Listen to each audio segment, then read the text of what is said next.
fish. But fish farming, or aquaculture, accounts for nearly half of all the seafood consumed globally. Tilapia, bass, and catfish, like the ones you see here, are three of the more popular crops raised by fish farmers. The sustainable system we're using here recycles the water in the tanks. As a result, we're able to save millions of gallons each year. Our small fish farm produces nearly 5,000 pounds of fish each year to serve in restaurants around Walt Disney World. Innovations like this one can play an important role in our efforts to produce bountiful harvests and still protect natural resources.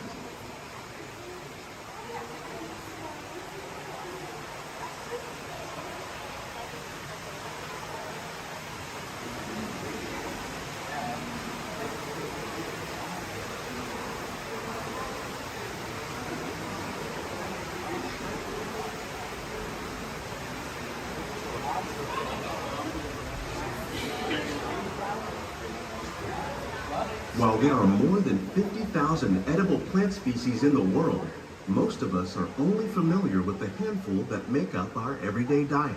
The common grains growing here, wheat, maize, sorghum, and millet, plus rice, account for nearly 2/3 of our global food consumption. Learning how to increase yields of these staples is an important goal of research around the world.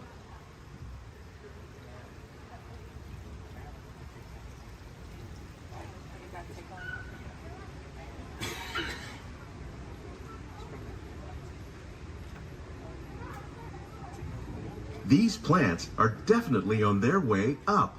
Innovative growing techniques like these increase yields while more efficiently using resources like water, fertilizer, and pesticides.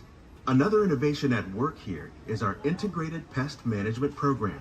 By populating our greenhouses with beneficial insects that prey on harmful pests like aphids and flies, we are significantly reducing our reliance on conventional pesticides.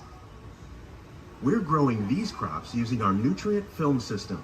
This technique precisely controls and recycles water and nutrients. With it, we can produce over 27,000 heads of lettuce a year in this one small area.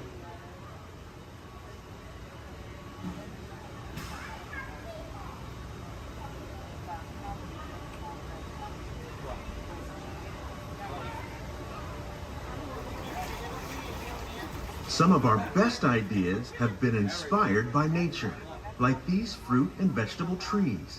By growing these ground plants vertically, we can increase yields and better control diseases. These crops taste as good as they look. In fact, we serve more than 15 tons of produce from our greenhouses in restaurants here at the land every year.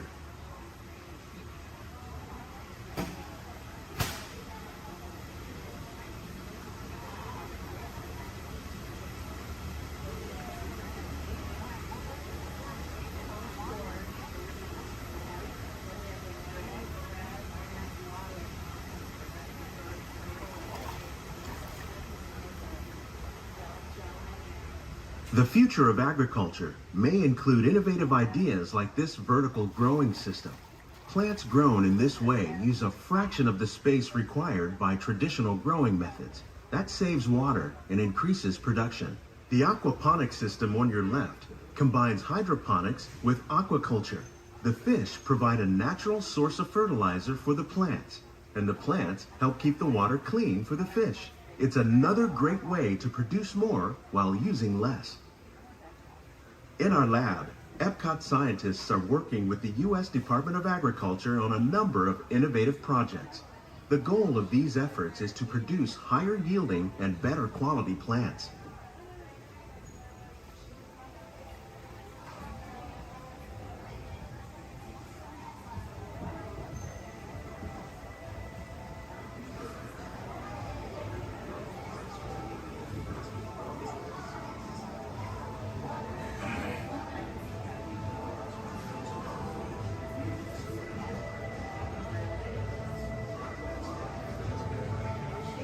These greenhouses represent just a fraction of the work being done worldwide to produce bountiful harvests for our growing population.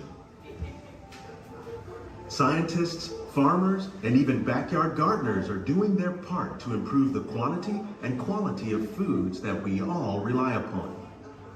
Together, we can continue to find more ways to increase food production and protect our precious natural environment. Only then will we truly be living with the land.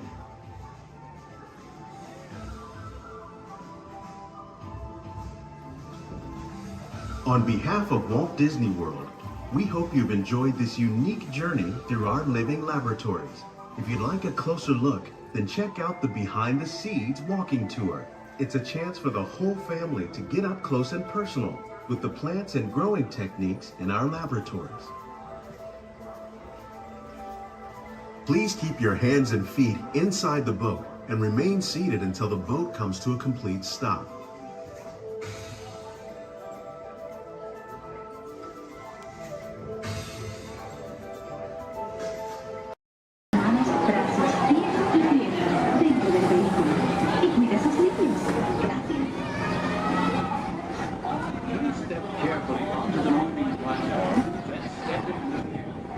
For your safety, remain seated throughout your journey, keeping your hands, arms, feet, and legs inside the car.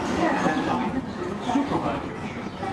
Remember to stay clear of the doors, but follow the rules automatically. Enjoy your trip aboard the Metroliner.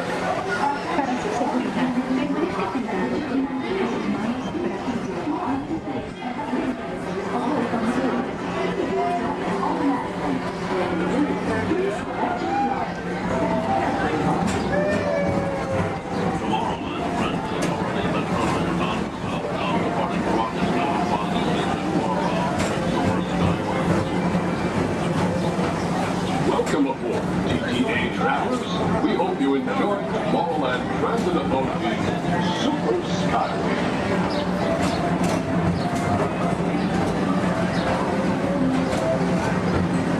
Now approaching Tomorrowland Interplanetary Convention Center. The Convention Center is home to a galaxy of wonders from faraway.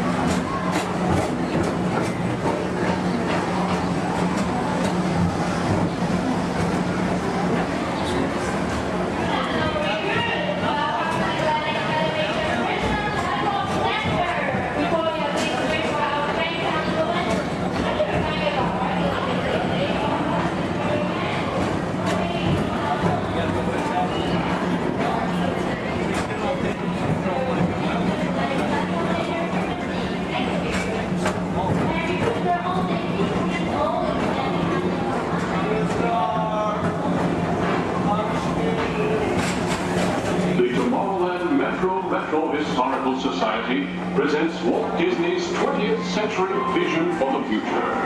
This model city dared to dream the perfect community in which to work, live, and play.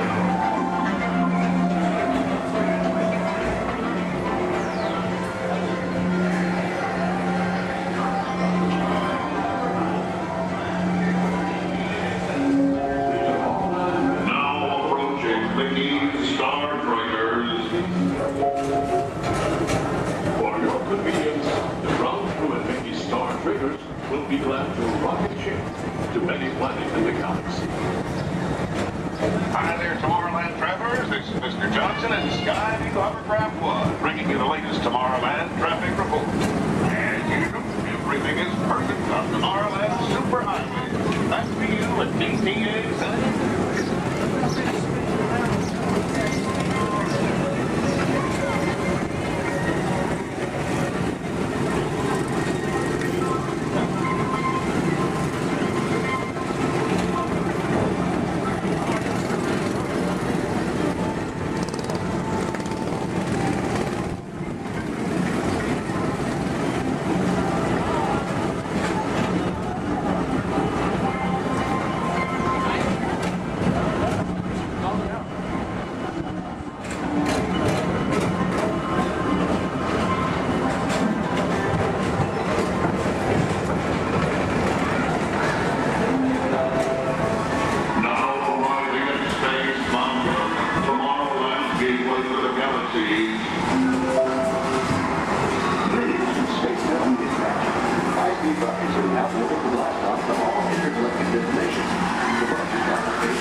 transportation service provided by the Tomorrowland Transit Authority.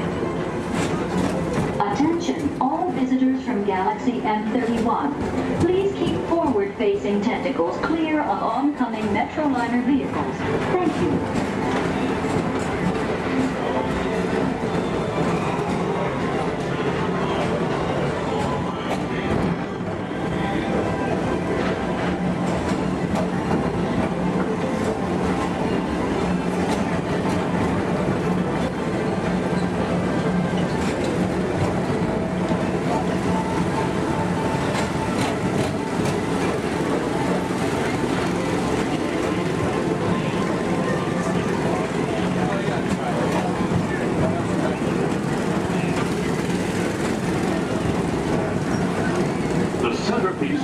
Tower Plaza is the League of Planets Astro Orbiter. This symbol of universal harmony and interplanetary fellowship provides all beings with an exhilarating spin around the planets.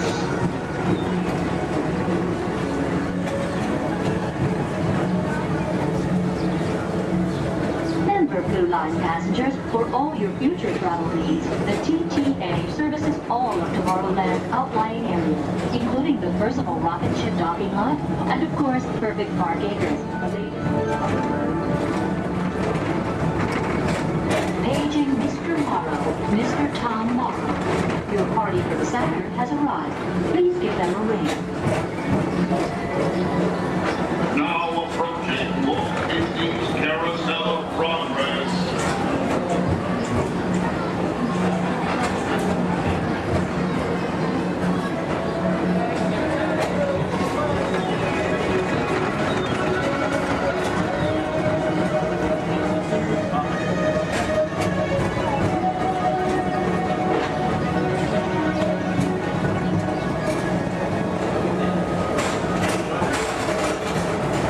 Citizens of Tomorrowland, join Buzz Lightyear on a daring space mission to save the universe from the evil Emperor Zurg. Report to Star Command and Buzz Lightyear, Space Ranger Spin!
At the heart of Tomorrowland. Come now, rejoin us and believe in the promise of tomorrow.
Folks, we're just about out of the woods and into the forest.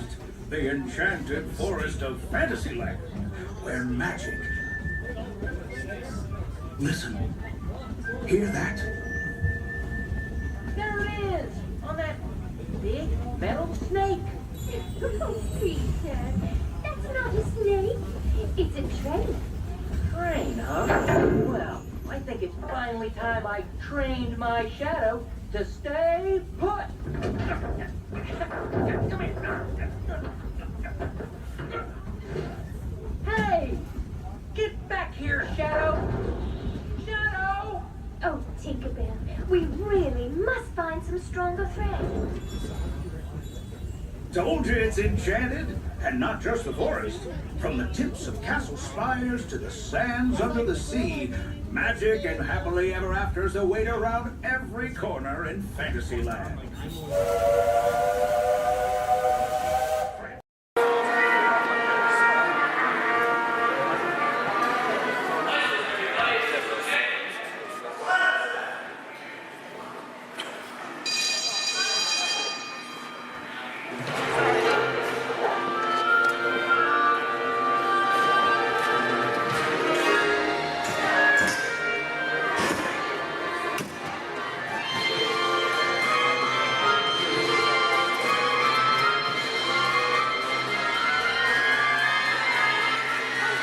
Welcome aboard. At this time, I'd like to ask everyone to please remain seated throughout our show, and please keep your arms and hands inside the vehicle at all times.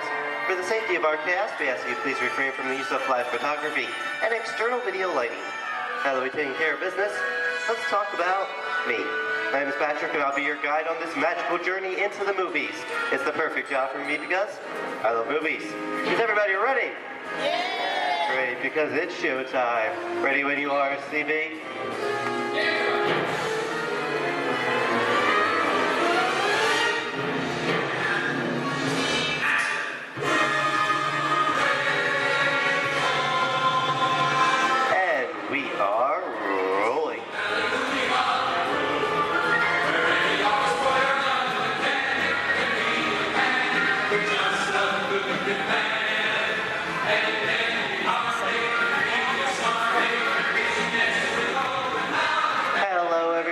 Welcome to the Great Movie Ride. Once again, my name is Patrick, and I'll be taking you from this Hollywood soundstage into some of the greatest movies of all time, all on one tour.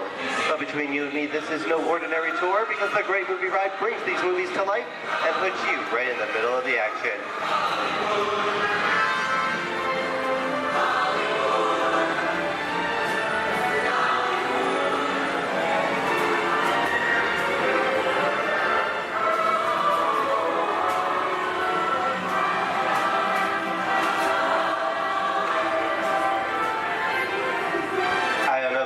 But I just love the great Hollywood musicals of the 1930s. This is a scene from one of my favorites, the Busby Berkeley musical extravaganza, Footlight Parade, starring James Cagney, Ruby Keeler, and Dick Powell.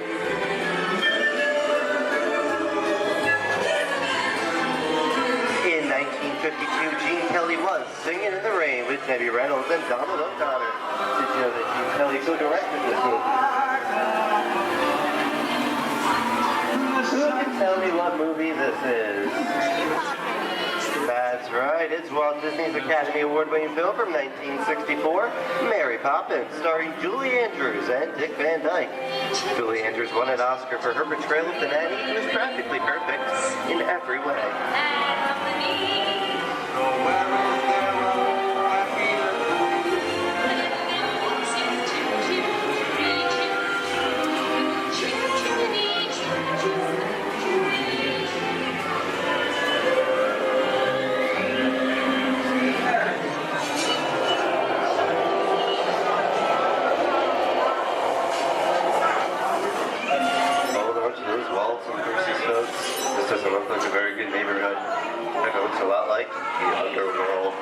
Such classic gangster films as The Public Enemy, starring one of my favorite tough guys, James Cagney. The working title for this movie was Beer and Blood, and in the United Kingdom it was known as Enemies of the Public.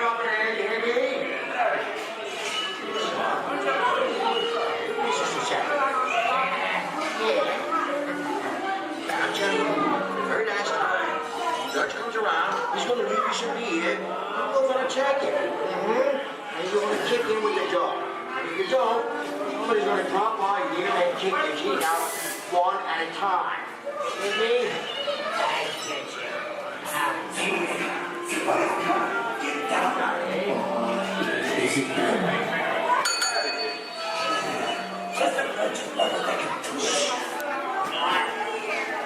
Sorry about the delay, folks, but I don't want to run a red light, even if it is just a movie. You talking to me? You talking to me? I'm talking to the demon of punishment off of the day. I'm talking to me. I'm about to mislead my vehicle. I say get away. Oh, okay, Muggsy, whatever you say. Hey, how'd you know my name anyway? I've seen this movie before. Oh. Unseen fancy cats like thinking that is great. You're making me think about this and scream out of here. You gotta get out of here. You gotta build a movie. I'm beating you, son. Here they come, boss. Get out your grinders.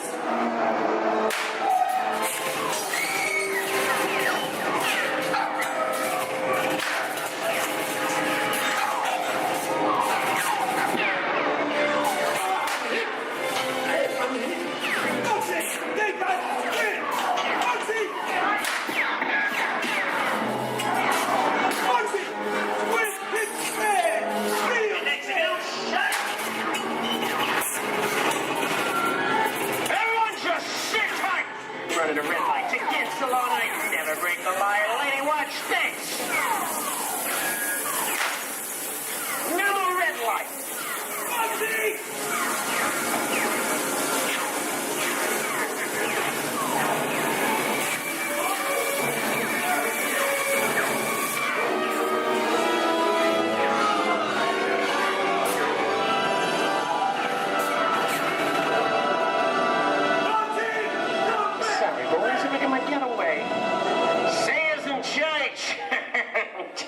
What are you looking at? Everyone mind your P's and Q's and maybe you won't get hurt. What is this? Tracy? And now, the Old West, and two of Hollywood's legendary stars, Clint Eastwood and John Wayne.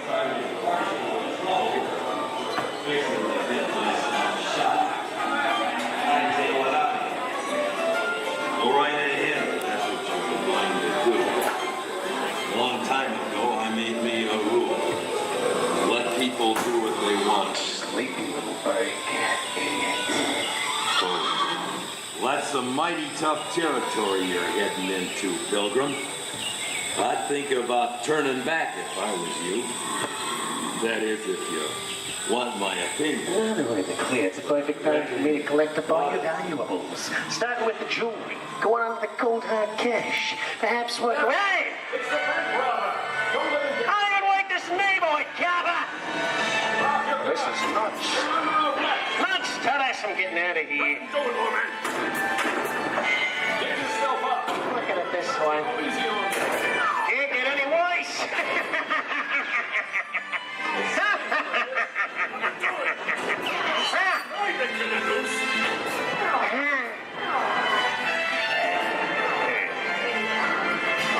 Okay. It's twice.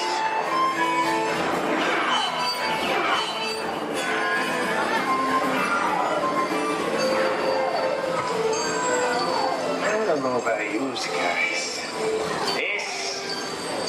This is kind of creepy. What is this? This is Alien. You are with Sigourney Weaver aboard the spaceship Nostromo. Something has gone wrong. One by one, the crew has vanished. And somewhere in the ship, a terrifying creature waits to claim its name. Pal, I ain't no victim. Warning, remain in your vehicle. The area you are entering is extremely dangerous. Proceed with caution.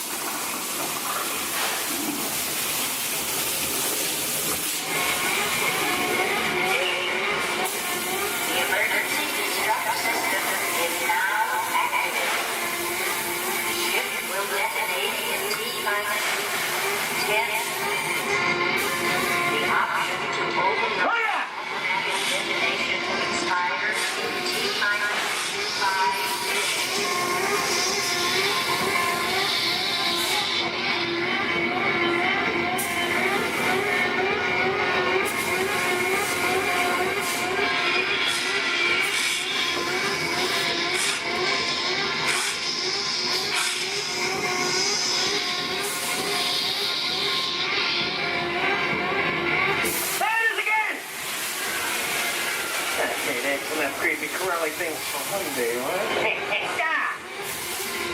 Wrong. Here in Raiders of the Lost Ark, amid 1,000 deadly snakes, Indiana Jones honors the great treasure. Will Harrison Ford escape with his discovery? And what will be your fate? Beware. Snakes. Why did there have to be snakes?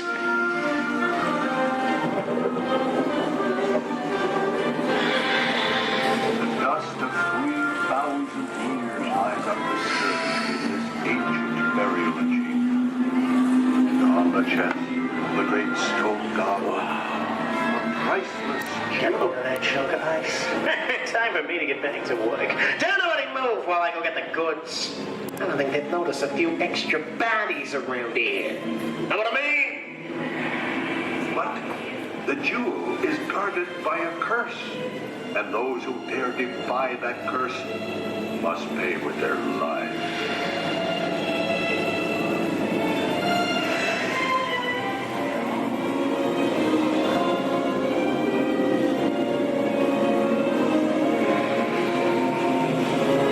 Halt, unbeliever. Disturb the treasure of the gods, and you shall all pay with your lives.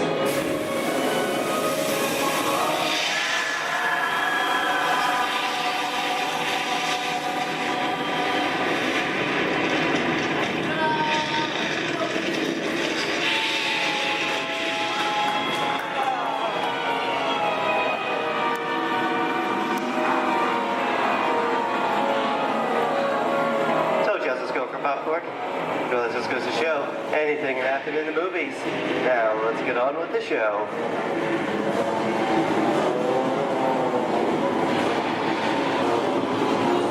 Ooh, I see dead people. The horror movie is my all-time favorite genre. Some of the best horror films were made back in the 1930s and 40s, but monsters, mutants, and maniacs are still audience favorite and continue to haunt us today. That's what I call a wrap.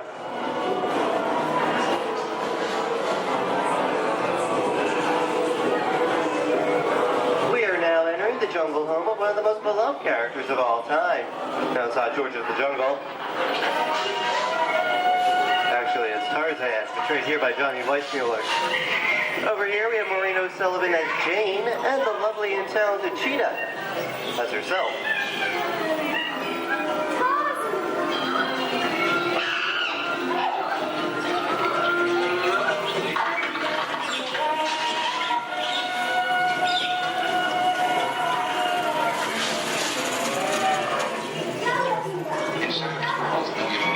Zoe, I think this is the beginning of a beautiful friendship.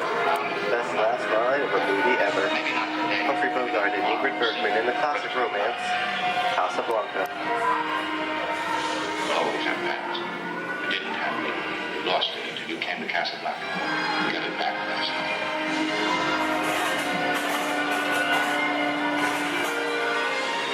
I've got a job to do too. Where I'm going, you can't follow. What I've got to do, you can't be any part of. Hilton, I'm no good at being noble, but it doesn't take much to see that the problems of three little people don't amount to a hill of beans in this crazy world. Someday you'll understand that.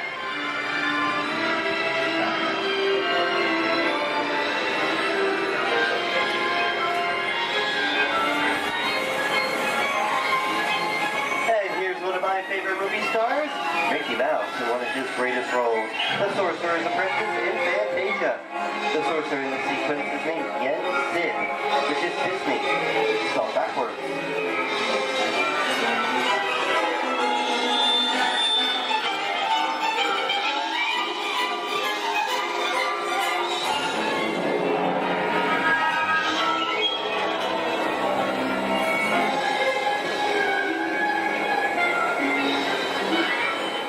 Toto, I have a feeling we're not in Kansas anymore. How often do you get to say that? I'd say we are definitely somewhere over the rainbow in one of the most beloved movies of all time.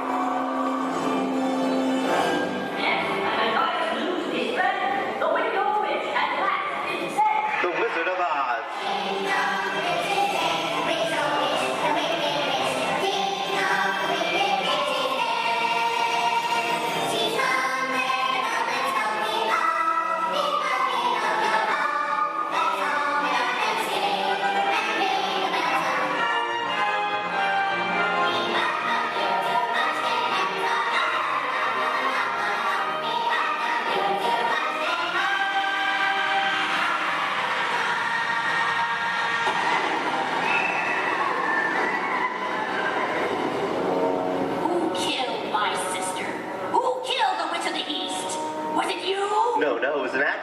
didn't mean to kill anybody.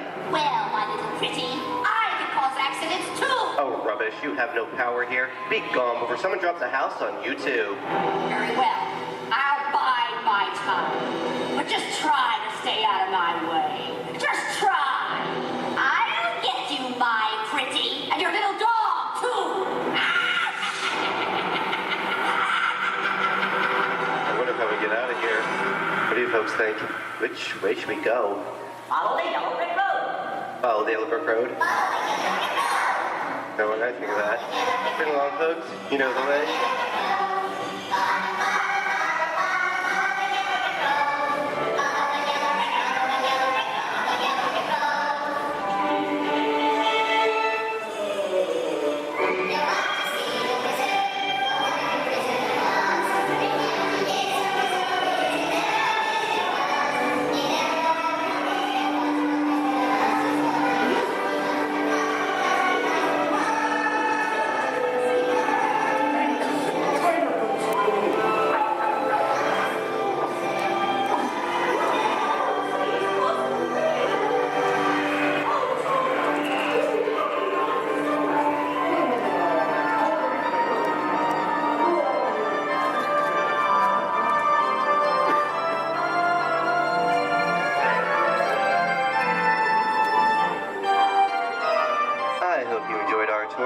Great moments at the movies, but we've only scratched the surface of what Hollywood has to offer. There are thousands of great movies out there just waiting for you to discover. And here are just a few of my favorites.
Hollywood Studios, I'd like to thank you for joining us on the great movie ride. But before we wrap this production, there is still one more scene to do.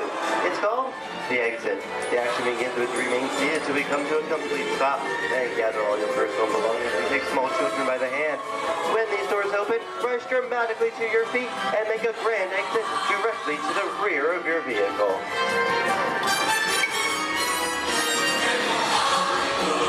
Oh, and one more thing. When I yell action, don't forget the thunderous applause for yours truly. All right, places, everybody, and action! Thank you, thank you. Have a wonderful day here at Disney Hollywood Studios, and we'll see you at the movies. The stuff movies are made of. Goodbye, everyone.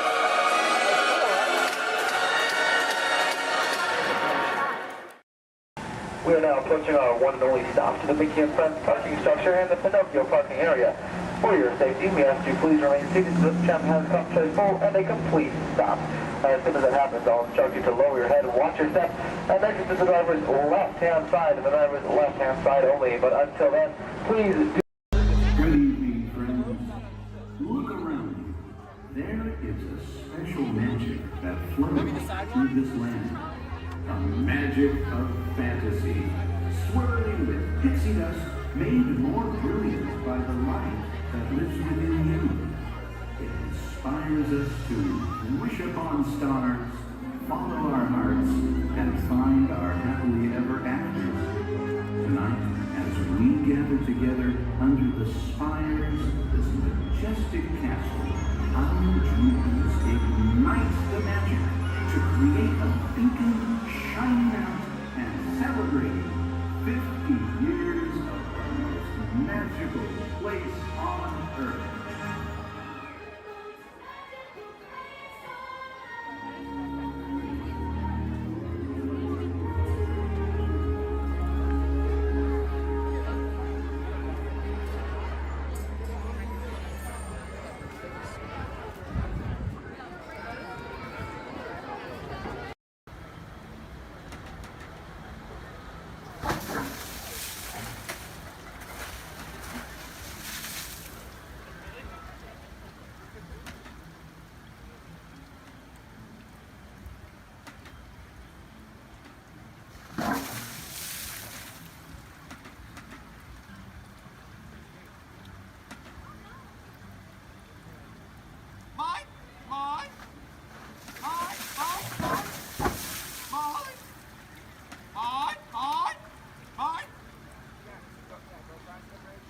Bailey's echolocation's awesome. We're gonna do it. Everyone, both fins up, go.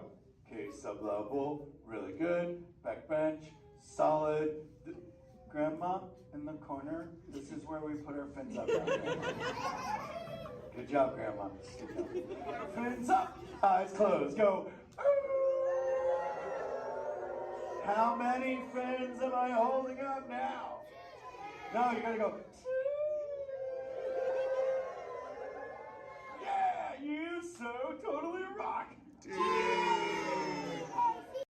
So move a little if you can't.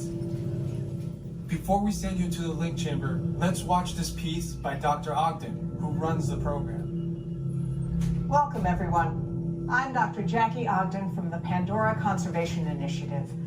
You're about to experience a ceremony that's very special to the Na'vi, flying on the back of an Ikran, or as we call it, a banshee.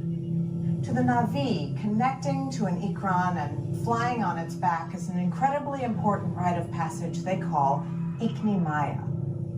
With permission from the Na'vi and in partnership with Alpha Centauri Expeditions, we can now bring this amazing experience to you. The way you'll be able to fly is by linking to an avatar that's already on the back of an Ikran. Let's see how this works. We establish a link using powerful psionic amplification equipment. A human driver is connected to an avatar, which could be physically hundreds of kilometers away. When you follow our technician into the link chamber, you'll see a series of 16 link chairs. Please go to the number that matches the number you're standing on now. First, stow your gear in the storage containers on the back wall. This should include all bags, cameras, and other items, including cell phones. It's important to push them all the way into the bin. Then get onto the chair as you would a bike. Straddle the seat, step forward, and sit down. Slide your hips forward until you are against the chest pad, and then move your feet all all the way forward. Wait until you're seated before you put on your flight visors. Hold on to the hand grips as shown. It's important to hold on to the hand grips at all times. After you're seated, back and leg restraints will be firmly engaged. For your safety, throughout this entire experience, always remain seated and supervise your children. Once the link takes place, you'll be connected to your avatar and sitting on the back of an Ikron. It'll feel like you're really there. Moments later, you'll begin your flight. A Na'vi guide will lead you out. You'll experience the breathtaking beauty of Pandora, but you might also face some of its greatest challenges. Some of this flight might be intense, but trust your guide and be brave. As the Na'vi say during this important rite of passage, Sivak Ho, rise to the challenge. Good luck. All right, you ready? Let's get you into the link chamber. All right, everyone.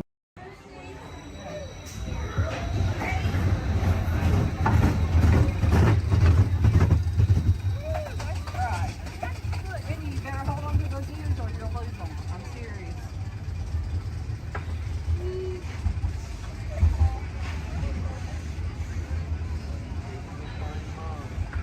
Probably ears laying down there. Here we go!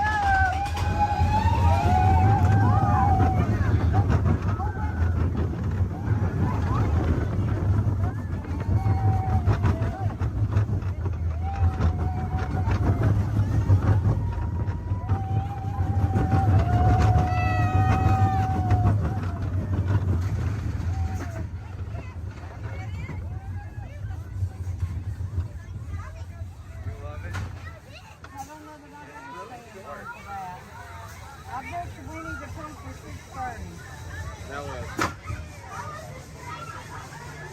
You see all them ears laying down there? The bunch. The big Some drum. cute ones, too. Donut ears. I see Minnie Mouse ones. I see donut ones. All of the love well, mommy's and dad's drink up with me, honey. Yo ho, yo ho, yo ho, virus life for me. A toast to piracy and its many shiny rewards. As a career, what could be more rewarding? Drink up with me, honey. Yo ho.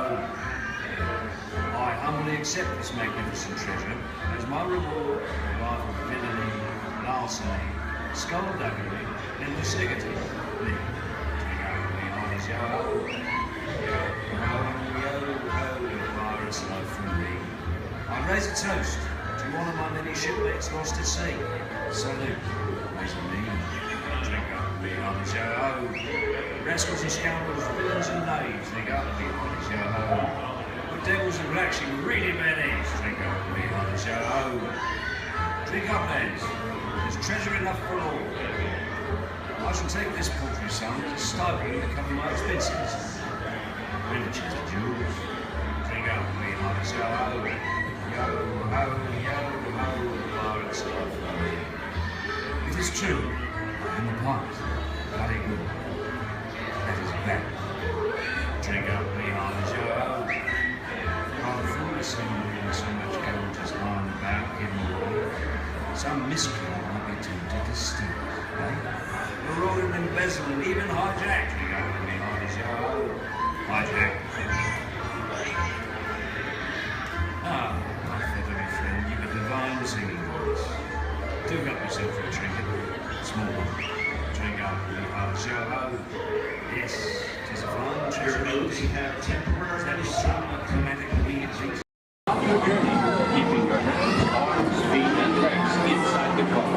And please, supervise your children. Remember to stay clear of the doors, which will open and close automatically. Enjoy your trip aboard the Metro Liner.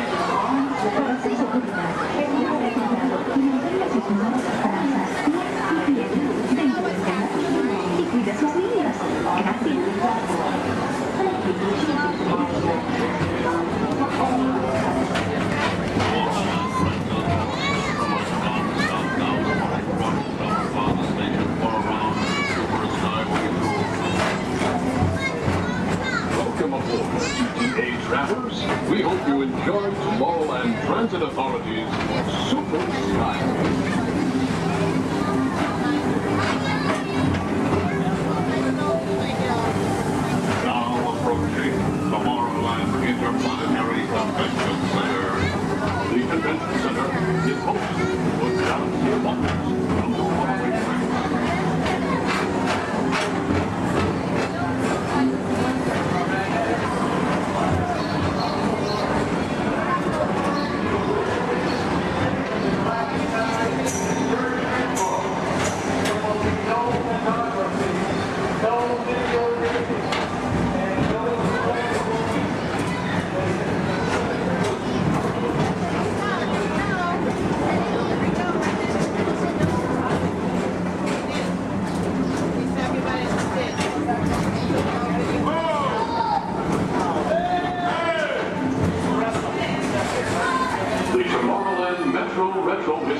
Historical Society presents Walt Disney's 20th century vision for the future. This model city dared to dream the perfect community in which to work, live, and play.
Attention, all visitors from Galaxy M31.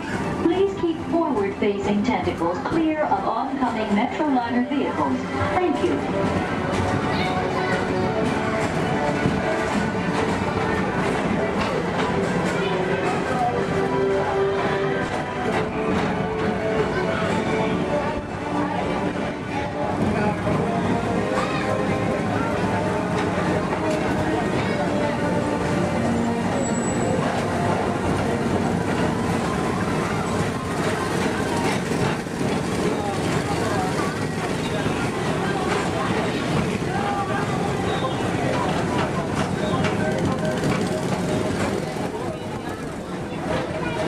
The centerpiece of Rocket Tower 1 is the League of Planets Astro-Orbiter. This symbol of universal harmony and interplanetary culture provides all beings with an exhilarating spin around the planets.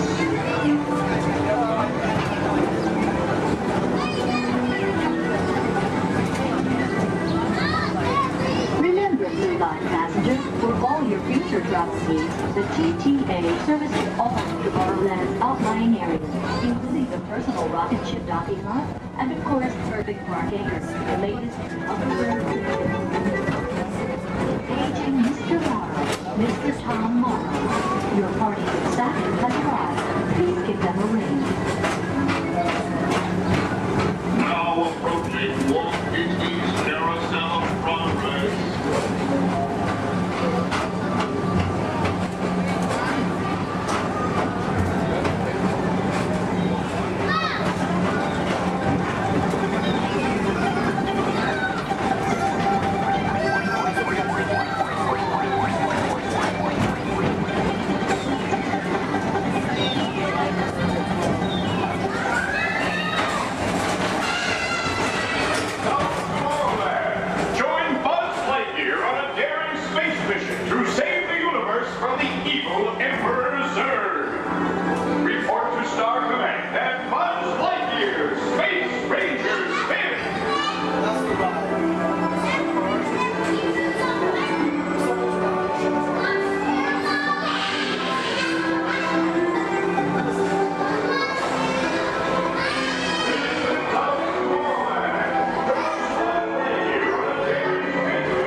At the heart of Tomorrowland. Come now, rejoin us and believe in the promise of tomorrow.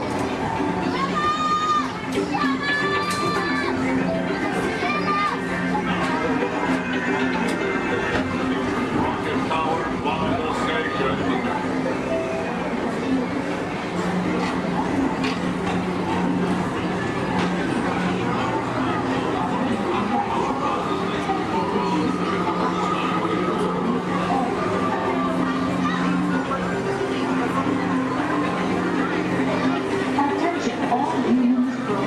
Intergalactic beings. Please keep your arms, legs, and other appendages away from the doors. The doors open automatically. When they do, please collect your belongings and step carefully onto the moving platform. Thank you for choosing Tomorrowland Transit Authority for all your travel needs.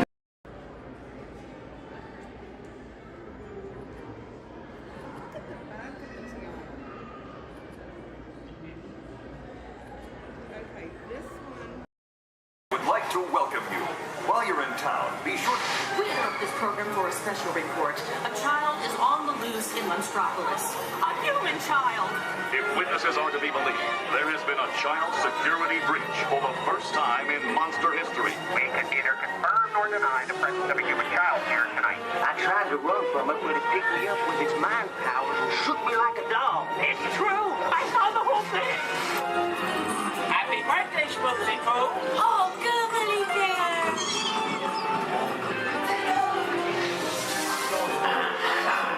And it grabbed me with its giant forked tongue and rolled me up and down like a yo-yo. It was horrible. I was minding my own business. We gotta get you home.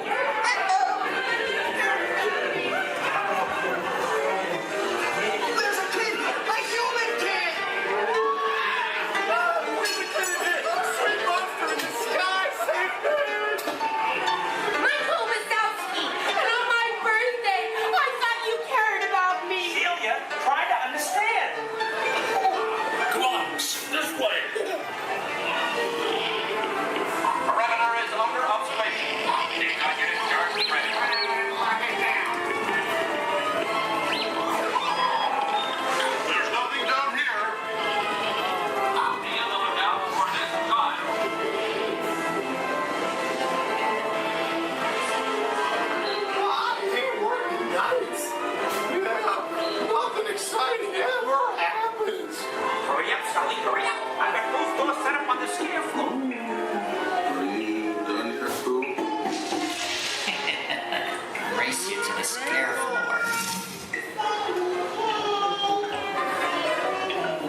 Come back and see me sometime.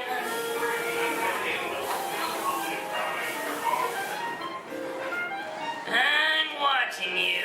Always watching. We can neither confirm nor deny. Welcome back, everyone. Please watch your step.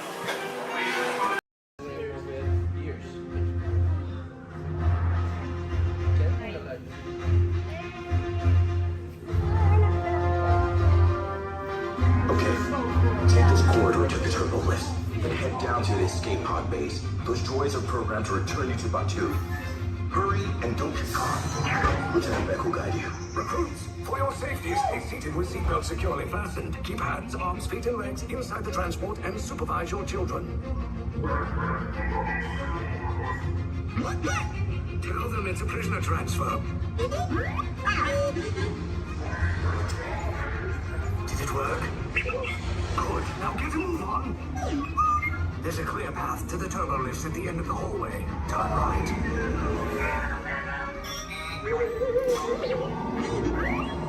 A probe droid. You're lucky it didn't spot you. Take those turbo lifts and stay out of trouble. You're not authorized. Wait, those are the prisoners. The operation is touching block range. Cover is blown. Find an alternate route. Who picked these two droids anyway?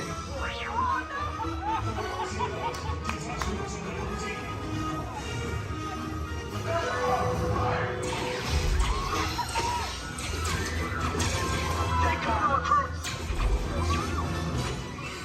If anyone's backing a blaster, now's a good time. The escape pod's just below us! Why are you going up? I said down! Up is bad! Up is real bad!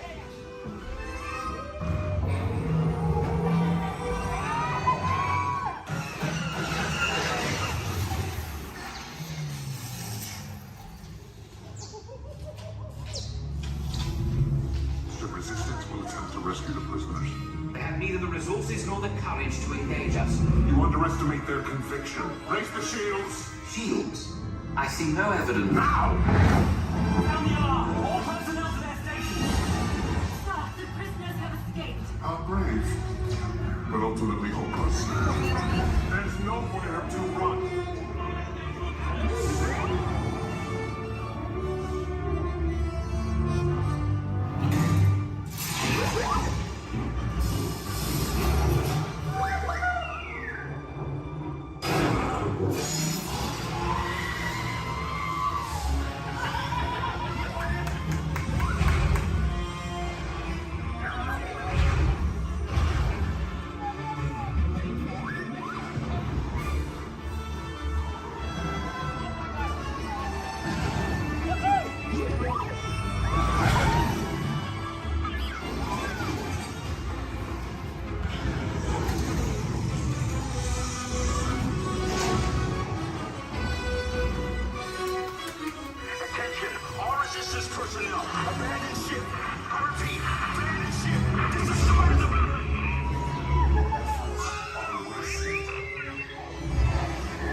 Came in a little off target.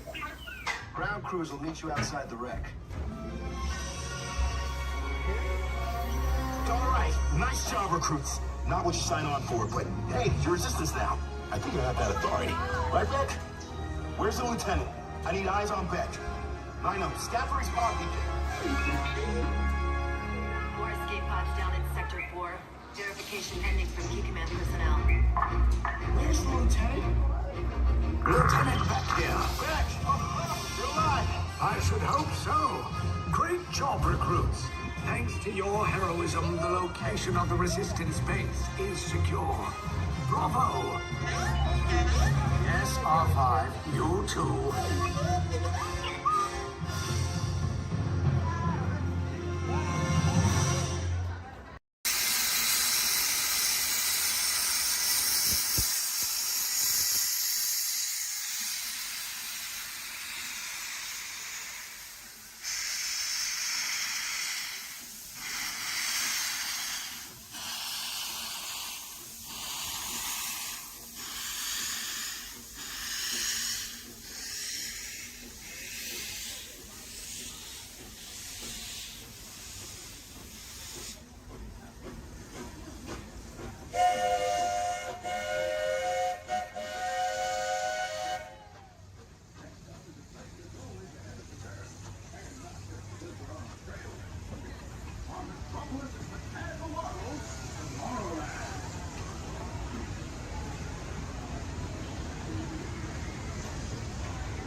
Let no lasting and hold on to all these items.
Incoming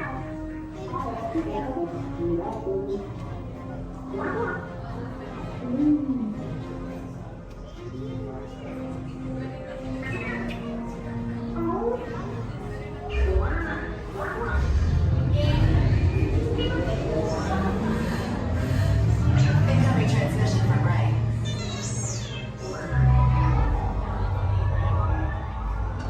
BB-8, is everyone assembled? Good. Shouldn't you be in flight prep? Recruits, thank you for joining the cause. A covert resistance team led by my friend Finn has infiltrated a First Order Star Destroyer that is now headed to this system. Your outpost on Batu is no longer safe. We have transports waiting to take you to General Organa's secret base on Pucara. I'll regroup with you there. The Resistance desperately needs your help in our fight against Kylo Ren and the First Order. Remember, it is vital that you keep the location of the Pucara base secret. Lieutenant Beck, one of our top commanders, will lead you. Affirmative. Transport is ready. 9 nominais shall personally see them delivered. Thank you, Lieutenant. Welcome to the Crawlers. May the Force be with us. Commander Poltam will lead a squadron of X-Wings to escort us to the rendezvous point on Pucara. Roger, this is Black Leader. I hear you're a fine-looking group of recruits. Well, no time to waste. Let's get you on your way to the General. Stand clear. Deck doors opening now. Hurry, all recruits to transport. No need for safety gear. It'll be a smooth ride.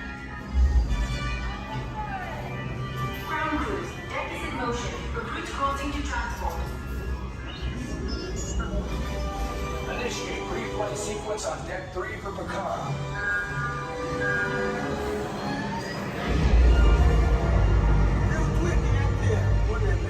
Affirmative. Deck 3, you are clear for launch.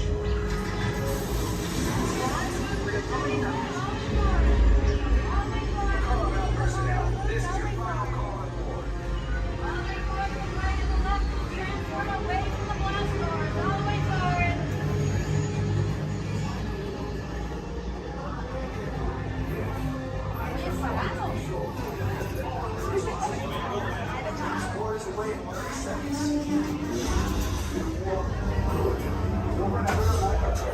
Yes, check the hyperdrive also.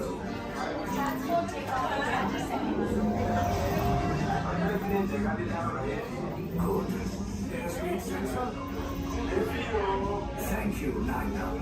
Black Leader, are you and your team ready? Affirmative. Engines are hot. Red 2, Blue 5, reporting. Red 2, check. Blue 5 standing by. Engage repulsors and hold on, recruits.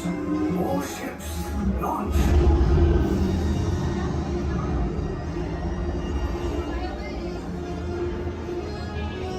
I am Lieutenant Beck.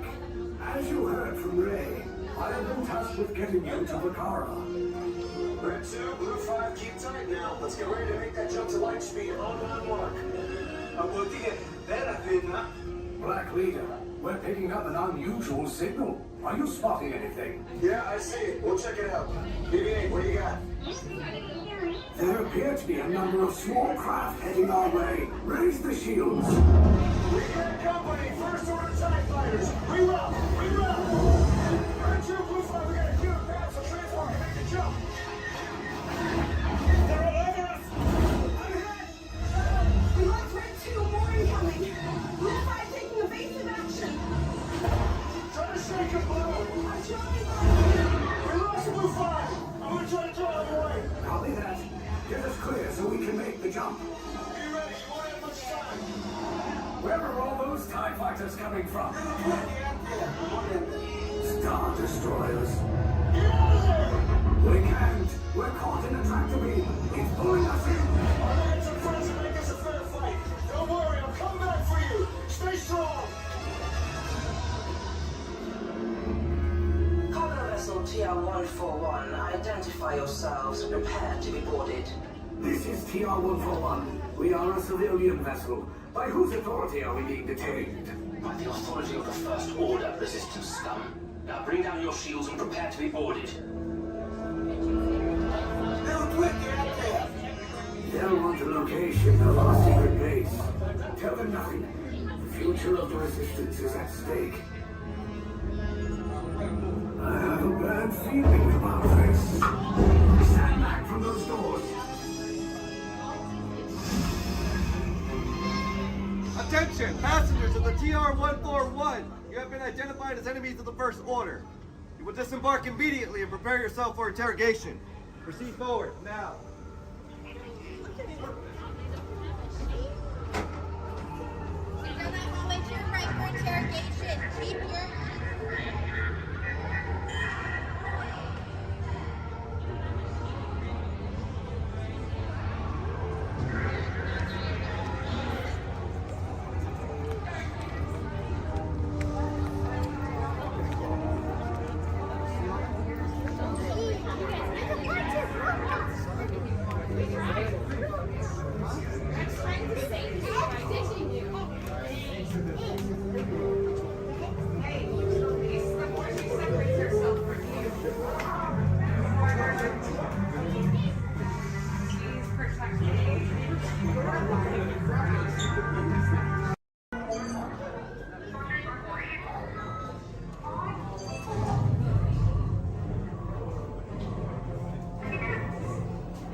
Keep your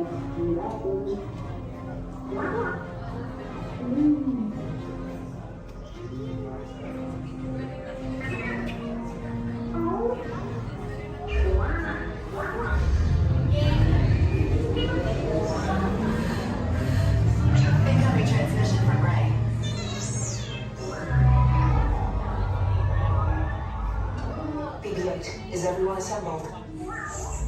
Good. Should we be in flight prep? Recruits, thank you for joining the cause. A covert resistance team led by my friend Finn has infiltrated a First Order Star Destroyer that is now headed to this system. Your outpost on Batu is no longer safe. We have transports waiting to take you to General Organa's secret base on Pucara. I'll regroup with you there. The Resistance desperately needs your help in our fight against Kylo Ren and the First Order. Remember, it is vital that you keep the location of the Pucara base secret. Lieutenant Beck, one of our top commanders, will lead you. Affirmative. Transport is ready. 9 and I shall personally see them delivered. Thank you, Lieutenant. Welcome to the Crawlers. May the Force be with us. Commander Poltam and then a squadron of X-Wings shall escort us to the rendezvous point on Pucara. Roger, this is Black Leader. I hear you're a fine-looking group of recruits. Well, no time to waste. Let's get you on your way to the General. Stand clear. Deck doors opening now. Hurry, all recruits to transport. No need for safety gear, it'll be a smooth ride. Ground crews, deck is in motion. Recruits crossing to transport. Initiate pre-flight sequence on Deck 3 for Pucara.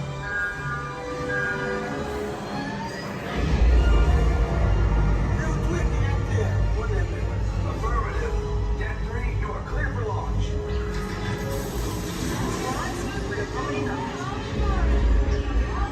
Pucara personnel, this is your final call on board. Transform away from the blast doors, all the way forward.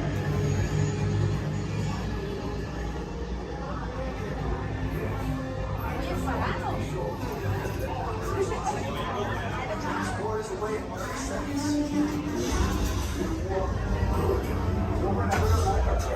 Yes, check the hyperdrive also. Transport take off in 20 seconds. Good. Airspeed sensor? Thank you, Nina. Black Leader, are you and your team ready? Affirmative. Engines are hot. Red 2, blue flag, reporting. Red 2, check. Blue 5 standing by. Engage repulsors and hold on, recruits. More ships. Launch.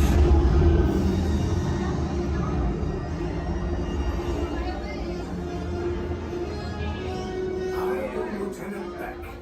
As you heard from Ray, I have been tasked with getting you to Pucara.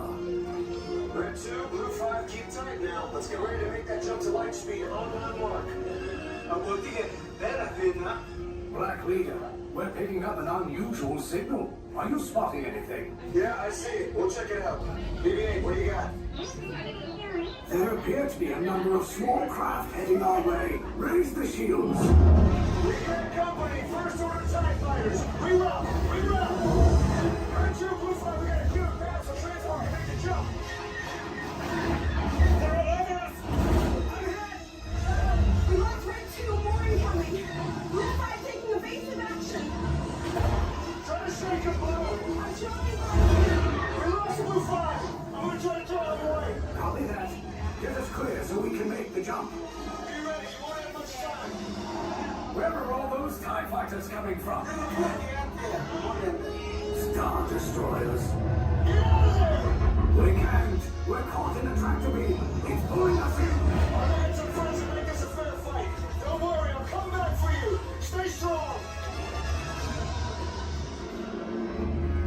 Cargo vessel TR-141, identify yourselves and prepare to be boarded. This is TR-141. We are a civilian vessel. By whose authority are we being detained? By the authority of the First Order, resistance scum. Now bring down your shields and prepare to be boarded.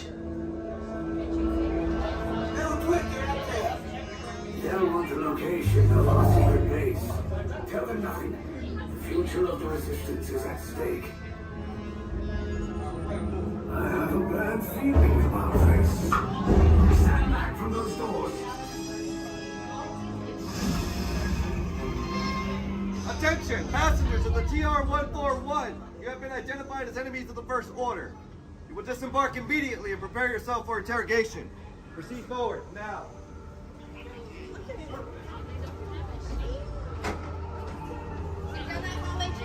Interrogation. Keep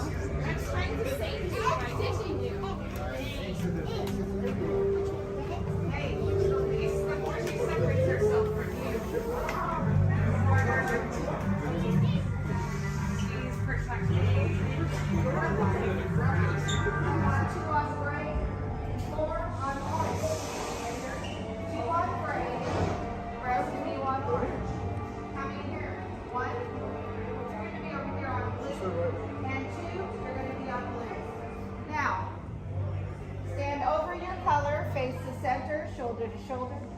Now remember the color you've been assigned: blue, red, gray, and orange. It'll be an important part of your interrogation process. You're going to need to know that color at the end of your interrogation and possible long-term motives. How many? Okay, side blue. Yeah. Quickly to the end of the hallway. How many? 4. You'll be a stand red. How many? 3. Now, this cell door opens, so we'll call you in by your assigned color. And you will tell us everything. No, oh, you're going to have a tough time in interrogation. Get on your color. There you go. Scoot over, Blue. Make a little room. Get on your color. Not the lights, on the color. Ready to go.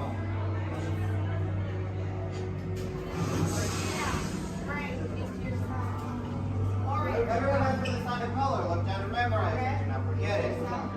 This was for interrogation. Wait till we get close.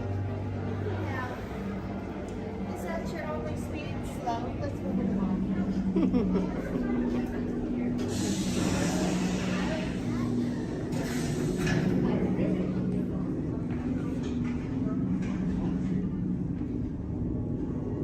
Leave us. Yes, General. Enemies of the First Order, we will soon snuff out your meager resistance. You chose the wrong side, and now you will pay. The Resistance prisoners. You have what I want. You know the location of the secret base, and I will take it from you. We are needed on the bridge. Keep the prisoners here. I will return to finish this personally.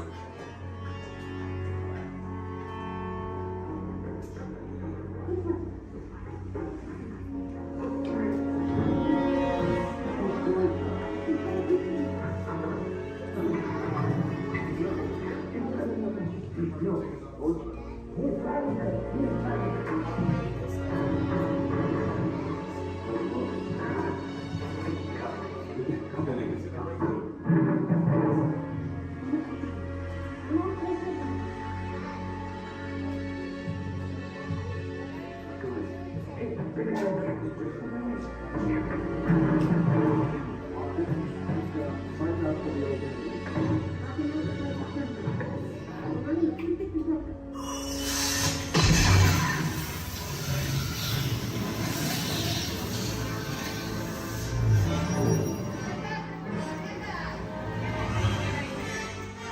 with the resistance, we're gonna break you guys out. Let's go. Above your head, hats, ears, sunglasses. Go ahead and take those off. You want them flying off in a first order ship. Who knows what they would do with them, but they're not going to give them back. This is R5. He's going to help get you guys out of here. We're just waiting for a transmission from Finn. Okay. Good luck. Take this corridor to the turbo lift, then head down to the escape pod base. Those droids are programmed to return you to Batu. Hurry and don't get caught. Lieutenant Beck will guide you. Recruits, for your safety, stay seated with seatbelts securely fastened. Keep hands, arms, feet, and legs inside the transport and supervise your children. Tell them it's a prisoner transfer. Did it work? Good. Now get a move on. There's a clear path to the turbo lifts at the end of the hallway. Turn right. Probe droid. You're lucky it didn't spot you. Take those turbo lifts and stay out of trouble. Hey, you're not authorized. Wait, go to the prisoner.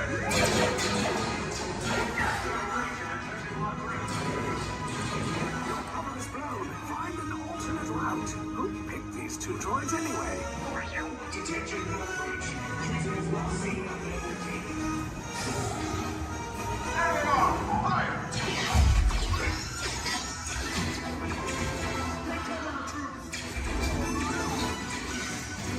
The escape pod just below us. Take those down. Hurry! No, not up! I said down!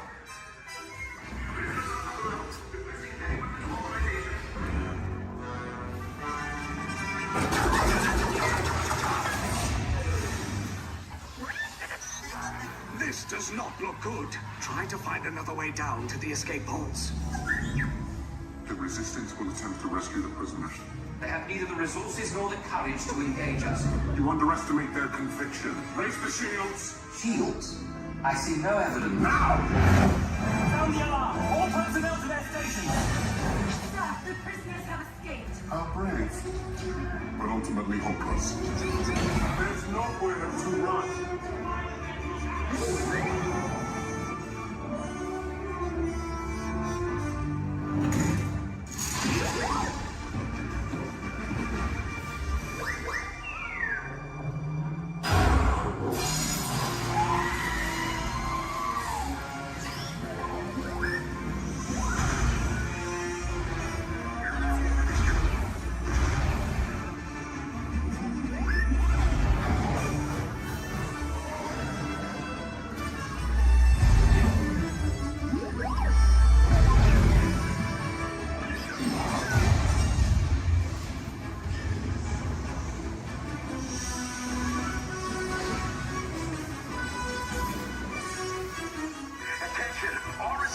personnel.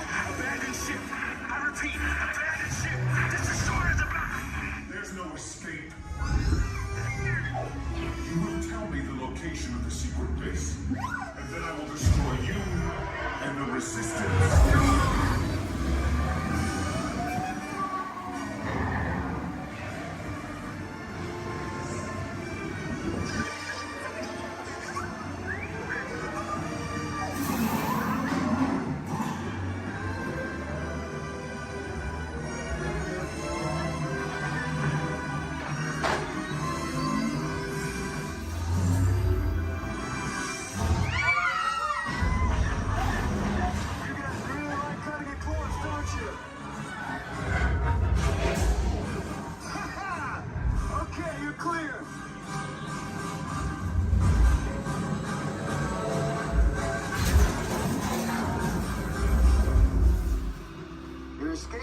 came in a little off target. Ground crews will meet you outside the wreck. All right, nice job, recruits. Not what you signed on for, but hey, you're resistance now. I think I have that authority. Right, Beck? Where's the lieutenant? I need eyes on Beck. I know, scout for his copy. More escape pods down in Sector 4. Verification pending from key command personnel. Where's the lieutenant? I need eyes on Beck. Lieutenant back here. Beck! You're alive! I should hope so. Great job, recruits. Thanks to your heroism, the location of the resistance base is secure. Bravo! Yes, R5, you too.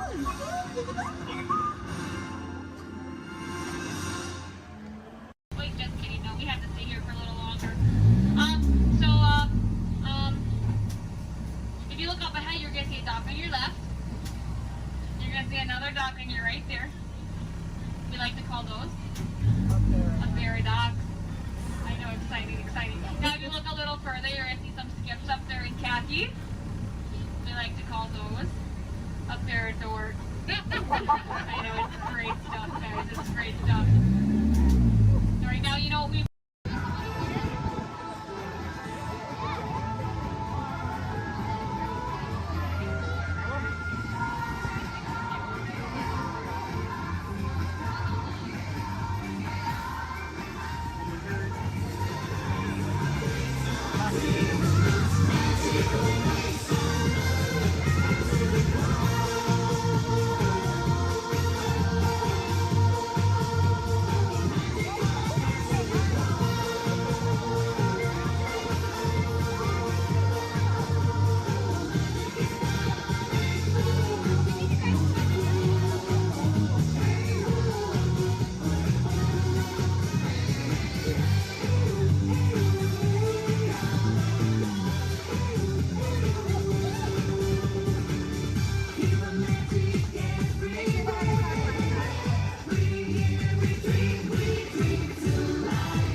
Sorry. Mommy, you wanted me to ride with you? Only if you want to. 'Cause otherwise, nobody's going to be there to hold your hand. You want to be able to hold my hand? Yeah. The next group's ready. I put my hands up in the car.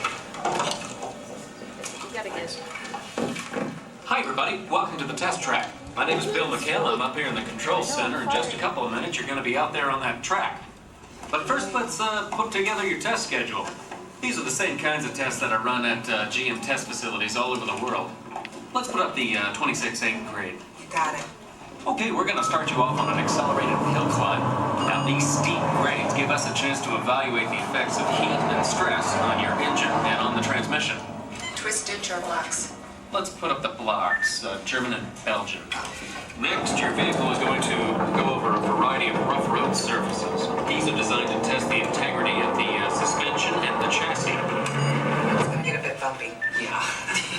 Next, you're going to see and feel what it's like when your brakes lock up and you lose control of the steering. Hang in there because we're going to do the test one more time, this time with the ABS or the anti-lock brakes. Okay. What's next? Let's do some environmental tests. Put up 2, 5, and 7. 7? Yeah, 7. Okay.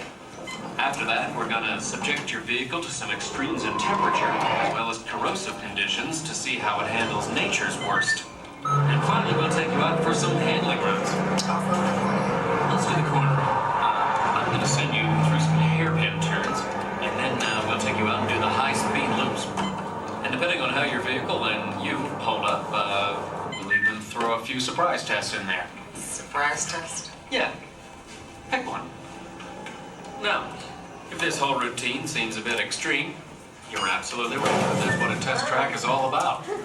The cars you drive at home are made up of over 15,000 different parts, and every one of them has to pass the test under very extreme conditions before we ever let it off that test track and out onto the road.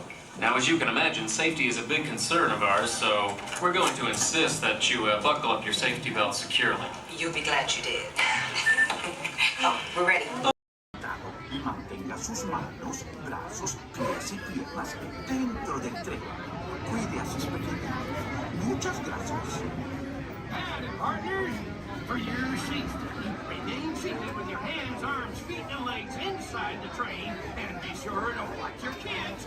If any of you folks are wearing hats or glasses, best remove them, because this here's the wildest ride in the wilderness.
Is the fattest one of all.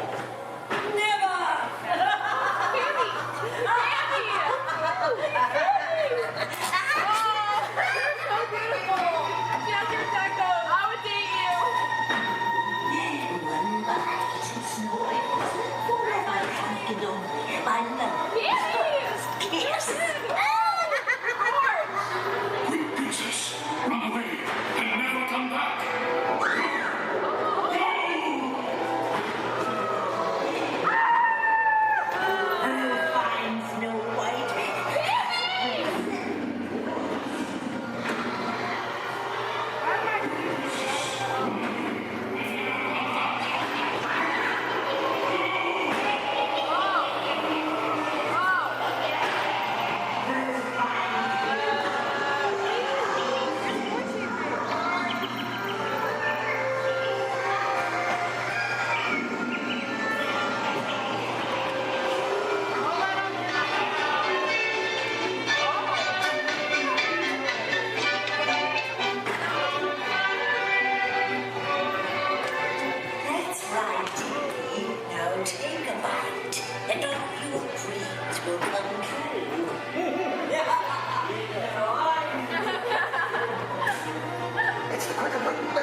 She went red. She's getting away. Hurry. Stop on the train. Let's go.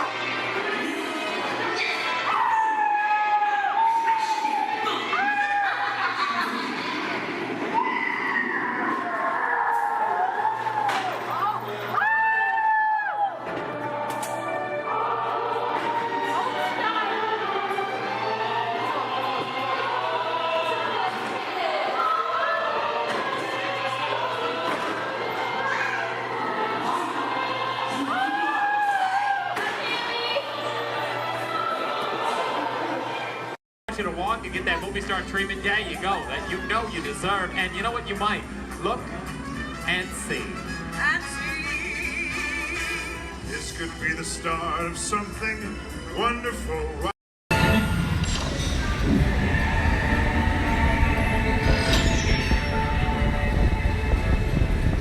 We'll begin with the capability test to see how your vehicle designs perform under challenging weather and surface conditions. Monitoring road surface. Connecting to OnStar. SIM card performance data acquired.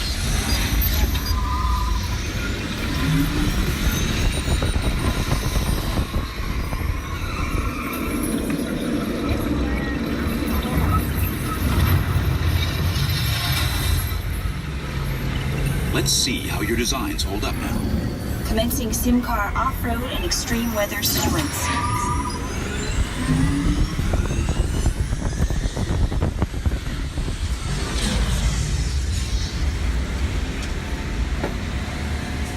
Capability test results displayed and verified. Now let's see how your vehicles can handle when it comes to their efficiency. Scanning SIM card for optimal eco-efficiency.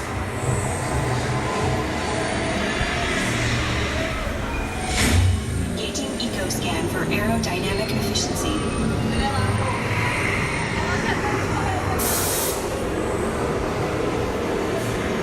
Drive systems analysis. Hyperspectral imaging in progress. Calculating total environment impact.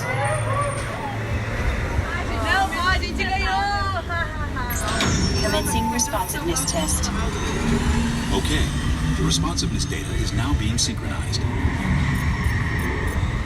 Automated driving technology verified and active.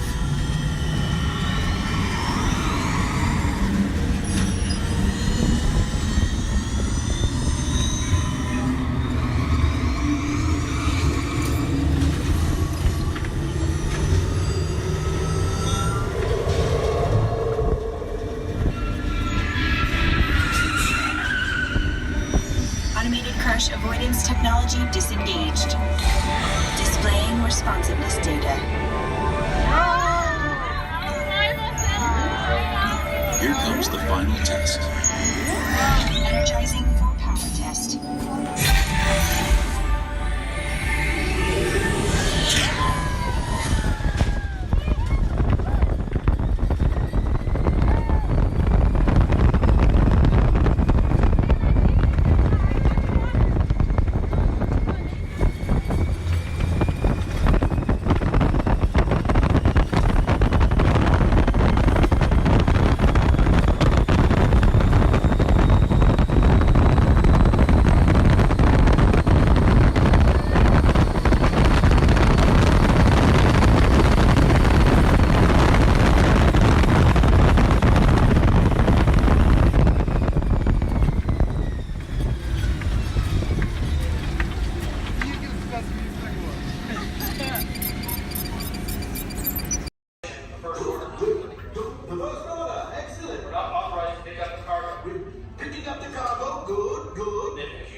But without the bounty on your heads, recognize a few of you. You've flown for me before. I can't believe you made it back. And it's good you made it back. Good for you. We'll talk later. I have to do everything around him.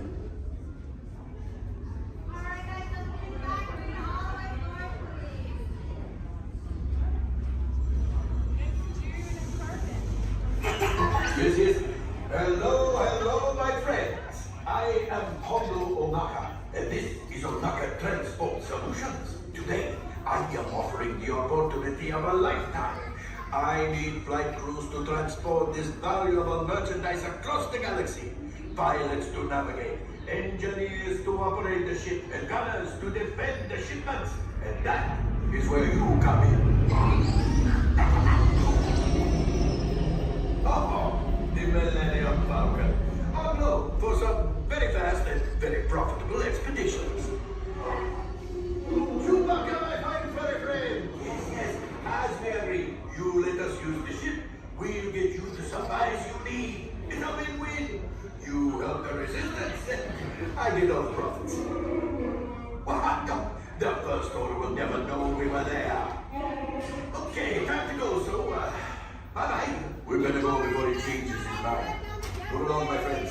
Listen carefully and remember, the better you work together.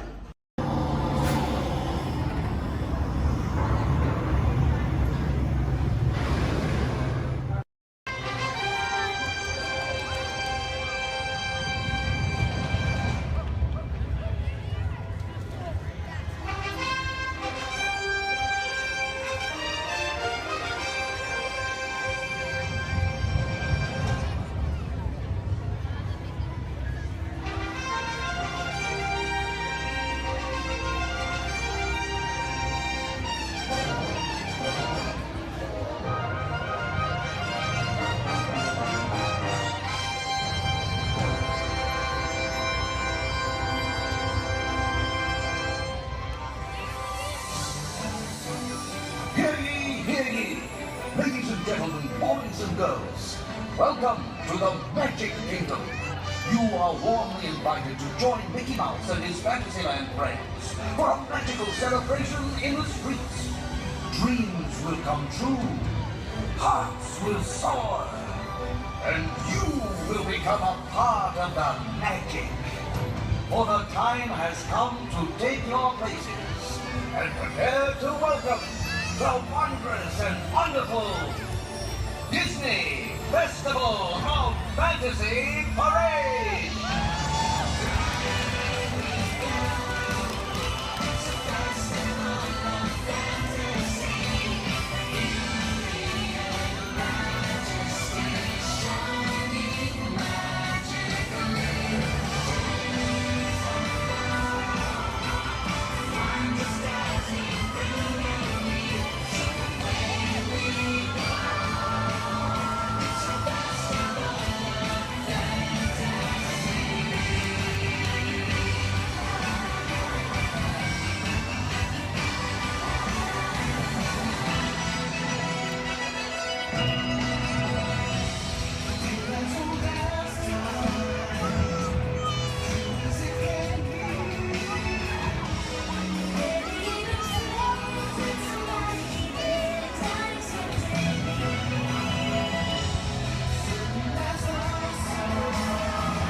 Life under the sea is better than any team they got up there.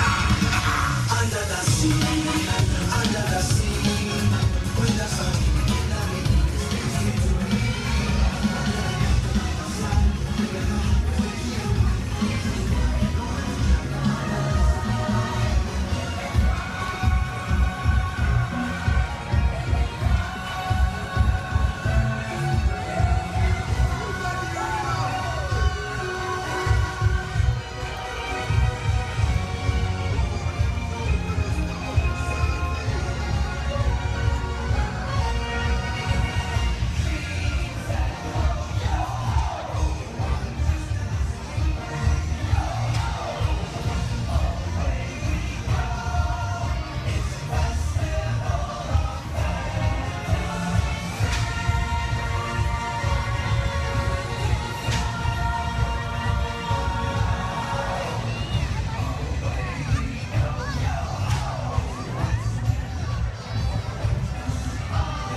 the voices of liberty.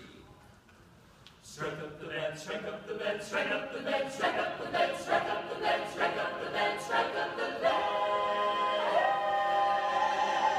Let the drums roll on, let the trumpet call, while the people shout, strike up the band. Give the cymbals ring, calling one and all, to the martial swing, strike up the band.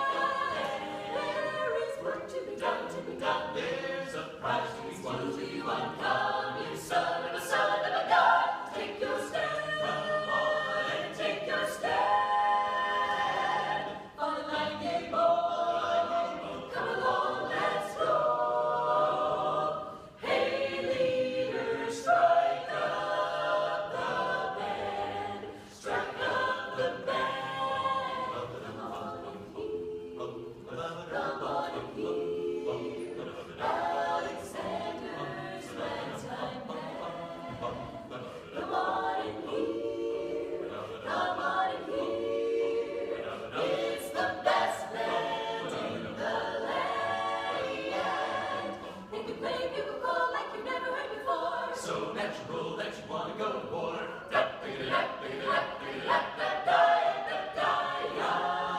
That's just the bestest band whatever.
But I promise you'll enjoy that music so much more if you'll listen to it under the dome. The acoustics are incredible up close.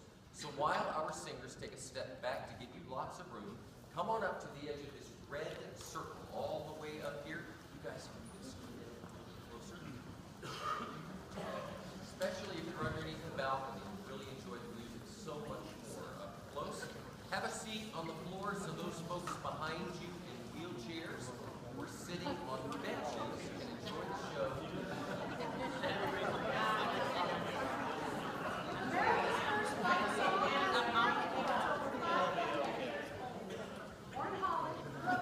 During the Revolutionary War, the British were proud of our ragtag troops.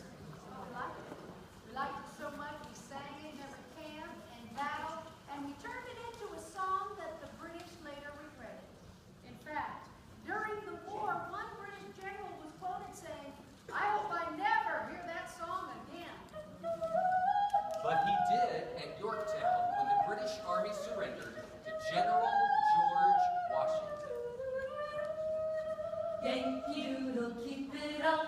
Yankee Doodle dandy. Mind the music and the step, and with the girls be handy. Yankee Doodle, keep it up. Yankee Doodle dandy. Mind the music and the step, and with the girls be handy. Mind the music and the step, and with the girls be handy. Yankee Doodle went to London just to buy a pony. Stuck a feather in his cap and called it macaroni. Yankee Doodle, keep it up. Yankee Doodle dandy. Mind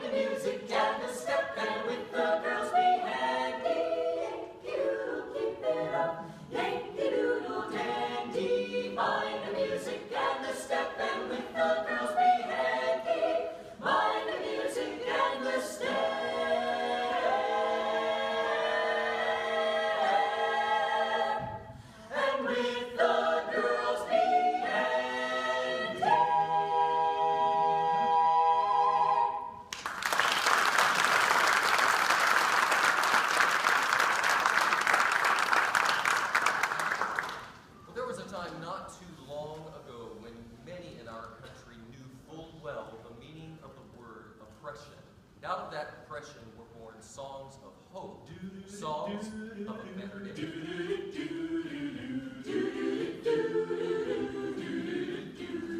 In that great get the morning, fare thee well, fare thee well. In that great get the morning, fare thee well, fare thee well. In that great get the morning, fare thee well, fare thee well. In that great get the morning, fare thee well, fare thee well.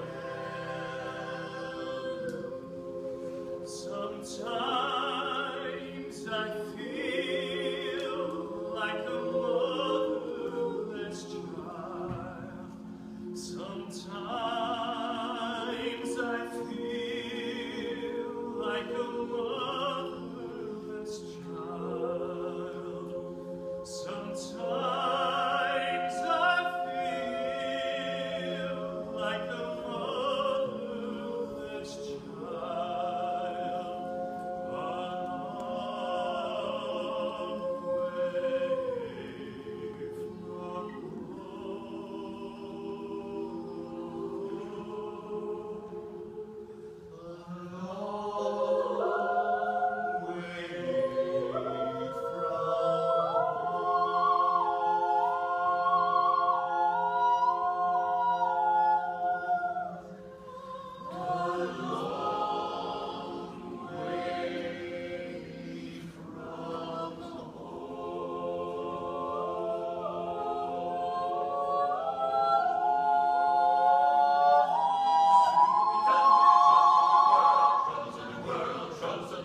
Soon we'll be done with the troubles of the world. Going to live with God. To live with God. No more reaping and a wailing. No more reaping and a wailing.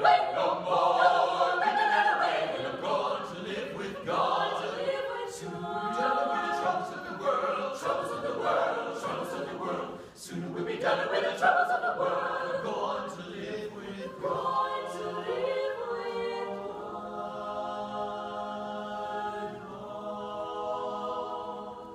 My trials, Lord, soon be over. If religion were a thing that money could buy, rich religion die.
See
fare thee well in that break in the morning. Fare thee well in that break in the morning. Fare thee well.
Raise your hands for security clearance.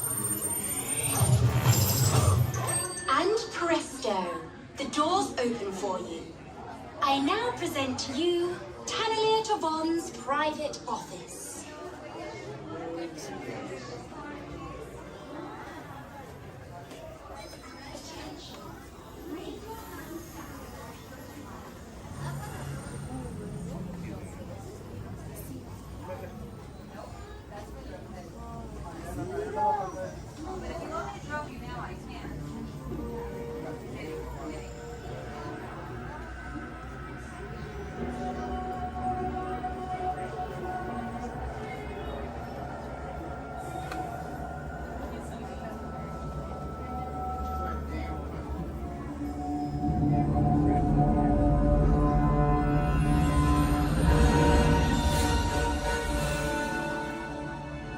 My friends, you're one step closer to your exciting encounter with the Guardians of the Galaxy. You're now standing in my private office. I know. Where I Carefully scrutinize each and every piece that comes to me from different parts of the galaxy that let's mute this guy. Getting consistent blandering on a constant loop was big motivation for me to escape. I go, ouch! Ow! That was not part of the plan. What? Of course I escaped. For those of you who have not been paying attention, the name's Rocket, one of the Guardians of the Galaxy. The smart one. Listen up. He's gonna put you on a gantry lift for your tour. I'm gonna sneak on top of your lift and take us all the way to the big old generator control room. I'm gonna blast that thing and destroy all the control systems, which will open up every cage in this freak show and free my friends. Our buddy Mantis is in the getaway ship waiting for my signal, and then we'll be on our merry way. But this plan won't work unless you help. I don't have clearance. My hands don't scan. Yours do. If you raise your hands, I get the clearance and the chaos begins. It's a foolproof plan. 35% of the time. Oh. I'm gonna take this. Now move it.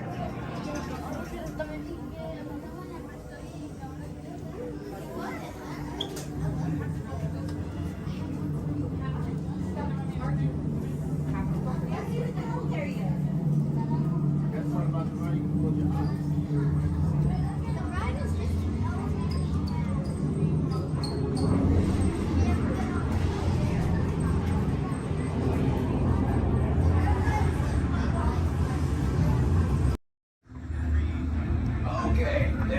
the choke point. This plan's never gonna work. Ah, yeah.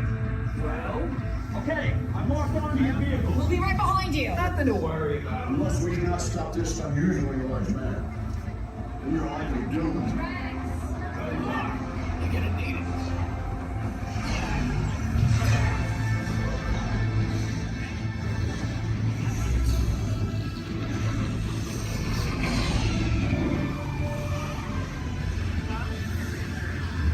Chooses to follow me.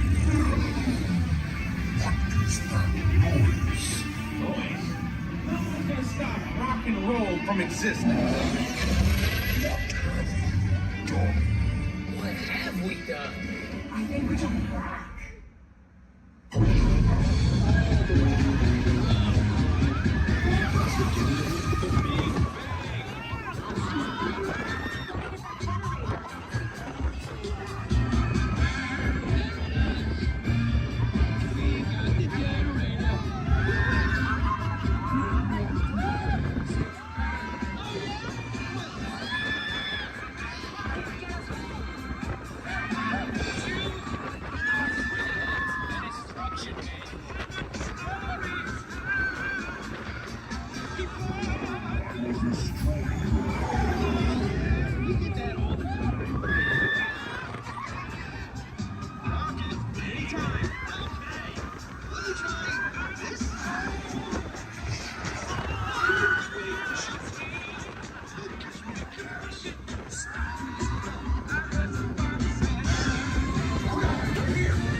Heroes. Do you really think they deserve to be called heroes? Do you see how they dress? It's just a figure of speech, Drax. You are lying to them. Now I understand. Welcome to the Guardians of the Galaxy.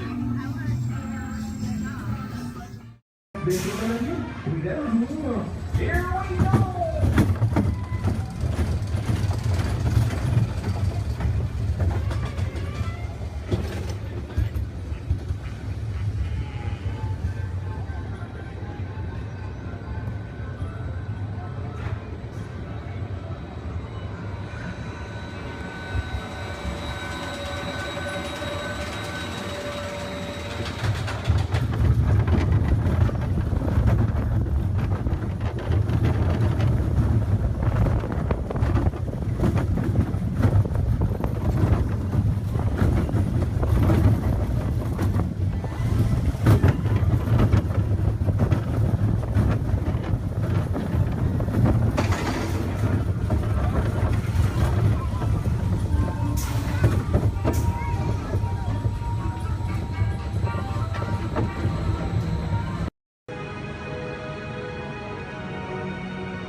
Alright,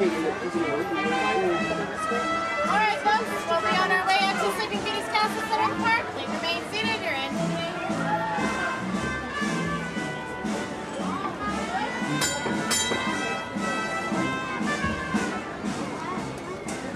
Here we go. Okay. Yeah, with 1 horsepower motor. Yeah. 1 horsepower.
Well, because this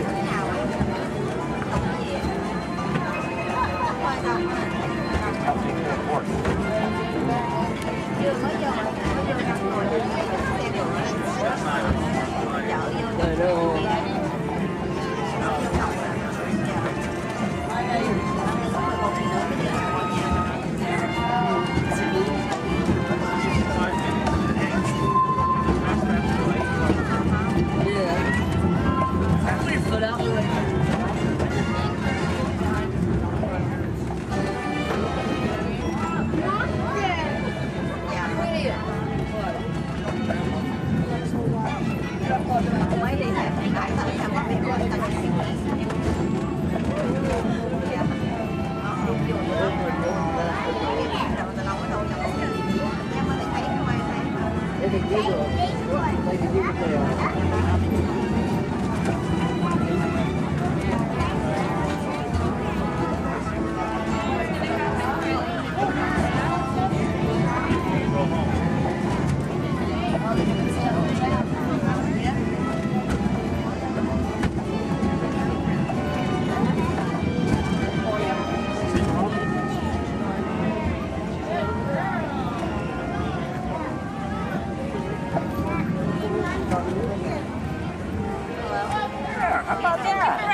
The Grand Canyon in the primeval world. In the tunnel, you'll notice there is a window pane. If you use a flash on your camera, it's going to bounce back in your face. You will not get a picture. You will annoy your neighbors. And you'll make the dinosaurs, and especially our front conductor, very angry. Please, no flash cameras in the tunnel. I only get a little angry. I don't. I keep my eyes closed.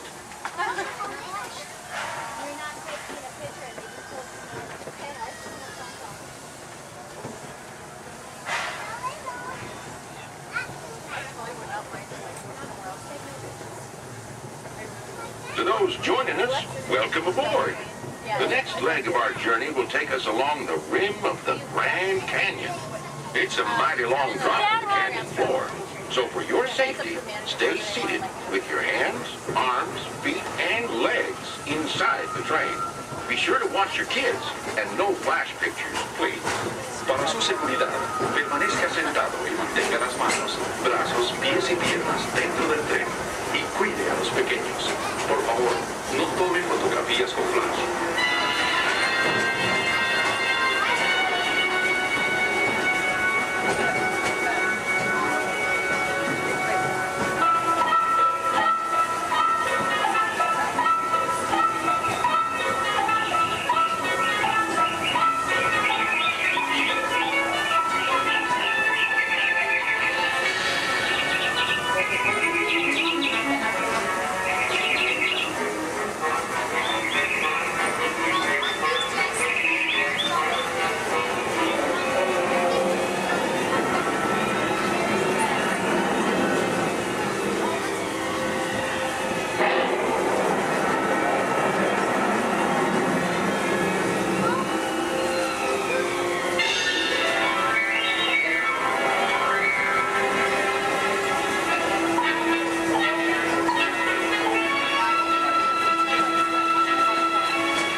We're now steaming back to our own time and to Main Street Station, gateway to Disneyland.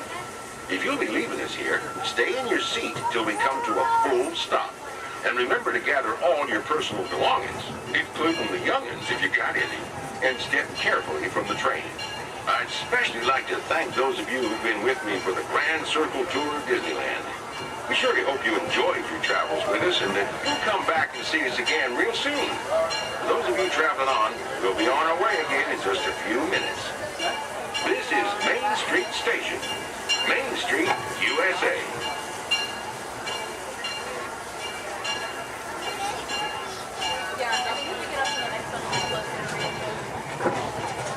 It's amazing that you can drive the train and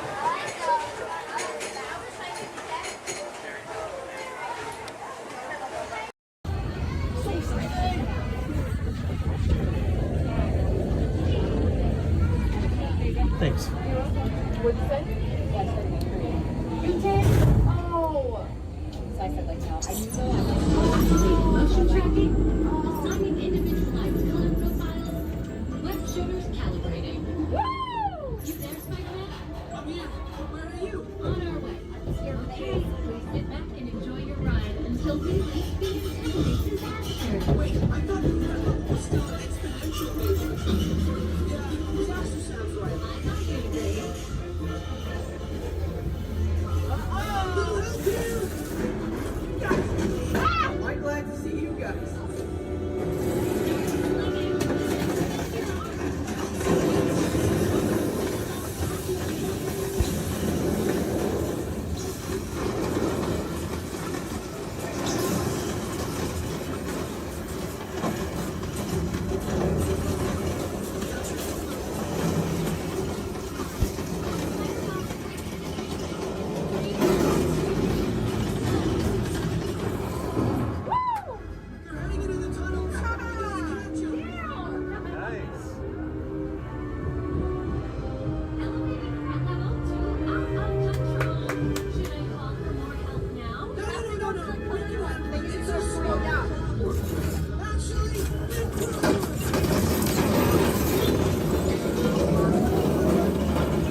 potentially hit those green bugs, maybe we'll trigger a chain reaction. I think you're right.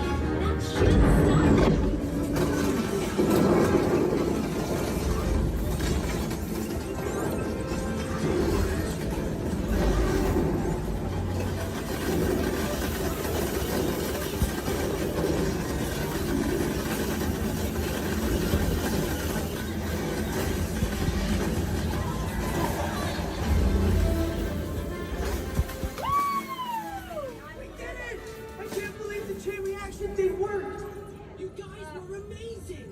I'm very impressed, Spider-Man. You really solved the problem. Well, what's we done without them? That was also your idea.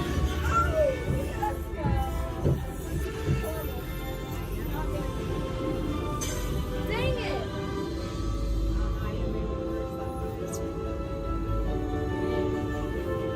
For your safety, please remain seated.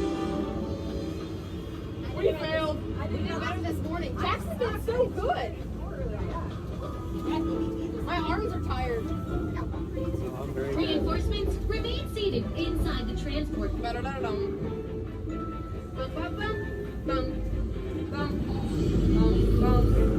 Hey, thanks for attending our open house presentation and preventing the destruction of the world as we know it. Please collect your wits and any personal belongings as you exit the vehicle. See you later. My name is Christina, and here at Seabase I do have a few reminders. There's no eating, no drinking, no smoking, and absolutely no flash photography. Thanks, guys. The equipment you see here hanging in the water is called a hydrophone. Hydrophones help us to hear things beneath the sea. Today this is going to help us hear a very special guest. Does everybody know who that guest may be? Shout it out. That's right. Crush is going to come out and ask us a few questions about the human world, and we may have a few questions for him about the turtle world. So please think about the questions you may want to ask Crush. I do know Crush is out catching a wave, and he asks, on the count of 3, as part of a year of a million dreams, we are going to have Joseph count out from South Carolina. 1, 2, 3, and everybody else, scream out, "Hey, Crush." Ready? Joseph? Hey, Chris. Hey, Righteous, dude! Oh, dude, I totally heard my name while I was catching that totally tasty wave, and I was just totally, whoa.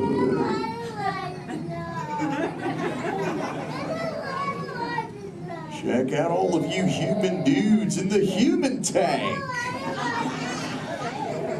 Hello, dudes! Oh, they live. Hey, dudes! Whoa, there's a little drama at sub-level. Awesome! You know, where there's little dudes and dudettes, I bet there's some fellow moms and pops. Let's hear it from all the moms and pops! Yeah! Awesome! Let's meet some humans up close. Hey, there's a dude here with a light lid and a gray shell. Hey, dude. What's your name, Mini-Man? Mitchell. Mitchell. Mighty Mitchell, dude. Where are you from, dude? Kansas. Whoa. Never heard of it. That's cool, though, Mitchell. Do you think any of your friends back home knew you would be talking to a turtle? Not really, no. Yeah. Well, dude, if you told me earlier I'd be talking to a human, I'd have been like, no way. Hey, Mitchell, dude, it's really nice to meet you. I'll just assume the feeling is mutual, dude. Totally, dude. Hey, there's more humans on this side. There's someone with a blue lid and an orange shell, I think, right in the front here. What's your name, dude? Michaela. Mini Michaela, who brought you here today? Your mom. Where's the mom to Michaela, dude? Oh, way in the back.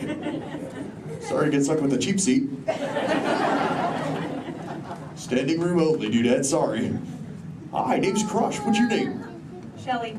Shelly. Oh, that's the name of my wife. Shelly. Yes. That's your little offspring, Michaela. Do you have multiple offspring? Yes, I have 3. Awesome, dude. Did they ever ask you questions? Yes, they They never stop, do they? No. I bet some days you're like, dude. Am I right, Dudette? You are very right. Shaw. You know it, Shelley? What? From one parent to another, we just shared a moment. Totally did do that, Shaw. Because my offspring Squirt, he always asks me questions about all of you humans. So if you dudes can answer some of his questions, everybody here really loud say Chaw! Chaw! Awesome, dudes! Now, dudes, before we can answer any of his questions, we gotta make sure we're all on the same page, lingo-wise. Do you dudes know what the most important word, dude, in the turtle language is, dudes?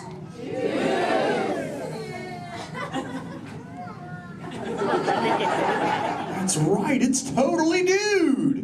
Because dude can be used in so many different ways. Example, if something is totally awesome, you say dude like this. Dude! Let's try that, dudes, really loud on 3. Here we go. Uno, dos, 3. Awesome! But when you get bummed out, you go, dude. Try that one, dudes. Whoa, you're bumming me out.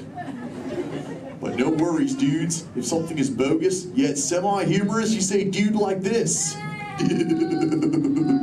Try that, dudes.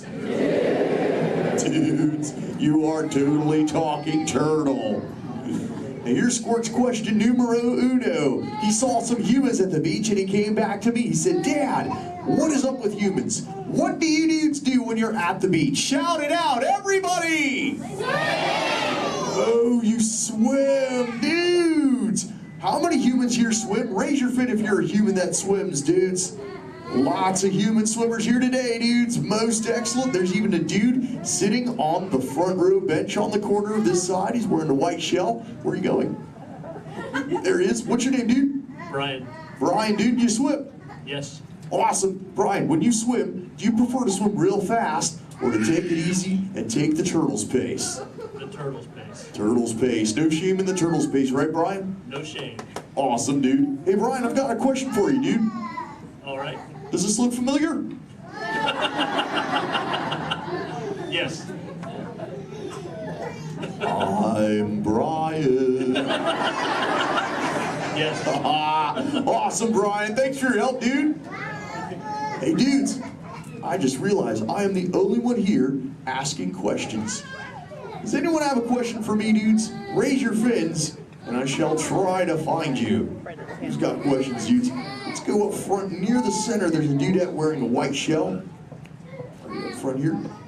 Hey there, dudette. What's your name? Madison. Minnie Madison. What is your question? How do turtles swim?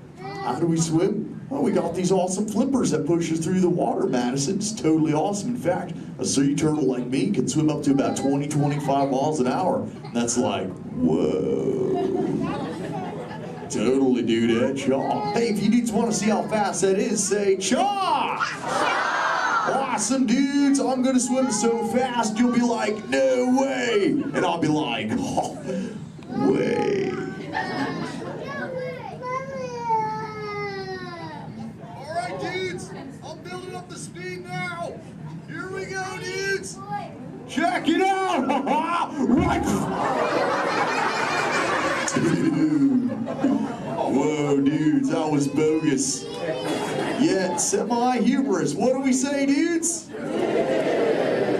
Totally. But you know what, dudes? I've got other questions. Who else wants to ask me a question, dudes? Oh, let's go back to the center. Right in that second row, she's got the red shell here. She's got a question for me. Right there in the center with the red shell. What's your name, dudette? Cameron, what is your question? What do you like to eat? Oh, I love to eat green sea grass and green sea kelp. Cameron, what do you like to eat? Chicken. Chicken. Does chicken ever give you bubbles, Cameron? Sometimes green seagrass gives me bubbles, dude. It's kind of bogus.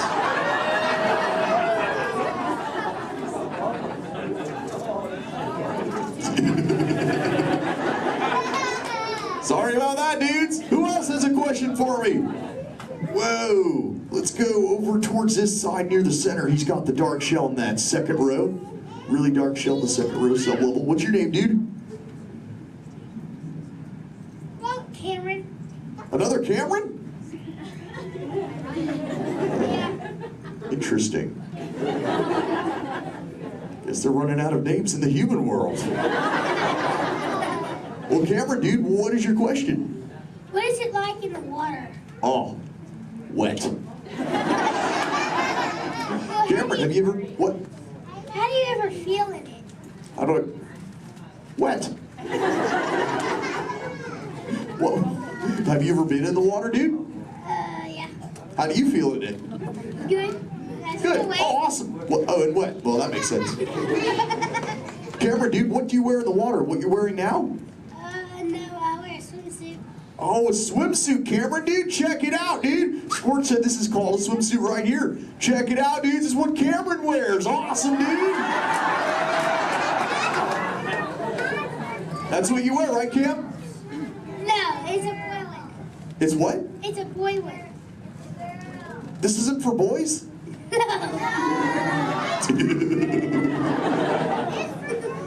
I didn't know that, dude. Cameron, dude, can I ask you a personal question, dude? Yeah. Does this make me look fat? No. No? Oh, thanks, dude.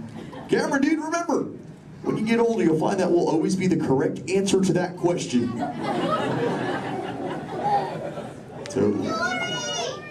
What, dudes? No, dudes, the name's Crush. Where you see Little Blue? On the other side? No way, dudes. That'd be awesome if she were here, dudes, but she's totally not. Hey. Whoa, Little Blue. I know you. Shaw. Hi, I'm Dory. Totally. I remember you. You're Mosh. Little Blue, the name's Crush. Well, what brings you here on this fine day? What brings me here? Shaw. My fin, silly. Watch. Woo ha, chee ha, woo. Ow, ow, yeah. Ow, ow, ow. Wow, that really clocked me there. Am I bleeding? Little Blue, I hope not, but... Look. It's a people tank. Hi. Hola. Ooh, bonjour. Welcome. Ni hao ma. Ohio. Hi. You're like a little linguist, Little Blue. You know, I just taught these human dudes how to talk turtle. It'd be so awesome if someone could teach us all how to speak whale. I can speak whale. Awesome. Okay, everyone, repeat after me. Hello.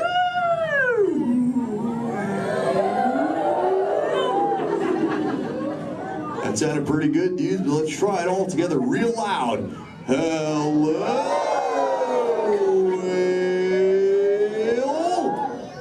Awesome. You know, sometimes you speak whale and there are like 80 whales swimming around you. Not today. What do you mean, dude? No whale. Where?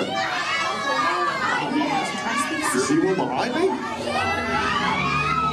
Whoa! Little Blue! Oh! Conversation. There's totally a whale, Little Blue. Swim, Little Blue!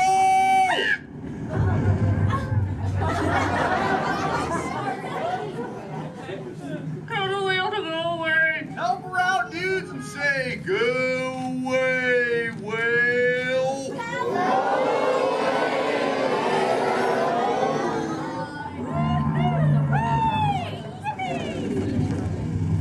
You did it, dudes. You saved Little Blue. Put your fins together. That was awesome.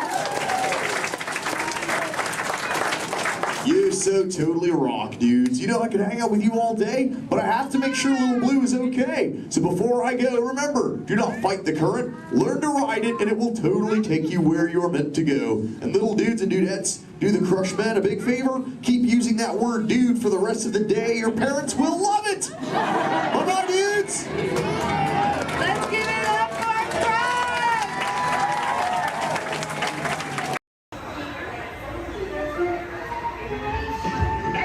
Keep your eye on Jack. No problem, darling. And the baby is gone. Edna? Dash, go get him. Edna, get started! Hold on! 5, 4, 3, 2,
Uncrustables. Yeah, Mom. Super babies.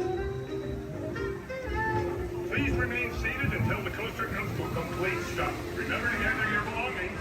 Your little brother.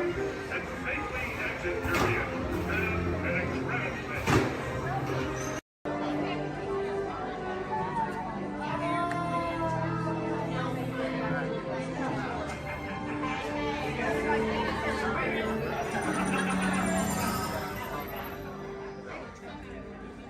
Greetings, Terrans. I am Nova Prime Irani Rayal, Commander of the Nova Corps. On behalf of all Xandarians, I hope you have enjoyed exploring the wonders of Xandar. As you have seen, your world and ours were born of the same moment, one which you refer to as the Big Bang. As such, we are all galactic neighbors in a vast universe which we and countless others share. For you to travel to Xandar would take 2.5 million years, assuming you had a ship that could fly at the speed of light. So we decided to come to you. But even we could not have reached you so easily were it not for the Cosmic Generator, an advanced piece of Xandarian technology that creates jump points, artificial tunnels that act as shortcuts, linking distant points in space. It is our desire to share this wondrous technology with your people so that together we might explore new worlds and create a brighter tomorrow. And now, as the culmination of the wonders of Xandar, you will be teleported to a Nova ship above your planet for a demonstration of the Cosmic Generator. I trust you will find it an unforgettable experience.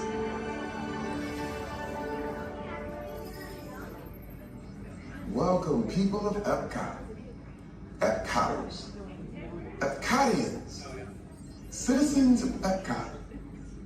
Does anyone know what they call themselves? What?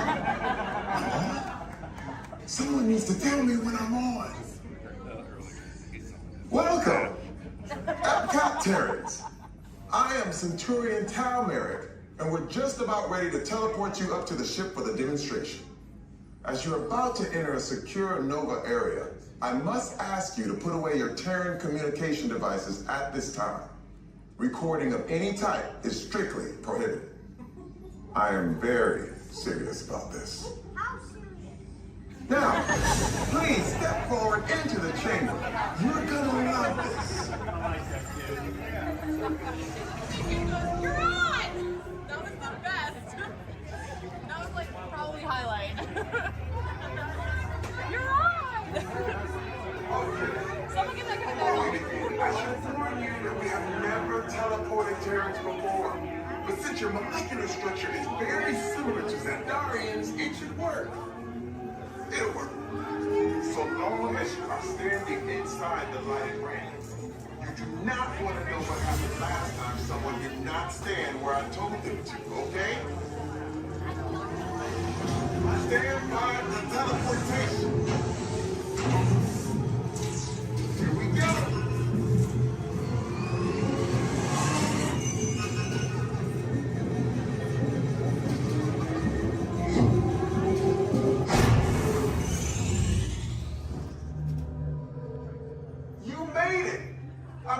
Of course you did.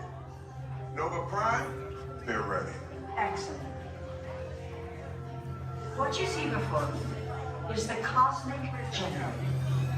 And in just a few moments, we'll be activating it so you can experience for yourselves what's happening. I'm not sure.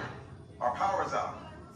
And the Cosmic Generator is gone. Interior Mod, go to Code Red.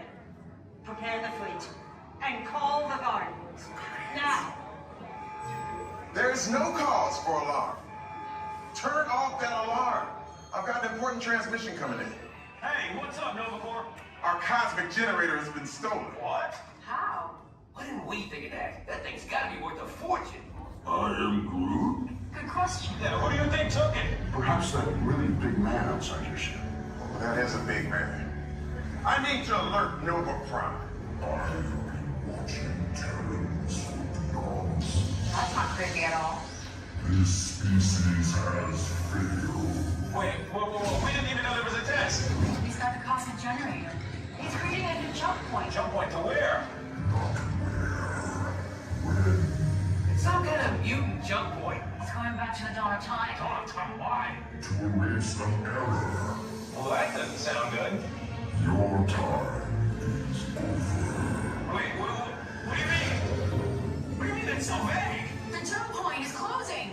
Hey, Nomadoo, your Nova Corps need to follow that whatever it is until we get there. We can't.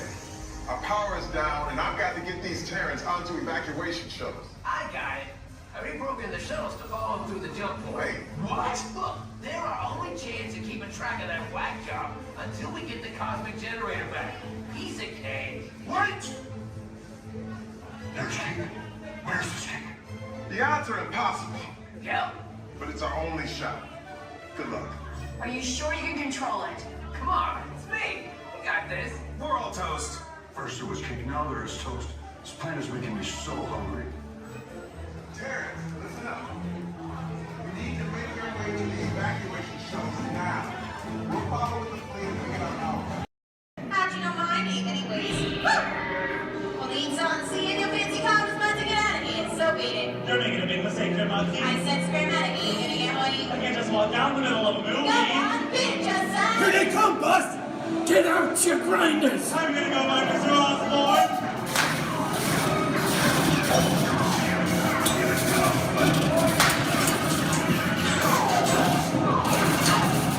I'm hit! Hey, I'm hit!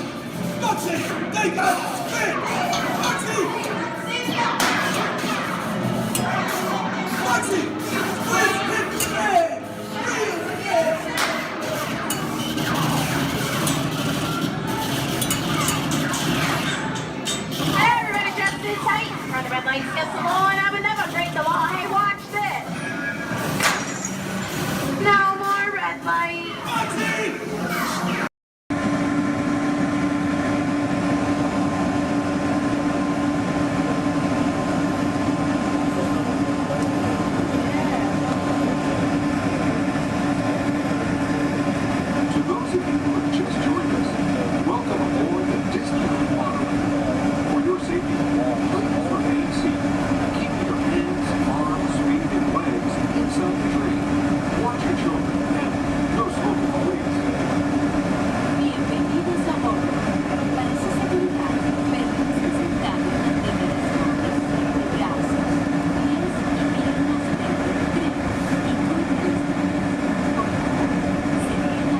Pacific. Keep your head on six, train on time.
Disneyland Park is open until 9 o'clock tonight. Meantime, a monorail train is departing every 5 minutes from the Tomorrowland station back to downtown Disney. If you would like to leave the park and return later today, please make sure you have with you your valid Disneyland passport ticket and a hand stamp so you can re-enter the park anytime up to 1/2 hour prior to Disney Park's closing. You can get your hand stamp whenever you depart today. Today here at Disneyland Park, we'll have Celebrate a Street Party down Main Street USA at 5:30 p.m. And also tonight, as part of Halloween time at the Disney Resort, we'll have Halloween Scream, a bonus surprise in the sky at 8 p.m. Thank you, and have a pleasant day here at the Disney Resort.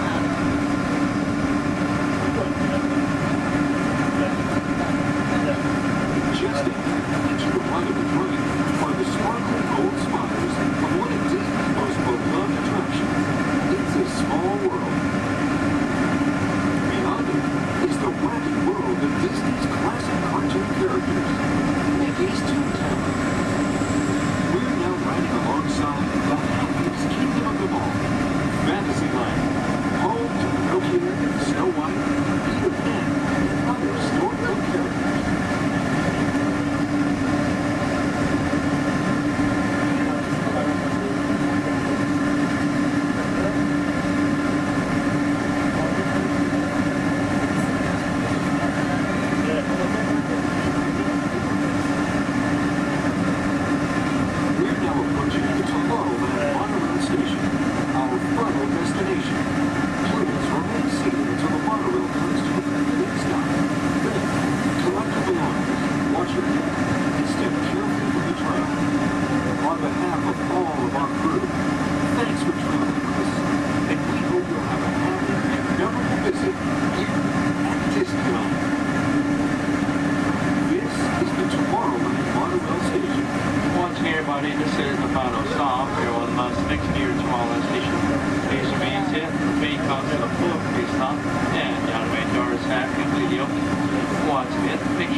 So the kids can create the next big idea that will equip the tools to become the next generation of heroes.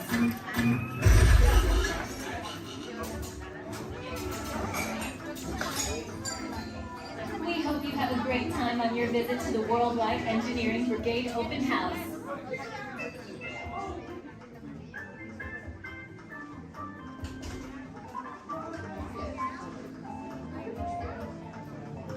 And now, our project lead, the brilliant, Peter Parker.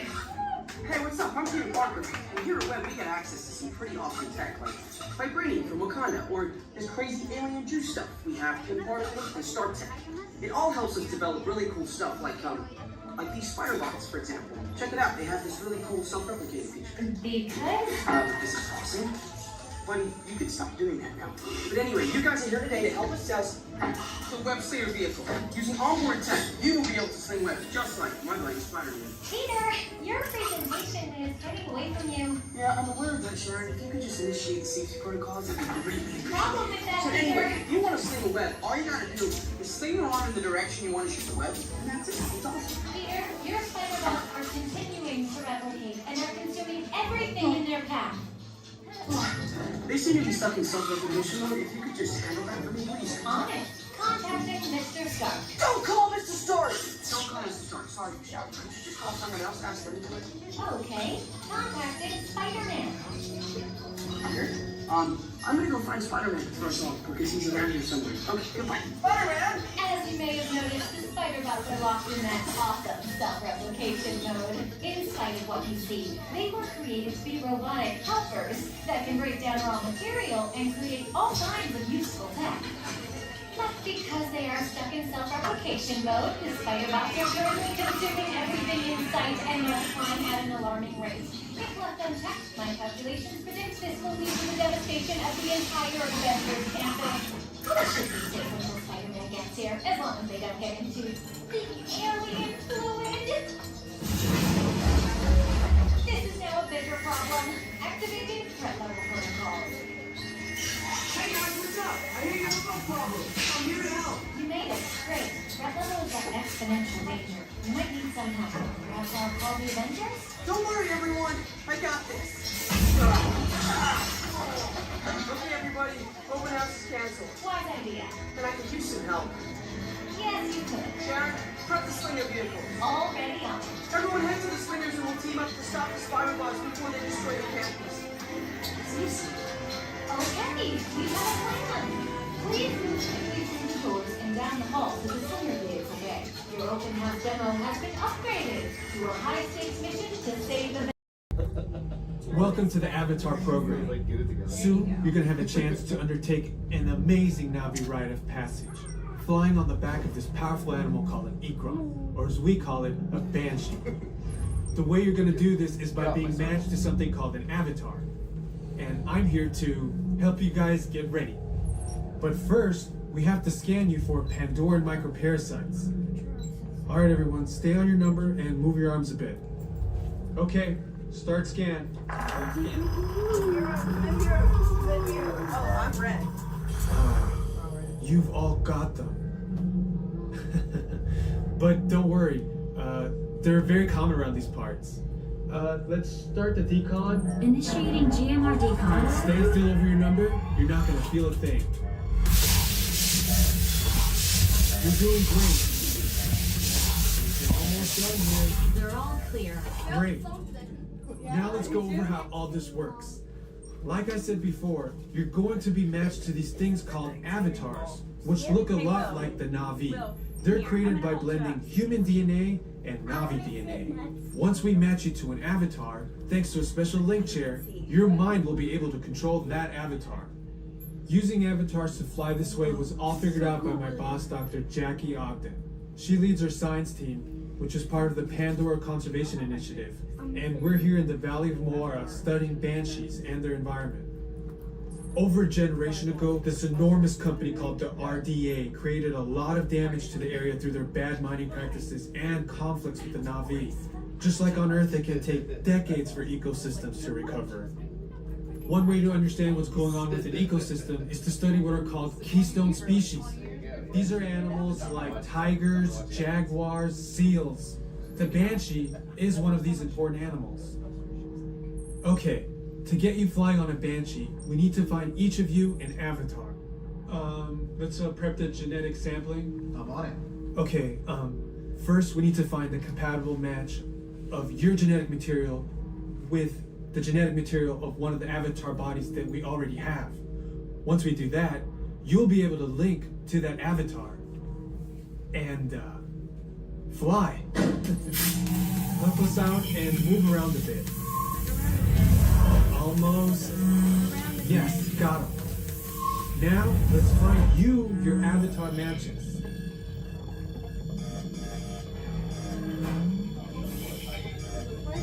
Your match?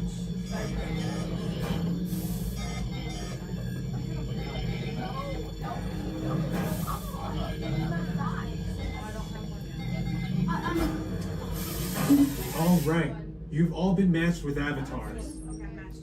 Looks like they're ready for you in the next room.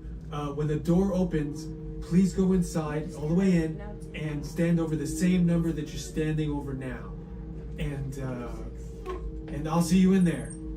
I'll be for Make room for everyone. Please offer available seating to those needing special assistance. If you're standing, please hold on to the handrails and stay clear of the doors. The monorail will depart momentarily for the Magic Kingdom. Thank you.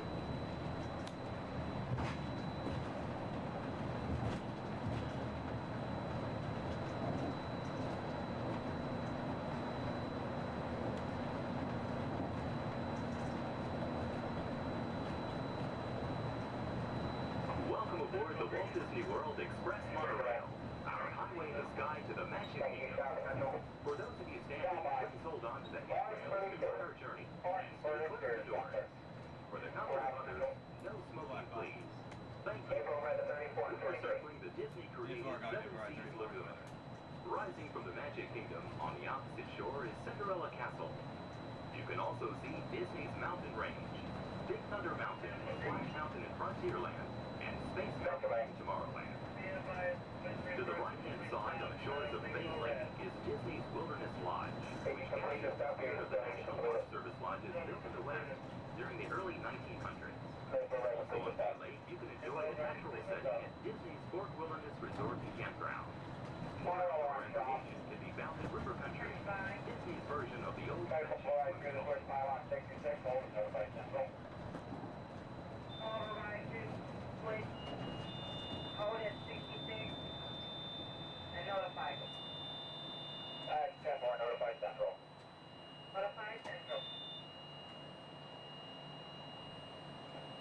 Central 3. Sacramento. Pages radio. Southwest.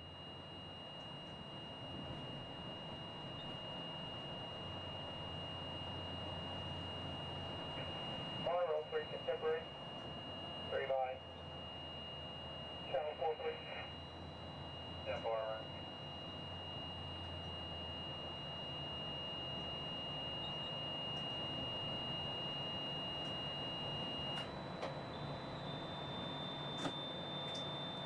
Ladies and gentlemen, welcome aboard Monorail Black. We're going to be holding here just momentarily. At this time, they're bringing out another train off of this beam ahead of us. Therefore, we're going to have to wait here until that is complete. Once the train is on this beam and the alignment is switching back up, we'll be prepared to proceed. I apologize for any delay. We'll be on our way as soon as possible. Thank you. Monorail stop, line.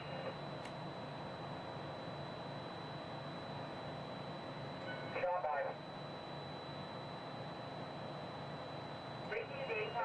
Propulsion in upper display group C, malfunction, by receiving tower.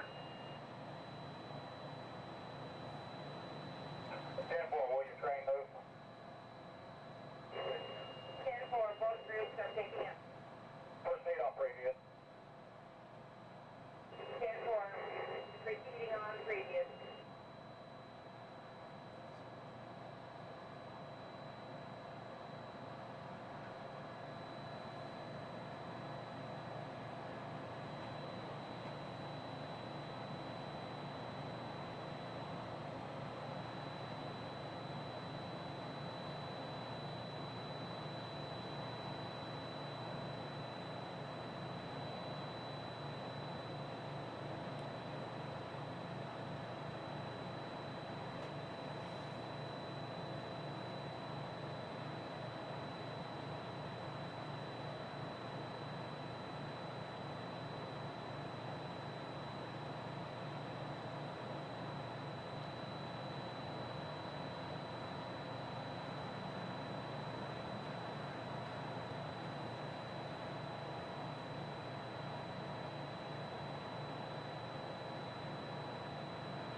Get by.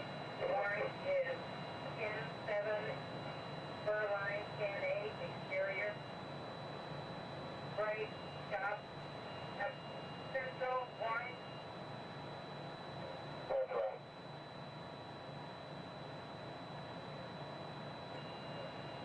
Vacate, Maple, holding a pylon 66, Amber, and coming through the switch.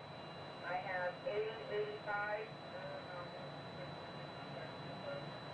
All beam contact, holding at 66, all beam contact has reset.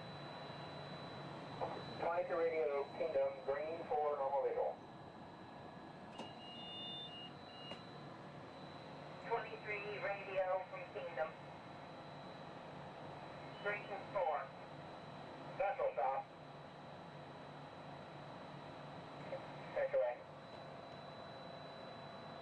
Kansas, exterior beam, Colorado, with power. Tank by exterior umpire, black central. Black, black. Winch 4. Copy, winch 4, normal visual. 10 4. Orange Kingdom. Green 5. 4, Maple 6, Burrow, green. Orange Maple check on green.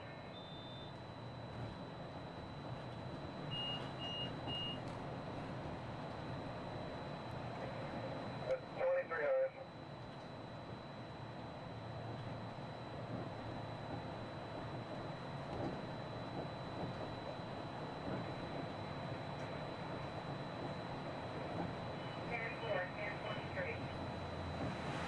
Thank you.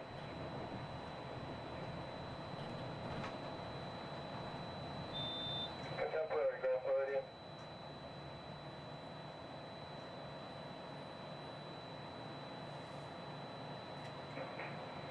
Contemporary by.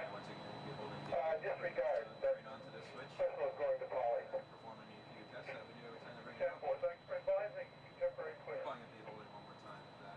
Again, I do apologize for the delay. Orange Kingdom. This is standard procedures when we bring a new train out. We'll be on our way as soon as possible. Orange, Space Kingdom. 95. Maple 6, green, please. Which is green?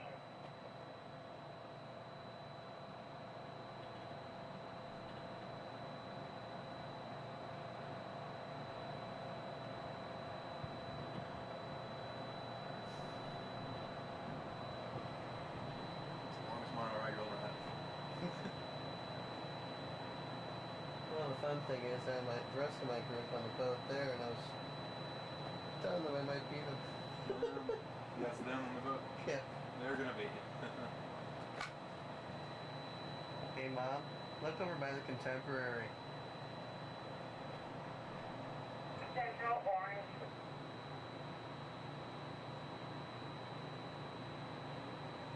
Central right.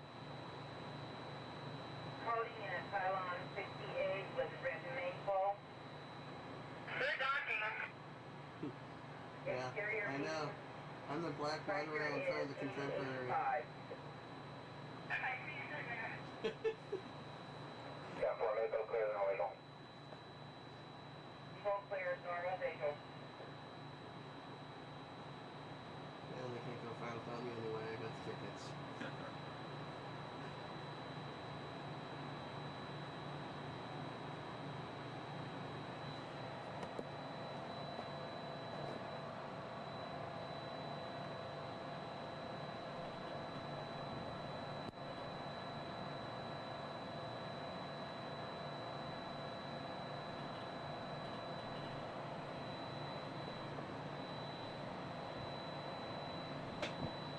We are entering Disney's. While your group is together, now is a great time to pick a place to meet if you become separated in the park. Should you become separated, stop by City Hall on Main Street, USA for assistance. Guest relations at City Hall can also help you plan your day, make dining arrangements, or provide a special guided tour of the Magic Kingdom. As you approach the entrance, please keep your party together and have your tickets ready. If you are traveling from another Disney theme park, please have your tickets and hand stamp ready as you enter the Magic Kingdom.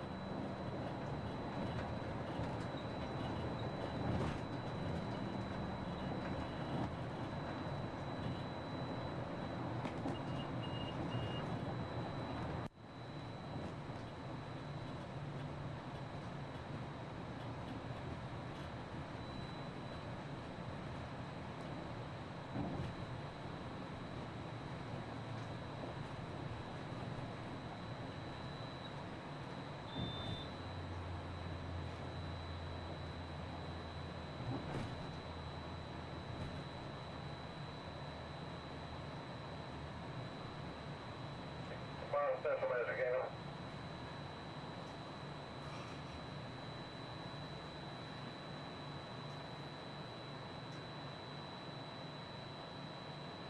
Central Kingdom. Sanctuary. One egg of orange Ben Steve is loose. Temporary, thank you. Orange Central.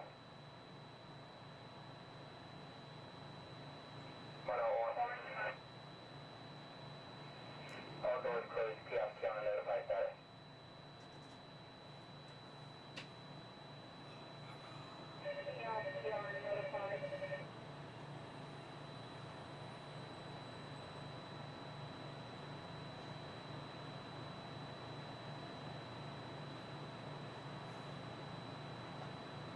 See your group?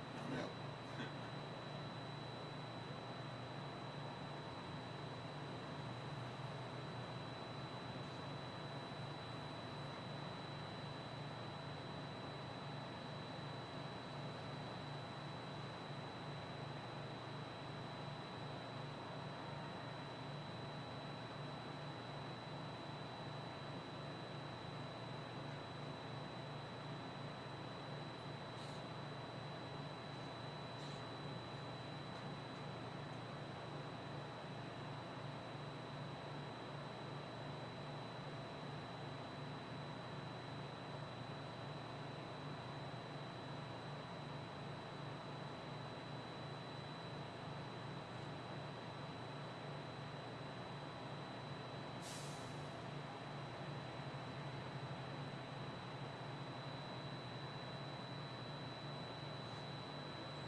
Ladies and gentlemen, we're almost to the Magic Kingdom. Once we begin moving, we're going to have to do a quick check of our safety systems. We'll just come to one complete stop, and I promise that will be the last stop. And then we'll be at the Magic Kingdom. Once again, I apologize for any delays. We should be on our way just momentarily. Thank you.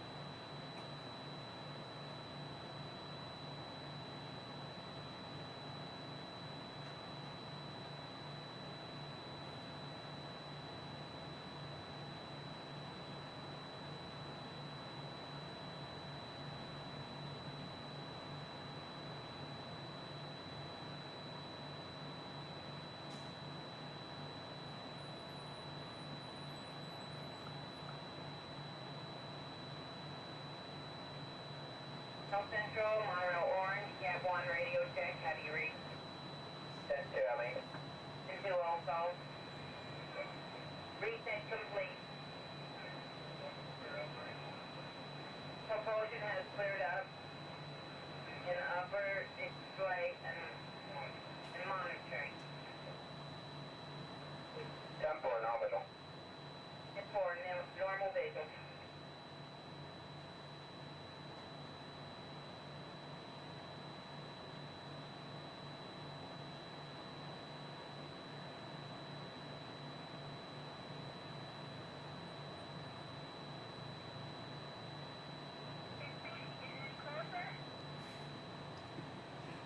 Almost there.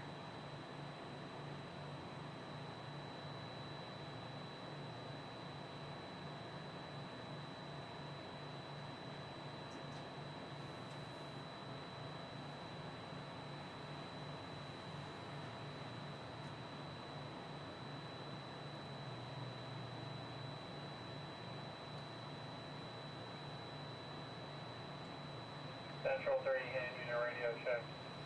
10 Charlie. 10-2, thank you. Pretty clear. Go.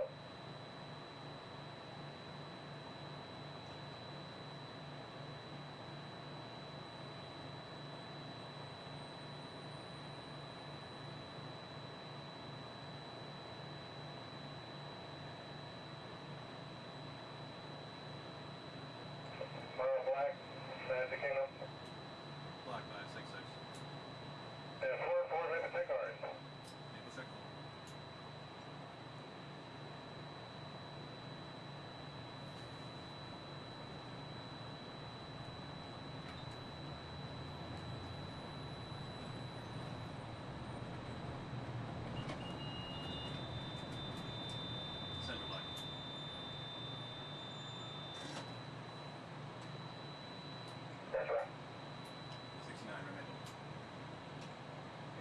no visual.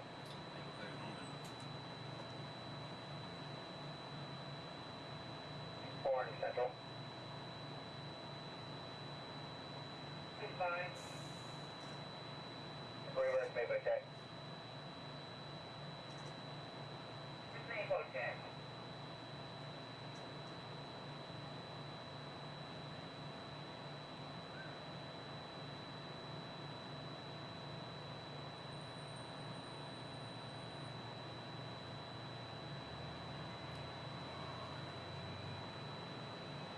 Another reason why it's going so slow is it's a trainee and that train. Yeah. Usually we get this done a lot quicker. Yeah, it's a good time to do it too. Yeah. Nice and slow. Yeah, it's probably hardly on the train anyway.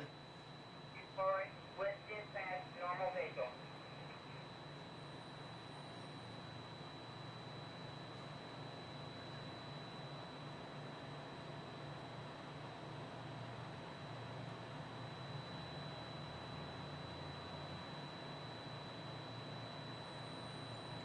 Exterior of Toronto Central, 4 trains, train order black, coral, green, and orange, brakeman OT Central. Goodbye. Black, coral, green, and orange on exterior. Black, coral, green, orange.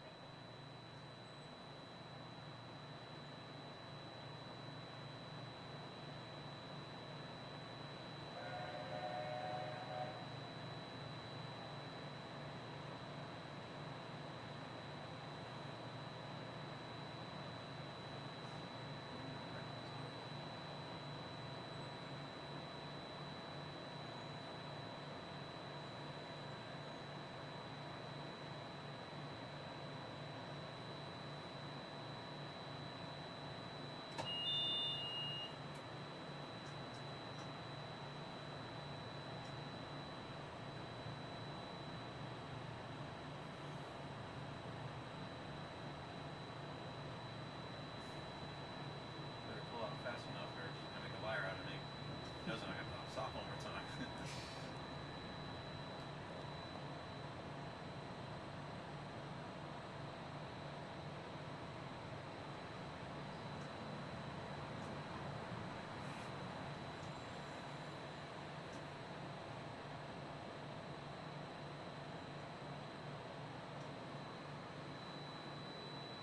I see ya.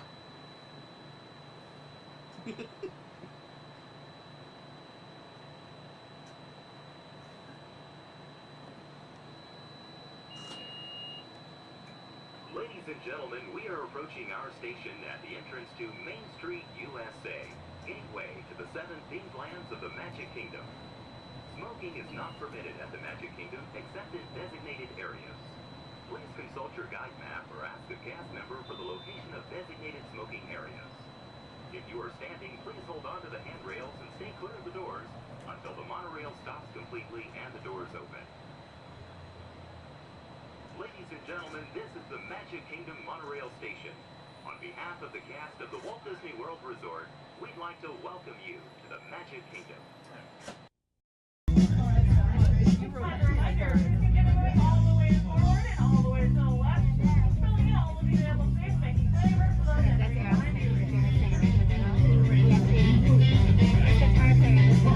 Company. Wow. All right. Hey, don't mind us. We'll be finished in just a minute. What are you guys still doing here? You're supposed to be at the show. Work out. I'd like to introduce our local manager. Rocket Roller Coasters allows thrilling high-speed roller coaster test ride that includes sharp turns, upside-down maneuvers, Okay, come on, guys. Please, get in the car. Sorry, folks. We gotta go. Come on. Chris, can you grab my black Les Paul? Hey, wait a minute. We can't leave these people here like this. We can't? No! Come on, you know how we feel about our fans. Yeah, that's right. Well, guys, what do you expect me to do? Is send them all with you? Yeah. Wait a minute. I love that idea. How about some backstage passes? Yeah. Come on. Make it happen. Give us some. Okay, I'll make it happen. Now get out of here. I hate all of you. See ya. Have a nice ride. Hi, Sal, it's me. Listen, I'm gonna need a bigger car. Make it a stretch.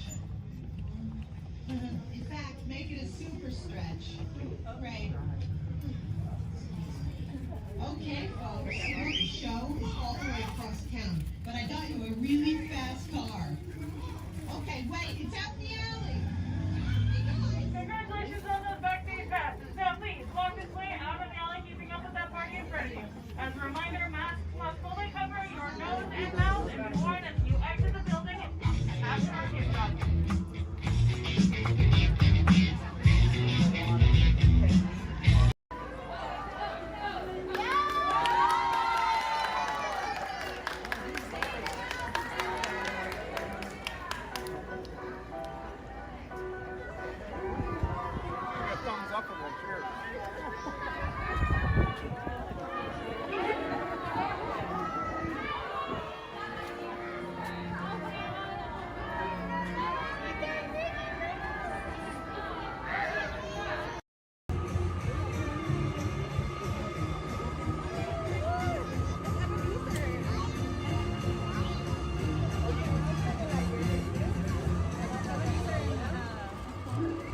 Attention explorers! Set your sights on the Discovery River, because he's at it again! Yes, famed billionaire and thrill seeker Scrooge McDuck is back in pursuit of high adventure! At the navigation helm, why, it's his personal pilot, chauffeur, and travel companion, Launchpad McQuack. This expedition will surely produce a grand ducktail!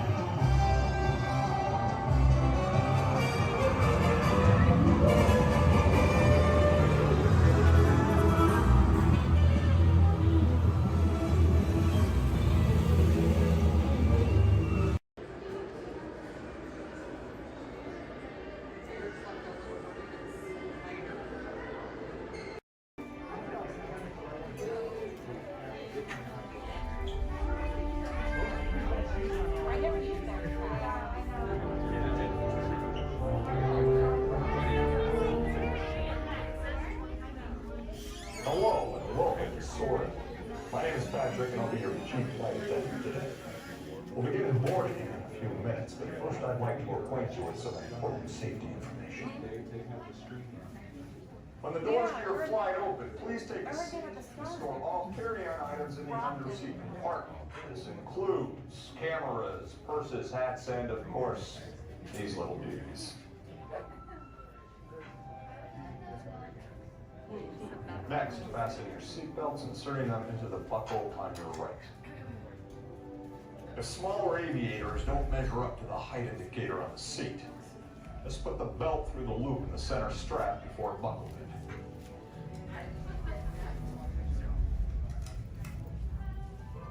Nice work, pal. Soon you will be airborne. So if you or your little aviators have a fear of flying or of heights, you might want to wait for your party to arrive.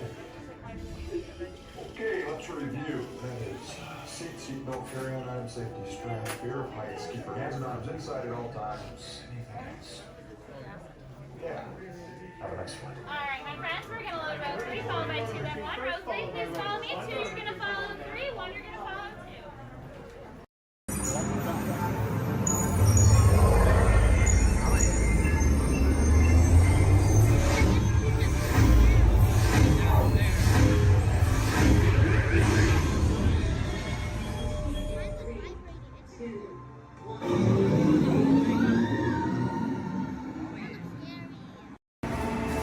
Welcome to the seat track.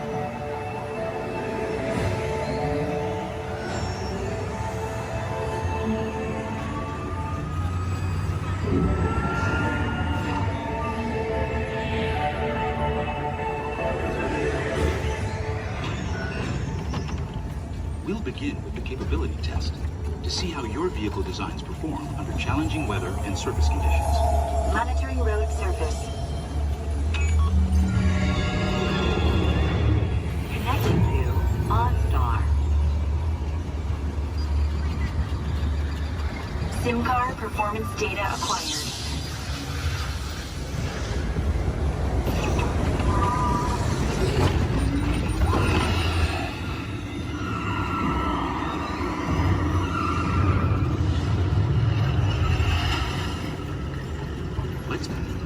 Let's see how your designs hold up now.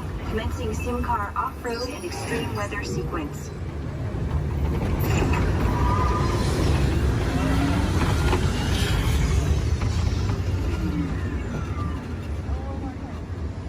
Capability test results displayed and verified. Now let's see how your vehicles compare when it comes to their efficiency.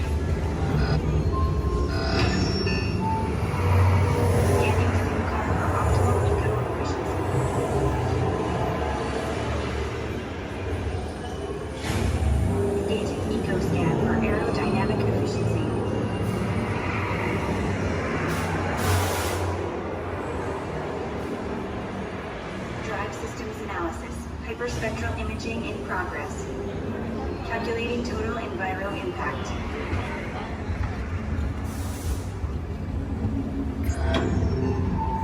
Commencing responsiveness test. Okay, responsiveness data is now being synchronized. Automated driving technology verified and active.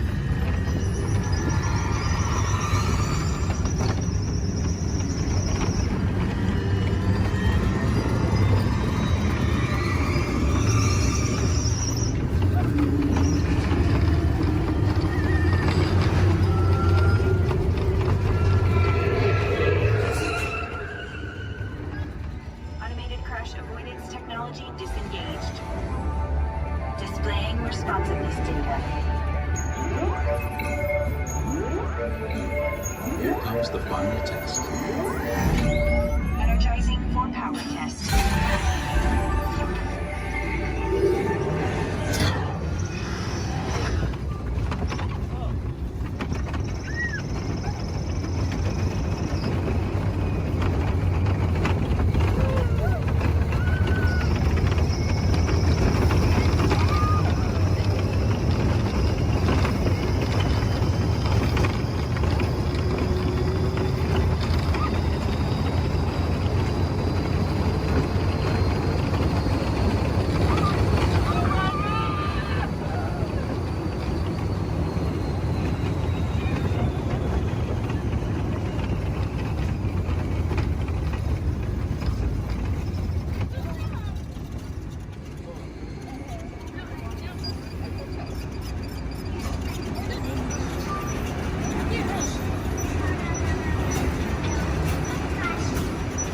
Displaying power test results. SimTrack performance testing complete. This concludes your performance testing. You'll be able to see how your Chevrolet custom concept vehicle designs compared with the sim car after you disembark. Please watch your step as you exit, and remember to take all your personal belongings with you. Be sure to check your final performance numbers in our scoring area.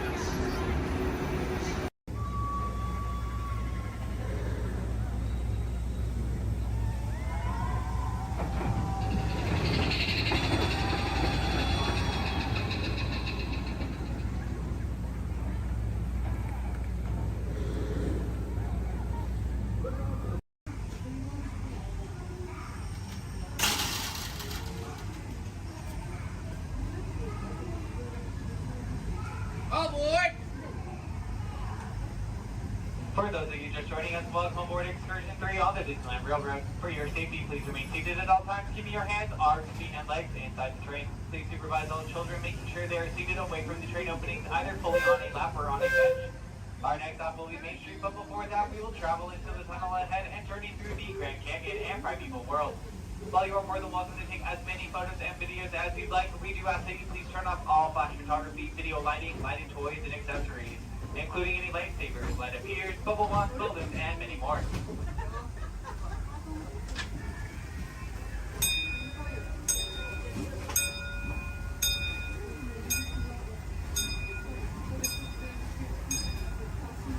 To those who have just come aboard, welcome.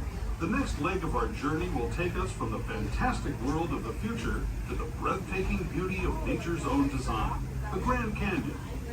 For your safety, stay seated with your hands, arms, feet, and legs inside the train. Watch your children and no flash photography. Para su seguridad, permanezca sentado y mantenga las manos, brazos, pies y piernas dentro del tren y cuide a los pequeños. Por favor, no tome fotografías con flash.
That was the Grand Canyon as we know it today.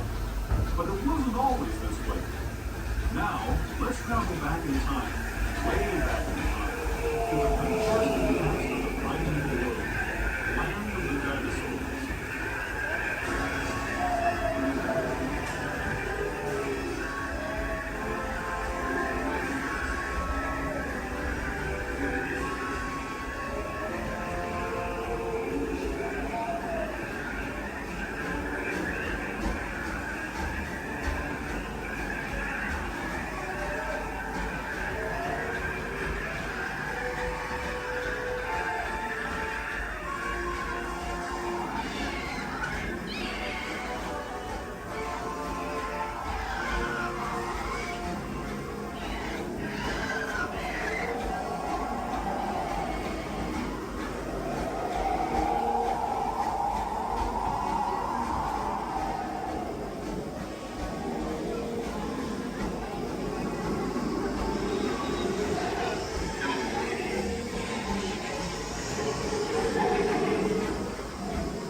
We're now returning to our own time and to Main Street Station, gateway to Disneyland.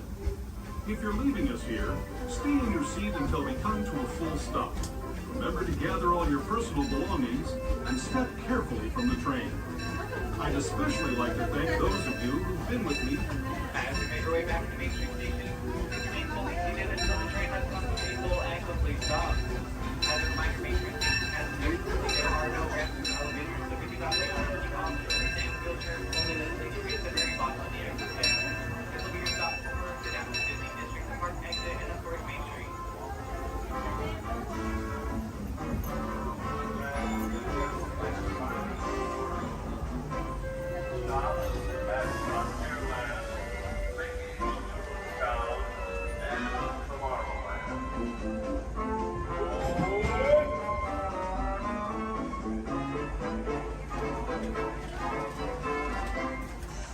Head out, please remain seated at all times. Please keep your hands, arms, feet, legs, and elbows inside the vehicle, and please supervise your children. This is a one-way trip to Main Street, USA, and enjoy your ride.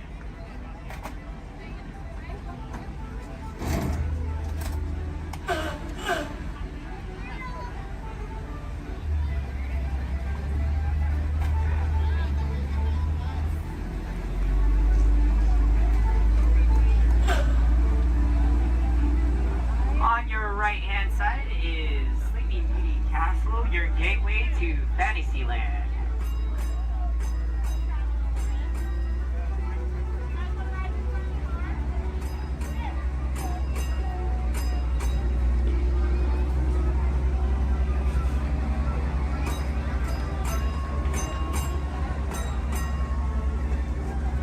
Coming up on your right-hand side is Frontierland and Adventureland. Beyond that, Critter Country, Darling Square, and Star Wars Galaxy's Edge.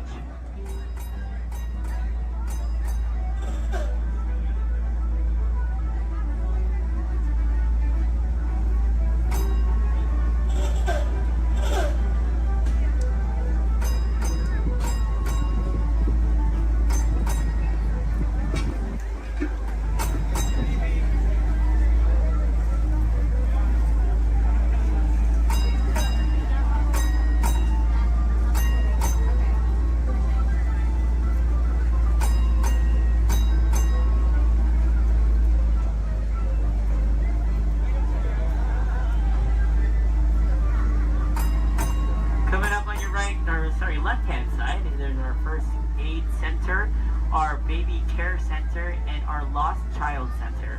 On your right-hand side, if you enjoy ragtime piano, we got some music going on over at the Coca-Cola Refreshment Center on your right.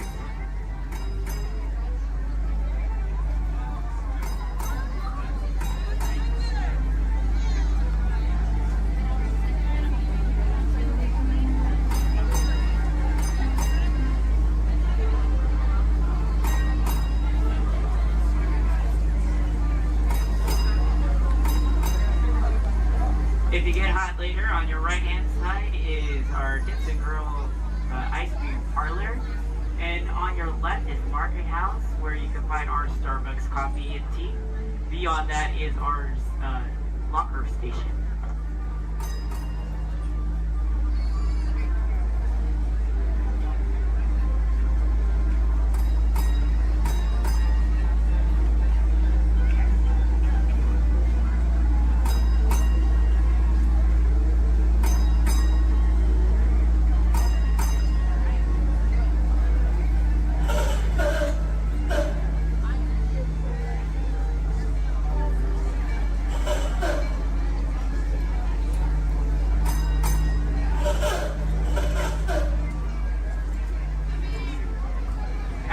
To our final destination in front of Disneyland City Hall. Please remain seated until the bus has come to a full and complete stop. For those of you who are sitting in the top stairs, please watch your step as you exit the stairs and assist young children, and enjoy the rest of your day here in the Magic Kingdom. My name is Justin, and thank you for riding.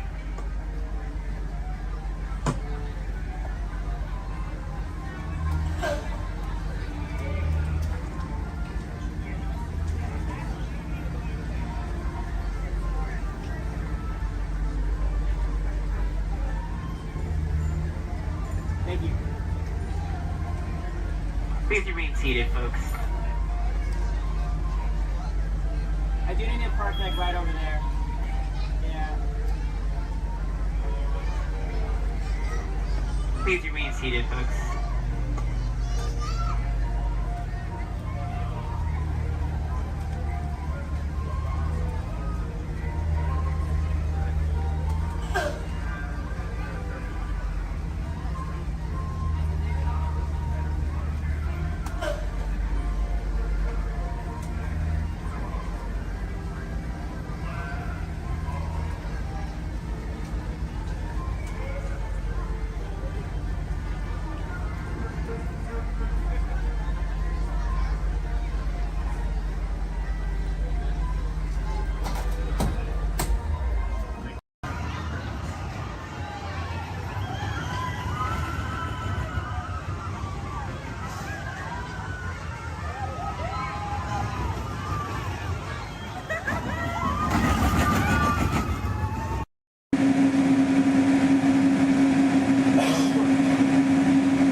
I'd like to welcome everyone on board Look around our red. And in just a few moments we'll be departing the Tomorrowland Mono Station. Our first stop will be the downtown Disney Mono Station located by the Disneyland Resort Hotels and the downtown Disney Shopping and Dining District. And then we'll be returning here to Tomorrowland. Tomorrowland will be our final stop.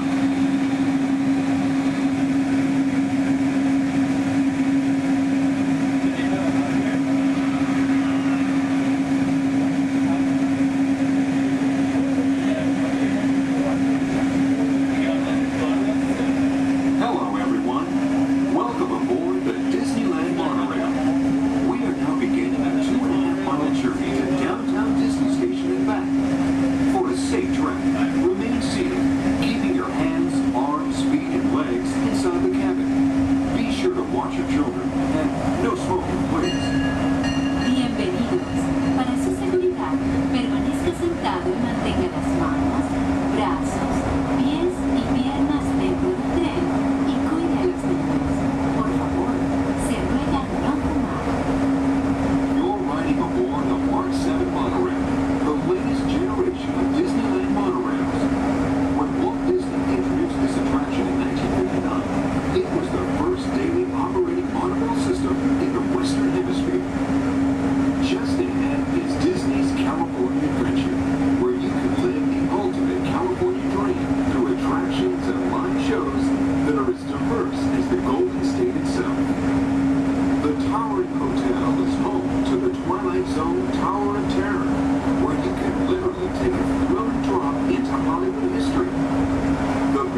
downtown Disney District and the Disneyland Resort Hotels. If you will be leaving us here and returning later today, please hold on to your park ticket and have your hand stamped as you leave the station. You may reboard the monorail for a return trip to Tomorrowland up until 1/2 hour prior to Disneyland closing. Please remain seated until the monorail comes to a complete stop and the doors have opened. Then, gather your belongings, lower your head, watch your step, and exit to the left of the monorail. Thanks for traveling with us today, and we hope you enjoy your visit to the Disneyland Resort. For those of you continuing with us,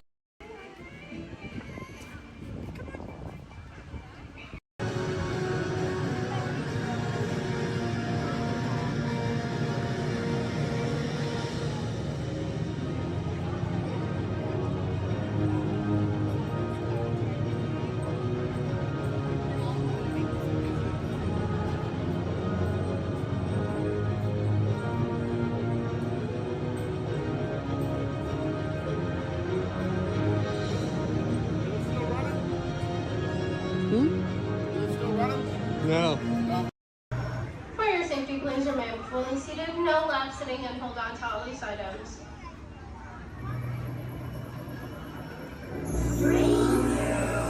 From the outside.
Some of your legs are warmed up. Let's warm up those voices. Repeat after me.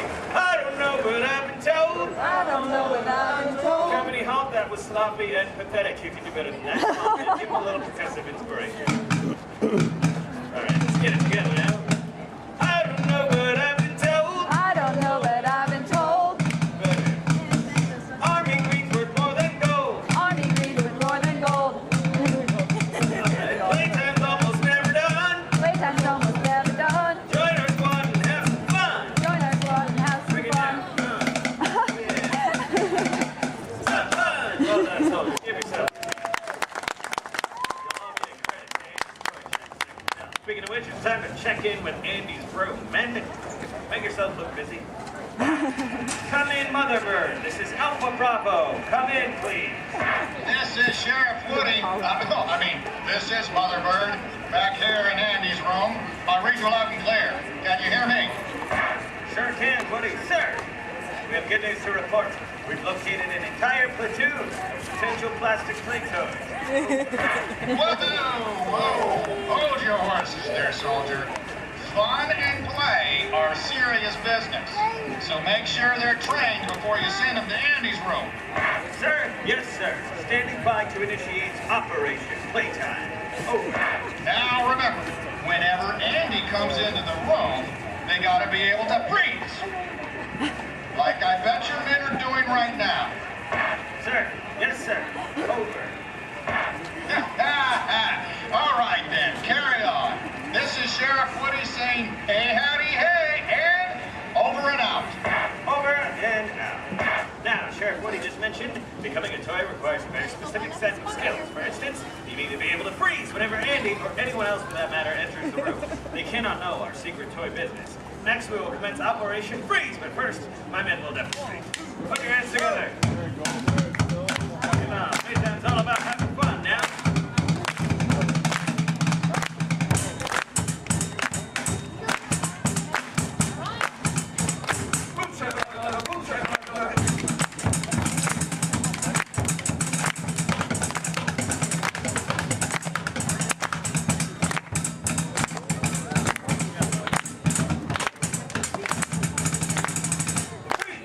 Well done, give him a hand.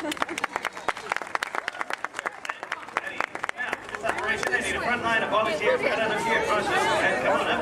Don't be shy. Move it. Come on up. Front line up. We will train these volunteers to be checked. All right, now go ahead and line up with these soldiers here, shoulder to shoulder. One big straight line.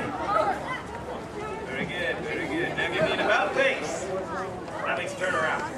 And then easy on him and just demonstrate. We're going to march in a circle as they play a march, but as soon as they stop, as soon as you hear silence, no drumming, then I want you to freeze as if you're a toy and someone just entered the room.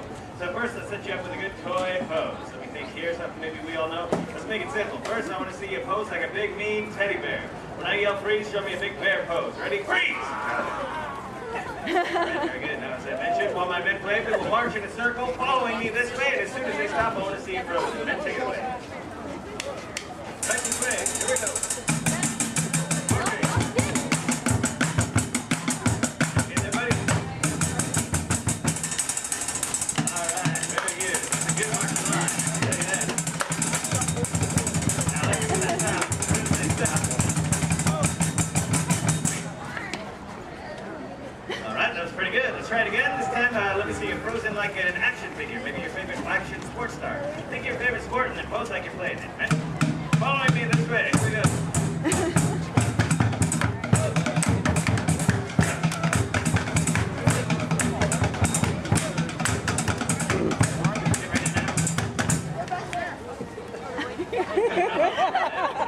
Got some soccer, some baseball, and some freestyle walking. Very nice. I want to see you frozen like a green army man. Following me this way. Here we go. Up.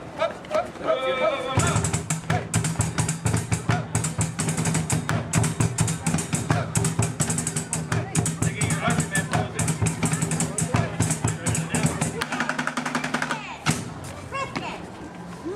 All right, pretty good. Give him a round of applause.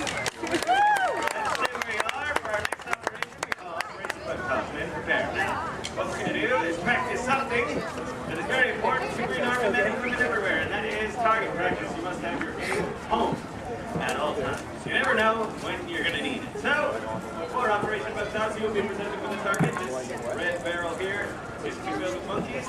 They got out. It's a very sad day. So now we use ladybugs for our target practice. You will each be armed with 1 round of ammunition, and in 3 rounds of firing, our goal will be to get 100% of the bugs back into the barrel. As I mentioned, in 3 rounds of firing, hopefully we can get better every single time. Like me, I get more skilled every day. All right, go ahead and hold up those bugs, feet and arms. When I yell fire, let them fly. And 3, 2, 1, fire! That was pretty good for a first time, but I know we can do better. Go ahead and pick up those bugs, recover those ammunition.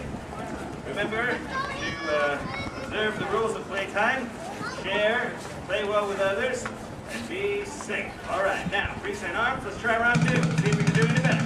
And 3, 2, 1, fire!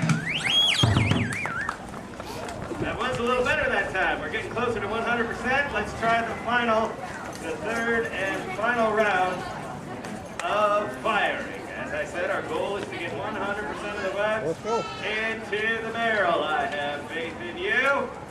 Now, freeze and arms, hold them up. And 3, 2, 1, fire! Wow, would you look at that?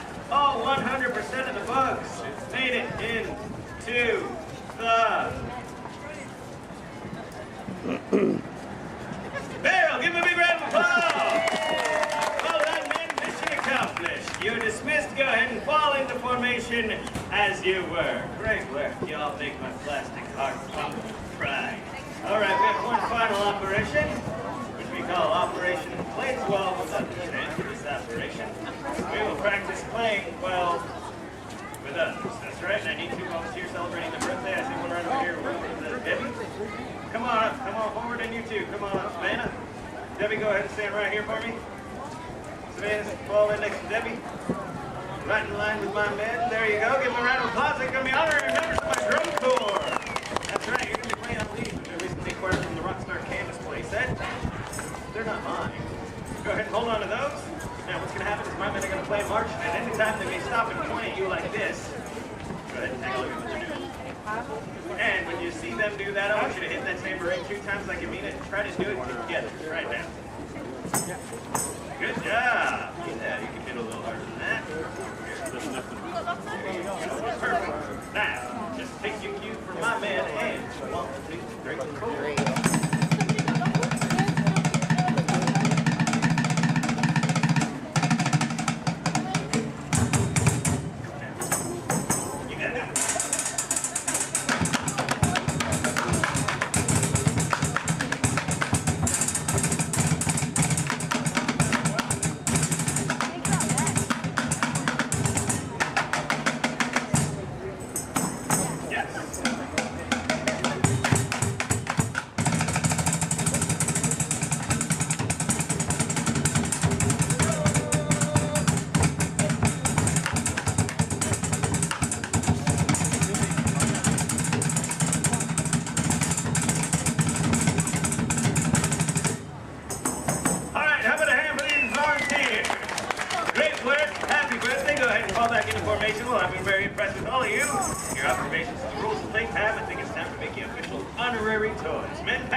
The oath. Everybody raise your right hand. That's in order. And repeat loudly, and I mean loudly, after me. I state your name. You solemnly promise to be a faithful and loyal toy. To follow any and all orders from my superior officers and or my parents. You can thank me later. And above all, my mission is fun. F-U-N. Now give yourselves a big hoopah! Congratulations, soldiers. You're now official honorary toys. Your first official order of duty is to enjoy the rest of your day. Stay out of the sun as much as you can because you are honorary toys. And after all, plastic melts. All right, men, mission accomplished. Let's get back to the toy bin. Great work, everyone.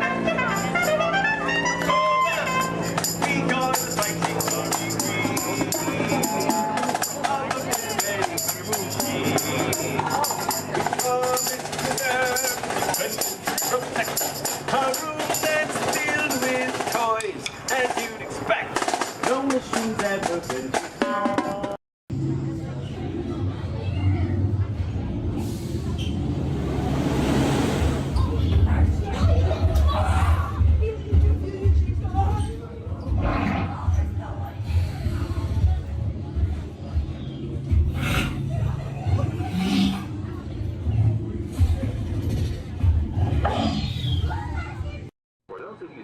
Please hold on to the handrails throughout our journey and stay clear of the doors.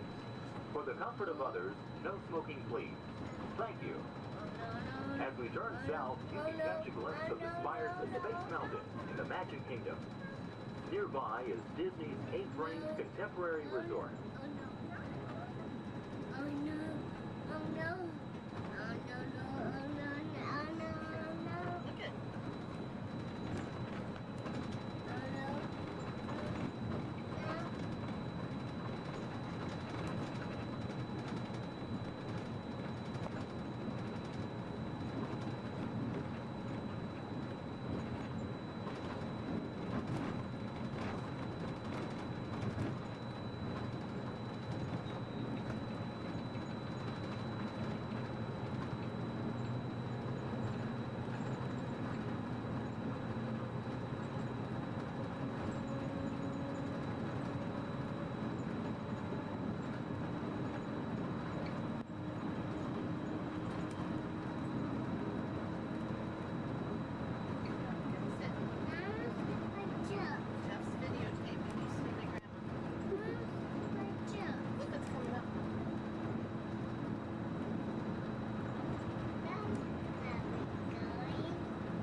While your group is together, now is a great opportunity to pick a time and place to meet and to become separated in the park.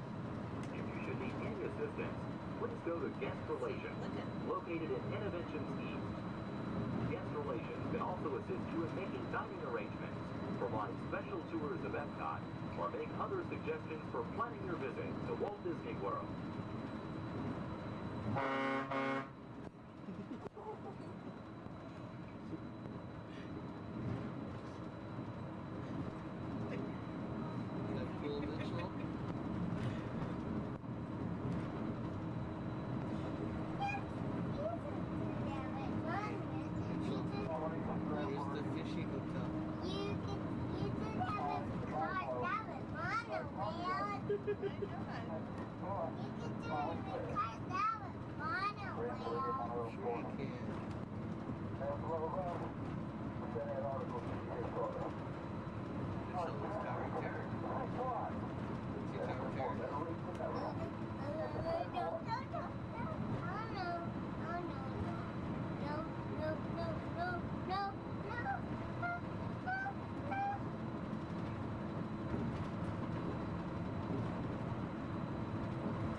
Traveling to Epcot, where nations celebrate human achievement and potential.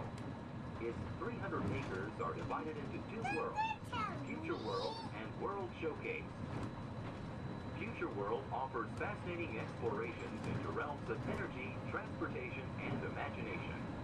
You'll also find adventures in communications, sea exploration, food production, and other vital topics. World Showcase is a community of nations, highlighting the accomplishments and cultures of people around the world. On the banks of the 40-acre World Showcase Lagoon are Mexico, Norway, China, Germany, Italy, the American Adventure, Japan, Morocco, France, United Kingdom, and Canada. Young adults from each nation represented in World Showcase are among your hosts, making this a true international exchange.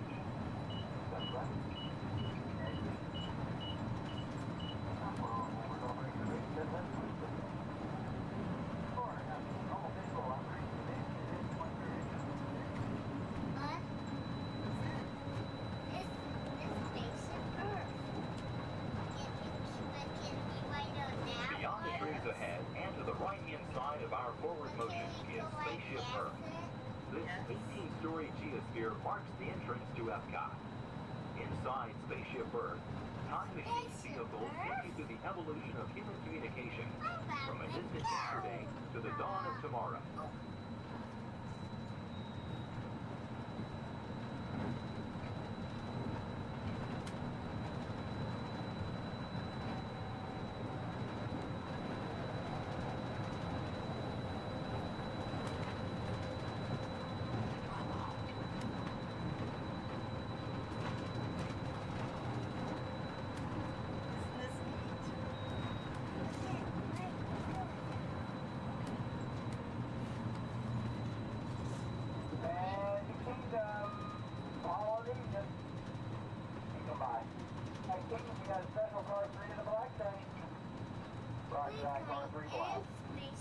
Coming up behind Spaceship Earth is Interventions. Inside this hands-on area, you can explore and interact with the ever-changing technologies and products for everyday living in the near future. To the opposite side is the Universe of Energy. Inside, you'll find Ellen's Energy Adventure, hosted by Ellen DeGeneres and Bill Nye the Science Guy. Maybe. Next is the Wonders of Life, where you'll discover Body Wars, which takes you on an amazing trip through the human body. No, we are not going to In Test Track, you can experience the acceleration of test driving a vehicle on the fastest and longest ride ever created for Walt Disney World. Coming into view is World Showcase. Directly across from us on the far shore of the World Showcase Lagoon is our host pavilion, the American Adventure.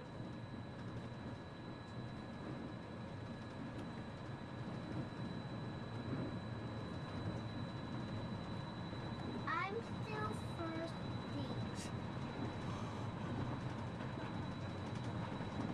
Well, I'm sure we can find something for you to drink.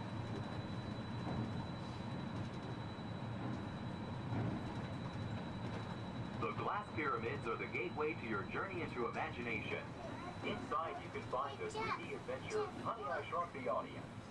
Join Professor Wayne Solinsky as he receives the Adventure of the Year award for his incredible shrinking machine. Next is the land, where you'll discover creative partnerships between people and the land around the world. In the living seas, you can descend via hydrolator to Seabase Alpha and navigate the largest, most spectacular coral reef environment ever created by humankind. Ladies and gentlemen, we are approaching the Epcot monorail station. Smoking is not permitted at Epcot except in designated areas. Please consult your guide map or ask a cast member for the location of designated smoking areas. Please hold on to the handrails and stay clear of the doors until the monorail stops completely and the doors open. On behalf of the cast of the Walt Disney World Resort, we'd like to welcome you to Epcot. And ladies and gentlemen, this is the Epcot monorail station. If I can please have everybody's attention once again, I do need everyone's attention. As you're walking up the platform this morning to the Transportation and Ticket Center, you might have noticed our signs, and if you did not, that is why I'm here. Epcot will be closing this evening promptly at 4 o'clock. Once again, Epcot, the entire park, will be closing this evening at 4 o'clock. Monorail transportation will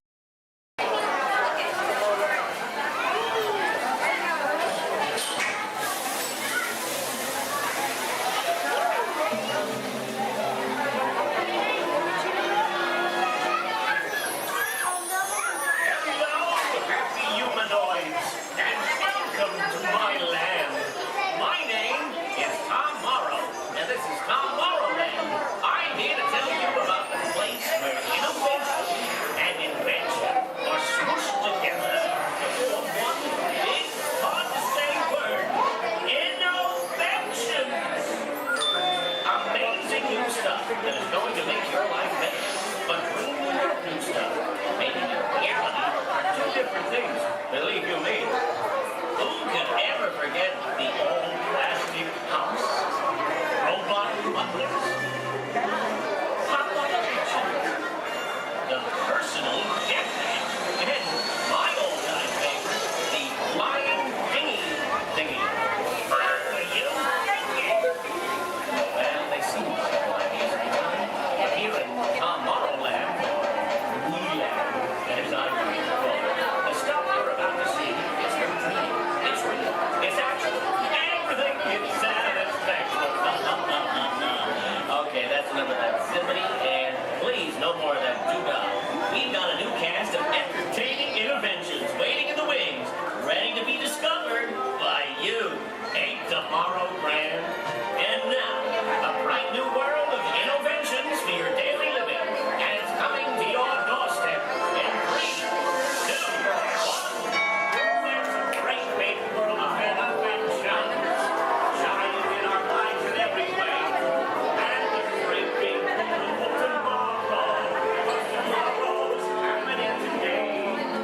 Step through the door of your home, robotic.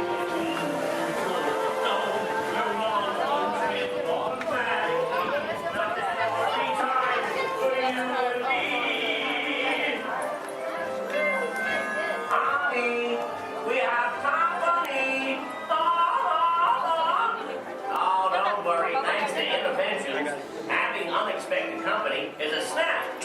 But getting them to leave is still a nightmare. We're still working on that. Yes, sir, we've got all the latest things. And I'm not talking Mr. Coffee, whose work I admire, by the way. I'm talking smart relatives of mine. Genius gadgets that take the hard work out of housework. You want digital, analog, interactive, hyperactive, radioactive. Can you believe it? It's all here. You're gonna love it. I'm gonna have to ask you to leave now. I'm expecting company to arrive at any moment, so if you'll excuse me, I have to clean up this house. There's a great, big, beautiful tomorrow, headed right this way. Well, see you around and around and around and around and around, around. Oh, bye. Bye. Lagi bumi-bumi daw.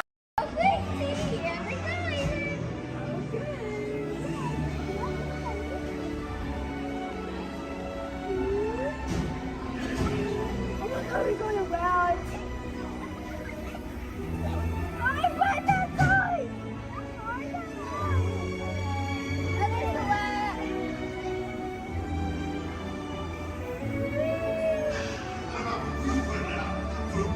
Venez, suivez-moi, je vous prie.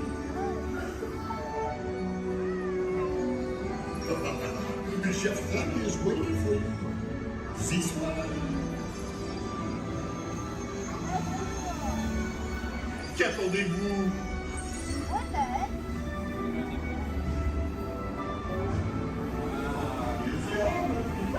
Invité pour le dîner. No. A simple omelet? Too simple. What? Wait, that's it!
What are you doing? Que magnifique!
Sure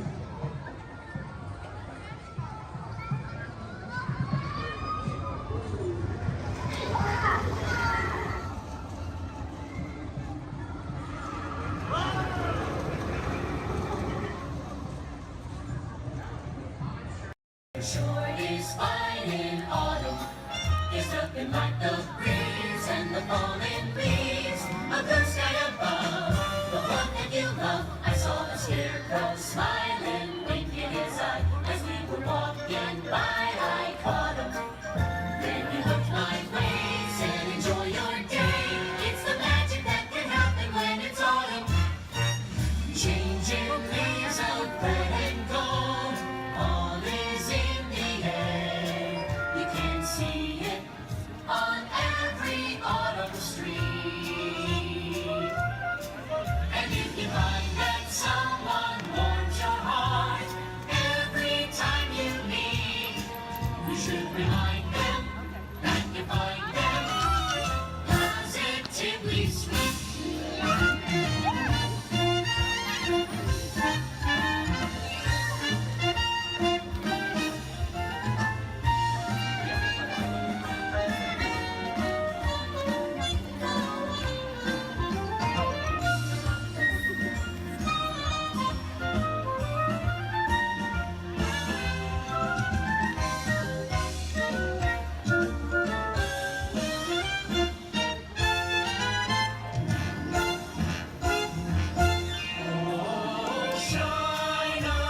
Shine on, harvest moon, up in the sky.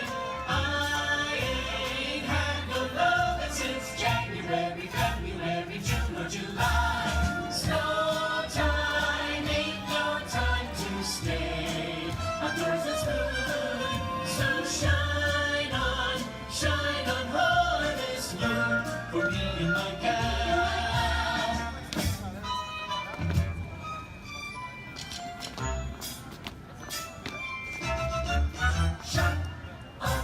Shine on, harvest moon. It's autumn, wonderful, beautiful autumn.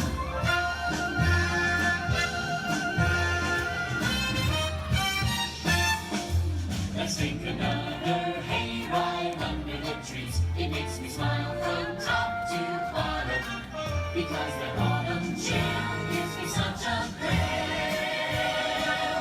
It's the magic that can happen when it's autumn. When it's autumn. When it's autumn. When it's autumn. It's the magic that can happen when it's autumn.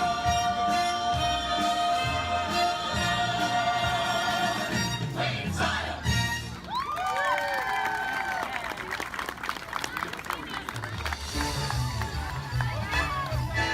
Thank you for joining us on Main Street, USA. And from all of us here in the Magic Kingdom, we hope to see you again real soon.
Thank you. Oh, we got company. Wow. All right. How do, people? All right. Hey, don't mind us. We'll be finished in just a minute. What's hey? What are you guys still doing here? You're supposed to be at a show. I'm working. Now. I'd like to introduce our lovely manager. Yeah, she's usually not like this. Yes, usually worse. I heard that. Where is my limo? Good. Okay, come on, guys. Please, get in the car. Sorry, folks. We gotta go. Make sure Come on. Chris, can you grab my black Les Paul? Hey, wait a minute. We can't leave these people here like this. We can't? No. Come on, you know how we feel about our fans. Yeah, that's right. Well, guys, what do you expect me to do? Send them all with you? Wait a minute. I love that idea. How about some backstage passes? Yeah. Come on. Make it happen. Give me some. Okay, I'll make it happen. Now get out of here. I hate all of you. See ya. Have a nice ride. Hi, Sal, it's me. Listen, I'm gonna need a bigger car. Make it a stretch. In fact, make it a super stretch. Great. Excuse me. Okay, folks. Look, the show is all the way across town, but I got you a really fast car.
31.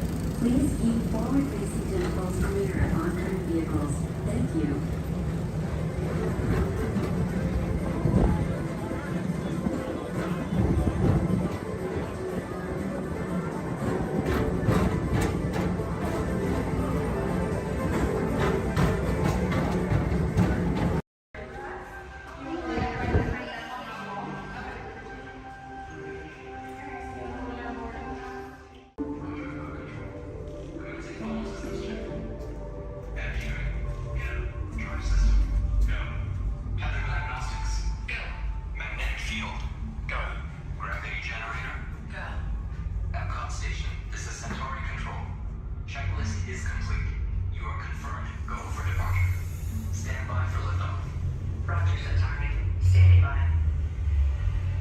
Welcome aboard this elevator. In just a few moments, you'll be on your way up to Space 220 aboard the Centauri space station. Enjoy the ride. SP1, you are clear for departure. Initiating in 3, 2, 1, liftoff. You're riding aboard the Mark V Stellarator, the latest in space elevator design and technology. Today, you'll have a spectacular view of Florida and the eastern seaboard. Enjoy the ride. I'll be back in a bit with arrival information.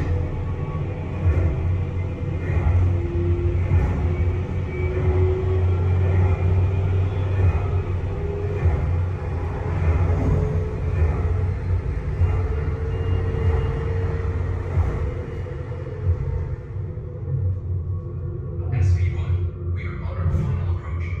Roger that. If you look above, you'll see Centauri space station coming into view. Once we dock, gather your belongings and exit through the open airlock. A Space 220 agent will be waiting for you. SP1, cleared for arrival. Gravity generator active. Airlock activated. Docking complete.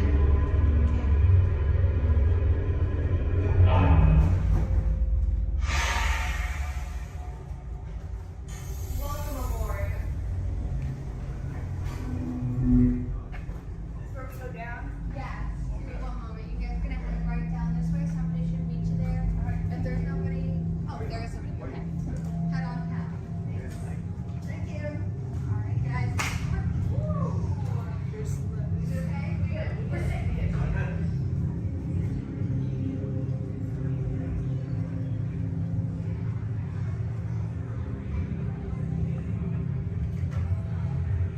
Hi there, guys. I'll Hello. take that boarding pass.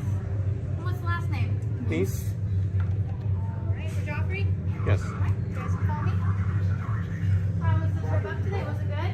Very good. Awesome.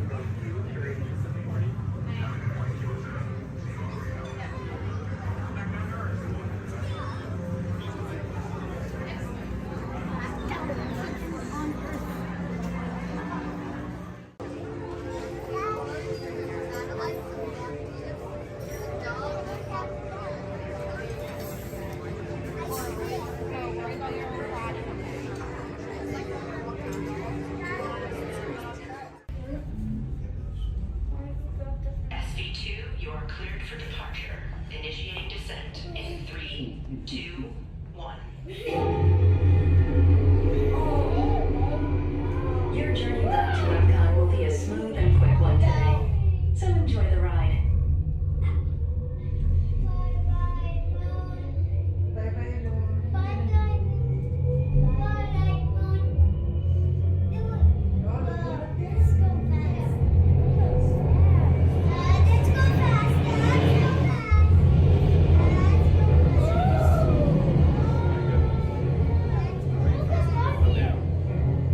Epcot is now coming into winter. Gather your belongings, exit through the open airlock, and watch your younger travelers. Yeah, I was way past. SV2 cleared.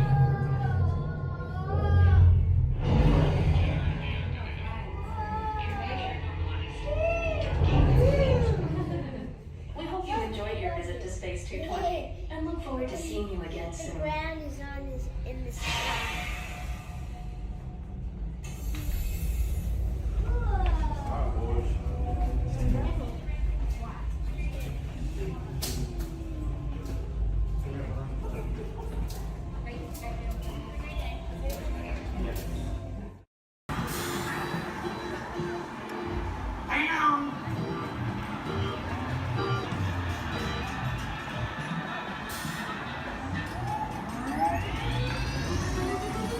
Here we go.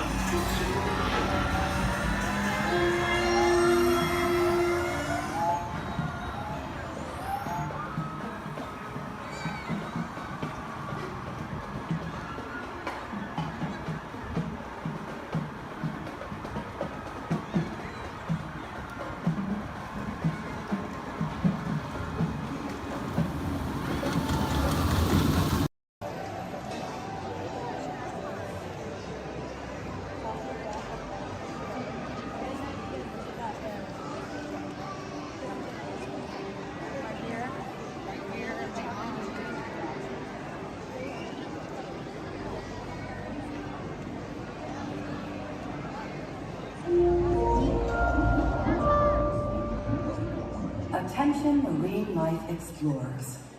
Do you ever wonder why pufferfish puff? It's a special adaptation that keeps them safe from predators.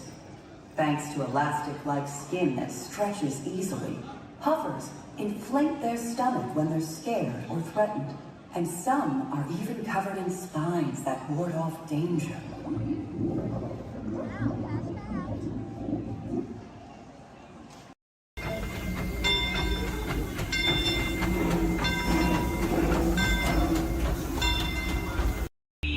Please remain seated at all times. Please keep your hands, arms, feet, legs, and elbows inside the vehicle. And please supervise your children.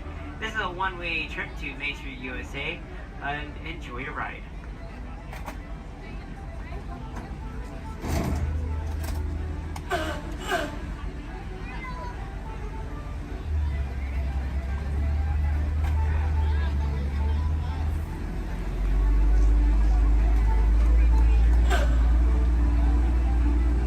On your right-hand side is Sleeping Beauty Castle, your gateway to Fantasyland.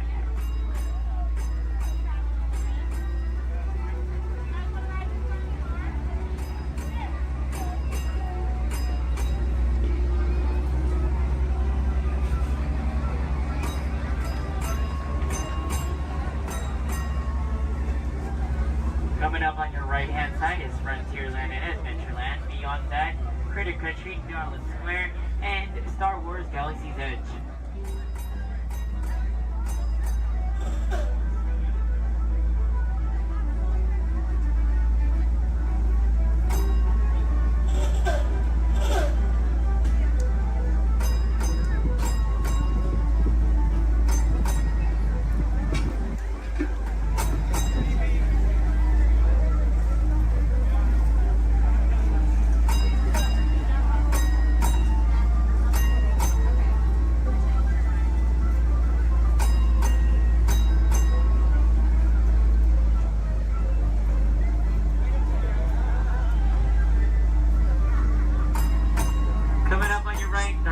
Left-hand side, there's our first aid center, our baby care center, and our lost child center.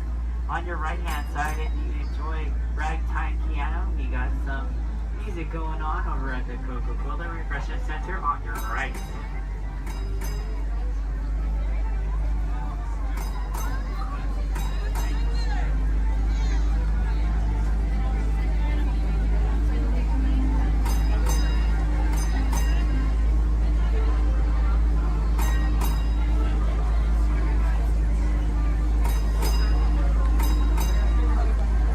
If you get hot later, on your right-hand side is our Dips and Grill ice cream parlor. And on your left is Market House, where you can find our Starbucks coffee and tea. Beyond that is our locker station.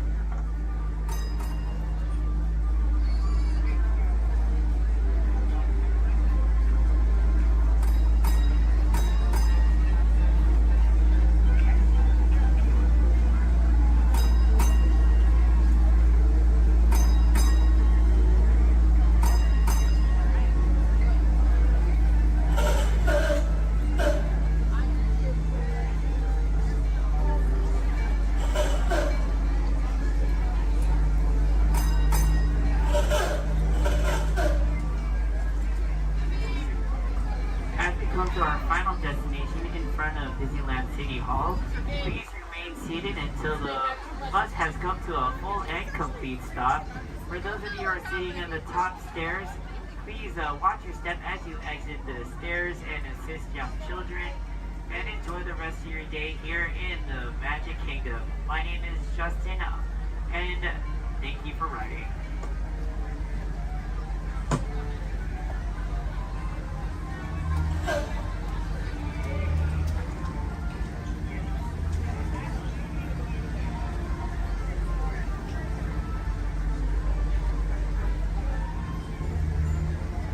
Thank you. Please remain seated, folks. I do need a park deck right over there. Yeah. Please remain seated, folks.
Your vision. Now, all together, if you would please read line 3.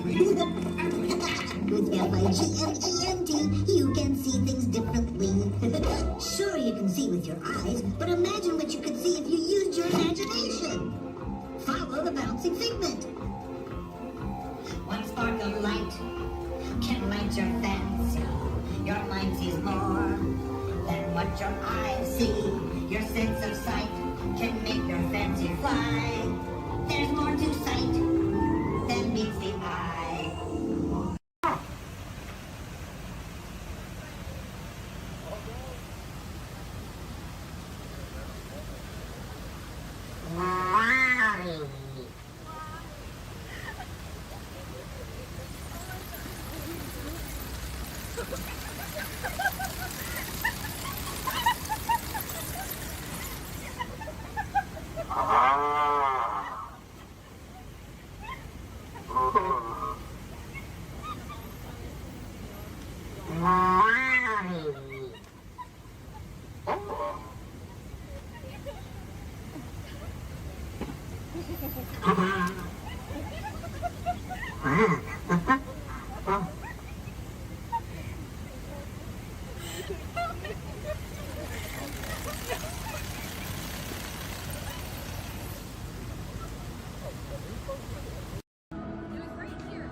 Hi, Pluto. There.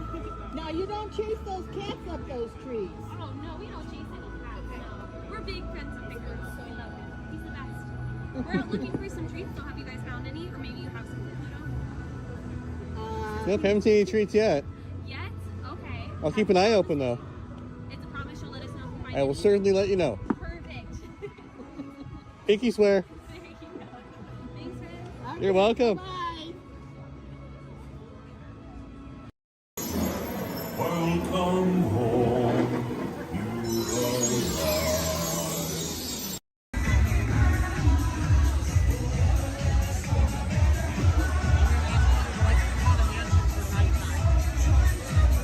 Yeah, I'm doing that.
man from the American Midwest, along with his older brother Roy, started a cartoon studio in the back rooms of a small real estate office in Hollywood, California. This was the small beginning of a family entertainment company that would create unforgettable stories, characters that become beloved friends, wondrous experiences, and music that has become the soundtrack of our lives. That young man was Walt Disney, a master storyteller whose imagination knew no bounds and who delighted in making the impossible possible. Disney 100, the exhibition, is a journey through 100 years of Disney magic, presented in themed galleries based on Walt Disney's creative concepts and philosophies. These include storytelling, creating believable characters, the spirit of adventure and discovery, the magic of sound and music, the world around us, real and imagined, curiosity, imagination, and technological innovation, the worldwide wonder of the Disney parks, and an everlasting sense of optimism about the future. Walt Disney famously said that it was all started by a mouse, but it really was all started by Walt himself. His philosophies became the foundation of the Walt Disney Company. They still inspire Disney's artists, filmmakers, Imagineers, and the storytellers of today. Oh boy! Oh, steady! Whoa! Hi, Mouseketeers! Well, here we go again, so hang on. Anything goes. You ready? And let the show begin! Here's my pal Walt to tell you how the magic is made. There's a lot of satisfaction in developing ideas into reality when we consider a new project we really studied. Not just the surface idea, but everything about it. And when we go into that new project, we believe in it all the way. We have confidence in our ability to do it right, and we work hard to do the best possible job. There's really no secret about our approach. We keep moving forward, opening up new doors, doing new things, because we're curious. And curiosity keeps leading us down new paths. We're always exploring and experimenting. Everybody ready? Then on with the show!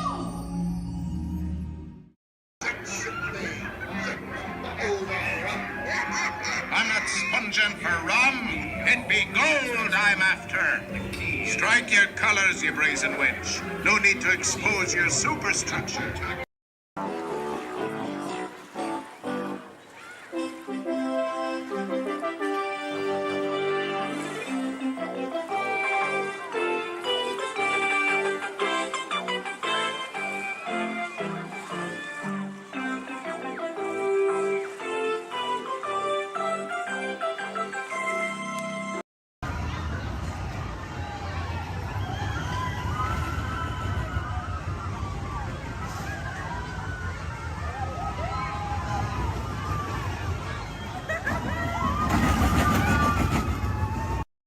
Right here in our very own special effects water tank. Now water tanks just like this one continue to play a major role in action films. Here the explosive, out-of-control mayhem that you see in movies like Crimson Tide, The Rock, and Pearl Harbor can all be created using large-scale mechanical and physical effects. The action is then filmed as a carefully planned sequence of events. And today you guys are in luck because we are in pre-production for our very own action sequence that we like to call Harbor Attack. We're going to be using some of the same special effects that directors like Michael Bay use in their films. Now, if you'll turn your attention to those overhead monitors, here's Michael to set the scene. In this scene, a patrol boat is on a surveillance mission. Searching the skies for enemy aircraft, the crew is caught off guard when the real danger surfaces from beneath the sea. This is going to require a full range of physical effects, split-second timing, and careful direction. We have the lights, we have the cameras. All we need now is the action. And if anybody knows about serious action, it's certainly Michael Bay. Some of the effects that we'll be using in this scene include water cannons, which have been pressurized up to 100 pounds per square inch. We also have bullet hits, which have to be carefully timed and programmed to match the sequence of the visuals as well as the pattern of our sound effects. And the last but probably the most important physical effect in a scene like this is fire, which must be ignited at a precise moment, because it takes a lot of timing and work to reset the charges for an explosion. Of course, the number one consideration in the timing of all these effects is the safety of our actors here on the set, and that's where you come in. Everyone, please give Mitchell a big round of applause. Yay! You have been cast as a mechanic in our scene today. Your scene is going to take place way down here in the engine room of our PT boat. Now, you don't have to swim. You can follow Stephanie and she'll show you right where to go. Alright, we're going to be filming 2 scenes today, but not in the order in which they appear in the script. Many movies today are shot out of sequence, which means that actors have to react to a situation which may not have yet been filmed. This can be difficult, so it's up to the director to provide the motivation for the scene. Alright, Mitchell, here's the setup. The phone next to you is going to buzz as 800 gallons of water are going to dump out of those tanks, fly down that chute, and slam into you like a freight train. Are you feeling motivated to hang on? Good. It's actually 1,000 gallons of water, but we find there's a fine line between motivation and fear. Alright, roll, playback, and action! Pick up the phone and talk to your captain. Let him know you just lost your engine. Keep talking. Keep talking.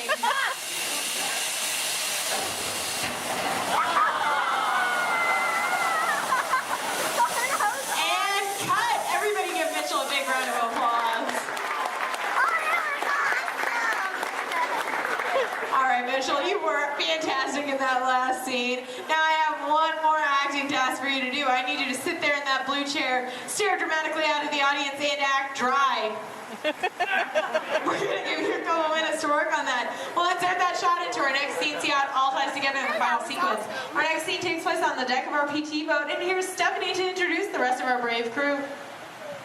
Hello, ladies and gentlemen. Can I get a big round of applause for our Captain Jeffrey and his wild and wacky deck crew, Julie and Brandon, the cast on set and crew of 75. Well, thank you so much, Stephanie. All right, roll playback. Remember, you guys are on a surveillance mission. And action. All right, Captain, pick up those binoculars. Start scanning the skies for enemy fighters. Crew, I want to see that deck nice and clean. You're going to see an enemy fighter coming in from 10 o'clock. You're surprised. You're stunned. You're terrified. You're running around screaming because you see that plane is coming in for another round. Captain, spin the wheel. Try to get the PT going out of there. Now, it's too late. They just shut out your engine. So, Captain, you're going to pick up the phone, call your mechanic. What's that, crew? You see something coming in fast off the starboard side of the boat? Give it a look. Oh, no, it's an enemy torpedo. Now, Justin, you think it's all over and you can start to relax. You hear more enemy planes approaching. You point to the sky because you see bombers coming in from 12 o'clock. Bombs away, everybody. Head for deck.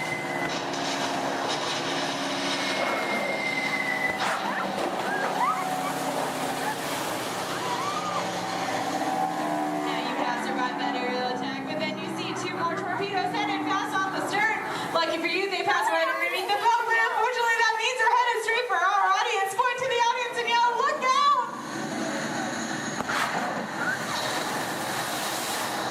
And that's a wrap. What'd you guys think? Give them a big round of applause. All right, now we're gonna see what that whole sequence looks like when we have some computer-generated images, a couple of lines of pre-recorded dialogue, and an exciting musical score. Ladies and gentlemen, I'm proud to present Harbor Attack.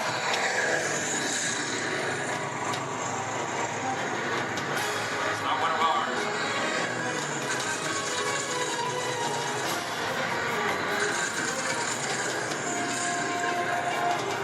Skipper, he's coming around for another run.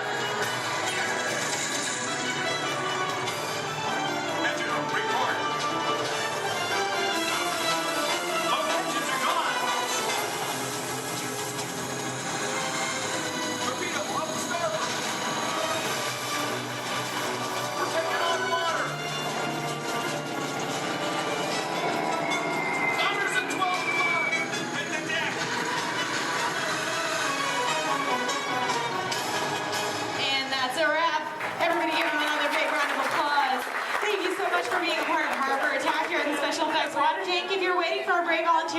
stay where you are. The rest of you, please turn to your left, head straight down those ramps through the props warehouse. Shuttles will take you on the rest of your behind-the-scenes tour. On behalf of Stephanie, myself, and our brave volunteers,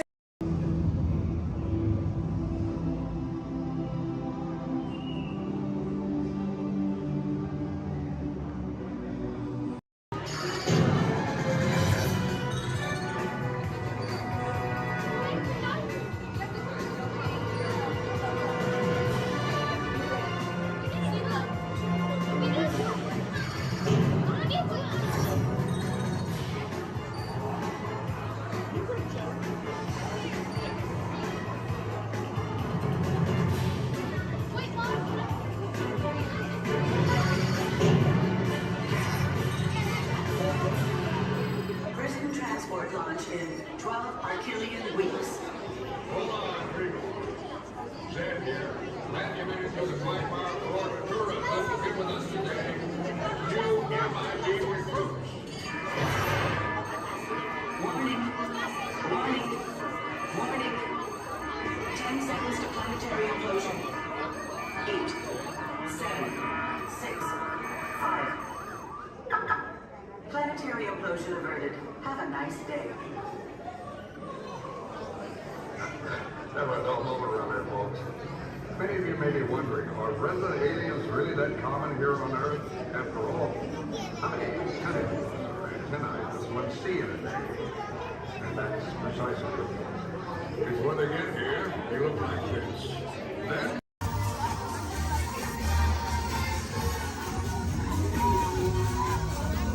It's great to see that. Welcome to the celebration, everybody.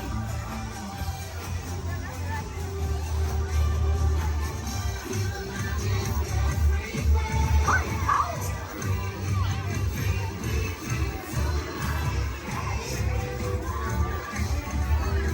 It's great to see you.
bonsoir.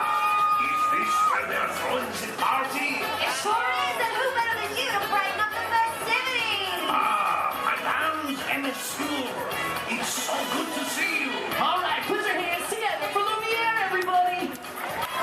Such a colorful celebration, don't you think? You can say that again. Such a colorful celebration, don't you think? Very nice, Lumiere. What service?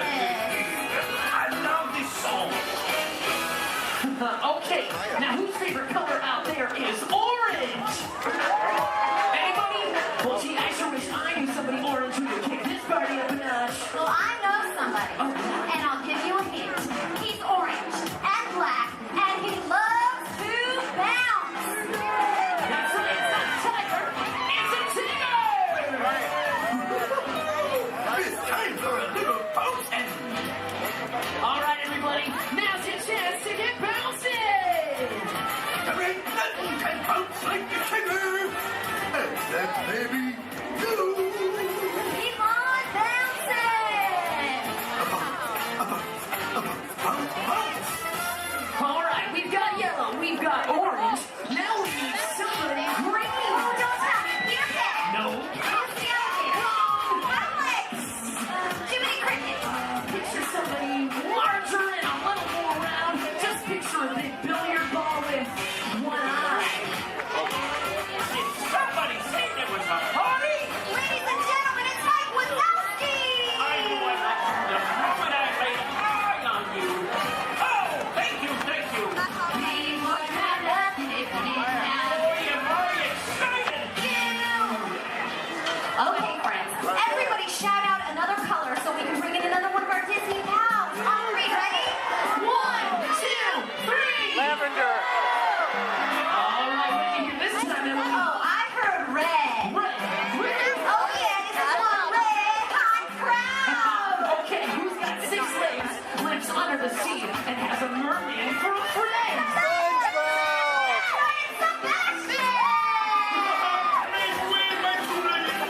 I love to celebrate. It's my favorite crowd. Hello, everyone. Hello, Sebastian! What a celebration. This is almost as much fun as it is under the sea. Okay, everybody. Now go like this with your hands and pretend like you're holding a magic lamp. What are you doing? We're making wishes. Well, what are you wishing for? I think we're wishing that somebody blue would get here. Don't look now, but I think you got your wish!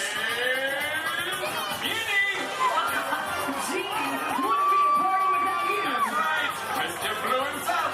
Genie is in the house. Oh, yeah, these look like real party people. Put your hands up, put your hands up. Come on, put your hands up, everybody! Look out, the genie is coming through. Let's give a big round of applause for all of our colorful friends. Just Russia, thank you. Oh. Okay, now it's time to find out just how excited everybody is out there! Yes, friends! It's time for the official World Championship Color Competition. Okay, it's time to break them into teams, and these colorful friends of ours will be our team captains. So first up, let's decide who's on Genie's team. So this big group of people right here in front of me, including you in the center, I want you to think like a genie and yell abracadabra on the count of 3. Are you ready?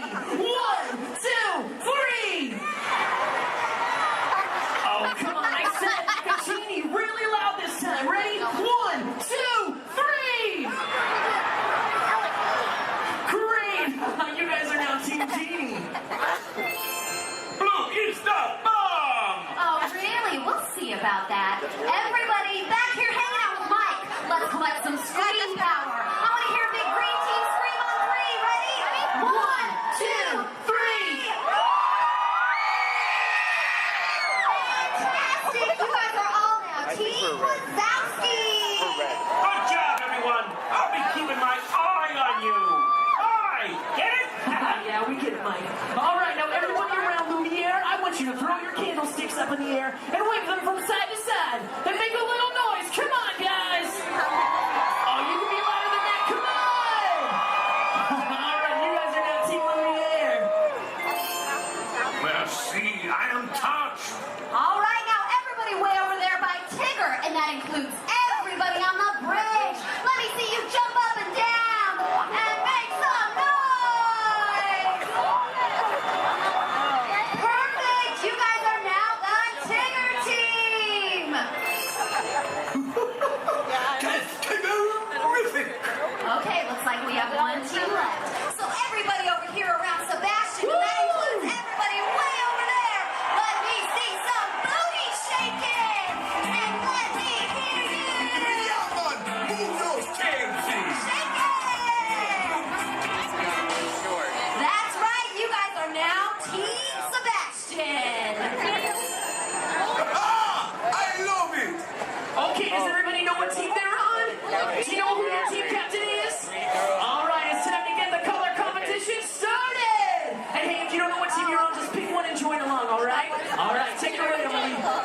for World of Color! Alright, let's give it up one last time to all of our colorful friends. Give it up for Sebastian, Lumiere, Tigger, Gene, and of course Mike Wazowski. Thanks, everybody. We hope you enjoyed our Carnival of Color. Remember the exciting colorful animations over here. Now we're going to show something really spectacular.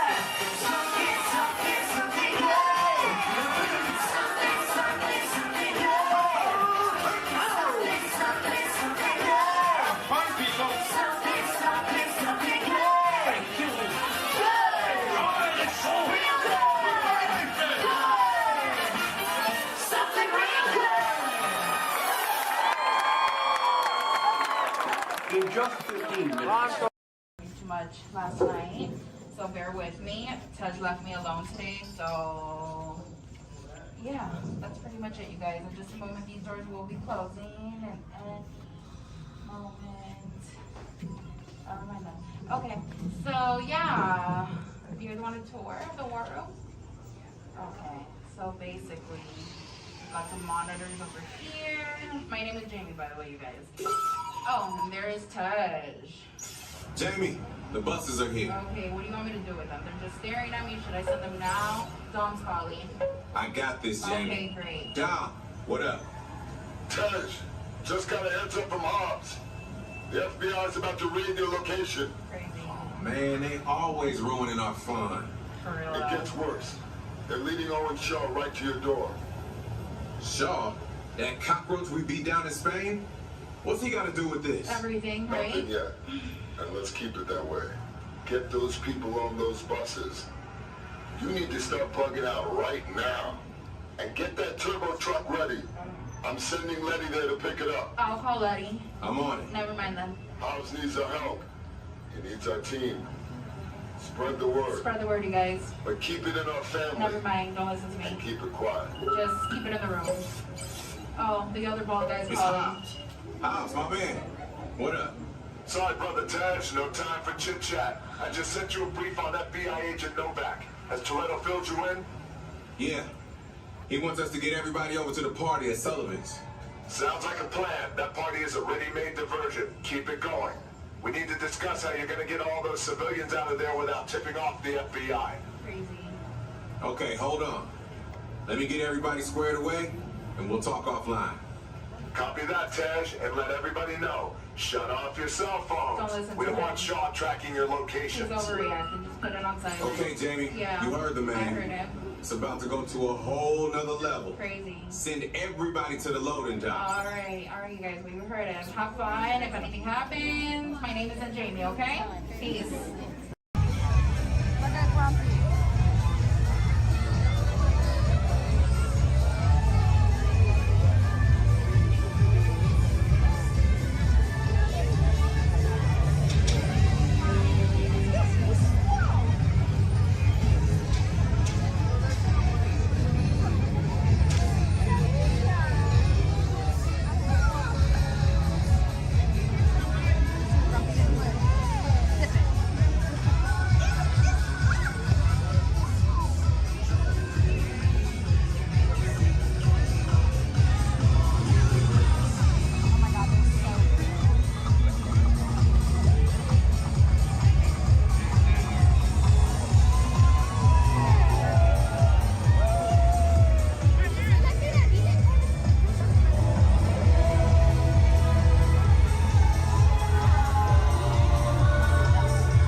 Pilot, push the flashing button to take off. Pilot on the left. Move your stick to fly right and left. Pilot on the right. Pull back on the stick to fly up. And push forward to fly down. That's it. Julie, sorry. Okay. Are online. Sorry. Let's go get that fly out. Pilot, make the drop to light speed.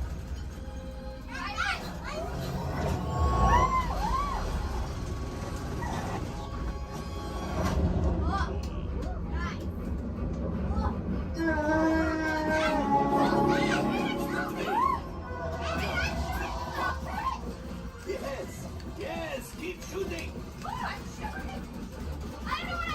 They've locked onto us. Take evasive action.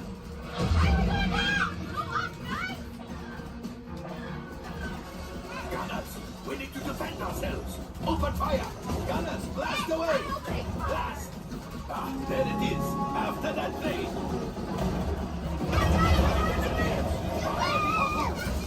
Excellent. Now, gunners, shoot the cargo free. Left pilot brakes.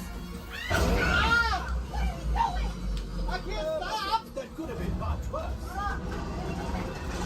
Okay, it's much worse.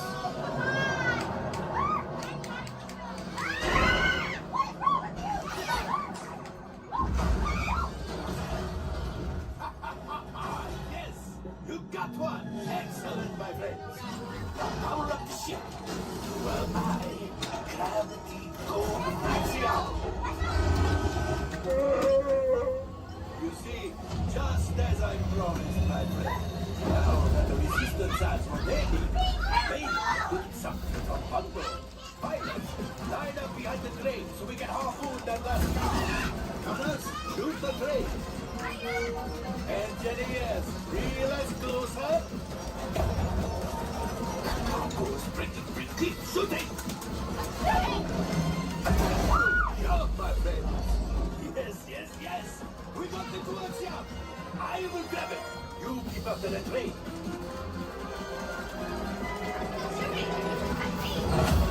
Gunship? Oh, that's ridiculous. We're getting too hot. We're never gonna distraction. Come on, let me get the train. Hurry.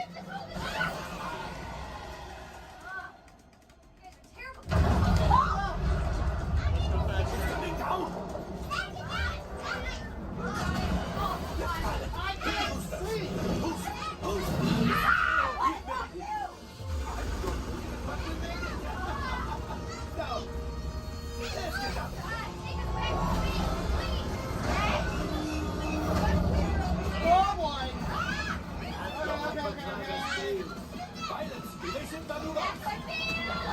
We've got company. Who is right? We need them back behind the resistance. Only 3 left.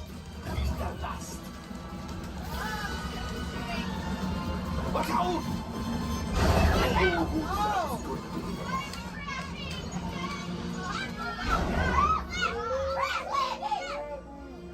Yes, Chewie will pilot us. This would greatly help the resistance. You will earn the first order and made Chewie proud. Now, after my modest profit, your cut minus what you owe me for damaging the Falcon. Not bad. You are 35%. This thing doesn't work well. Awful. Fired. That's not too bad. R5, damage report. I'm driving next Engine time. failure. All right. Hyperdrive leak. That is not too good. Multiple hull ruptures. Well, it could be worse. Life support failure. That's something. Yeah, I'm just going to cut you off there. It might be faster if you list the parts that are not damaged. You know, the ones that help us to breathe. All right, my friends. You brought the Falcon back in one piece, and I guess that is something. Not a lot, but something. Welcome back to Batu. In the life cycle, there are winners and there are losers. Who are you?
our hand and wave goodbye to those people on that dock. Bye.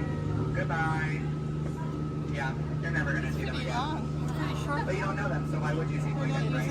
Unless that was your family up there, then you know what? You're welcome. I just got you a 10-minute break from them. You probably need it. You've been at Disney World all day with them. But now let's see. Is this anyone's first time on the Jungle Cruise? Can I see a raise of hands?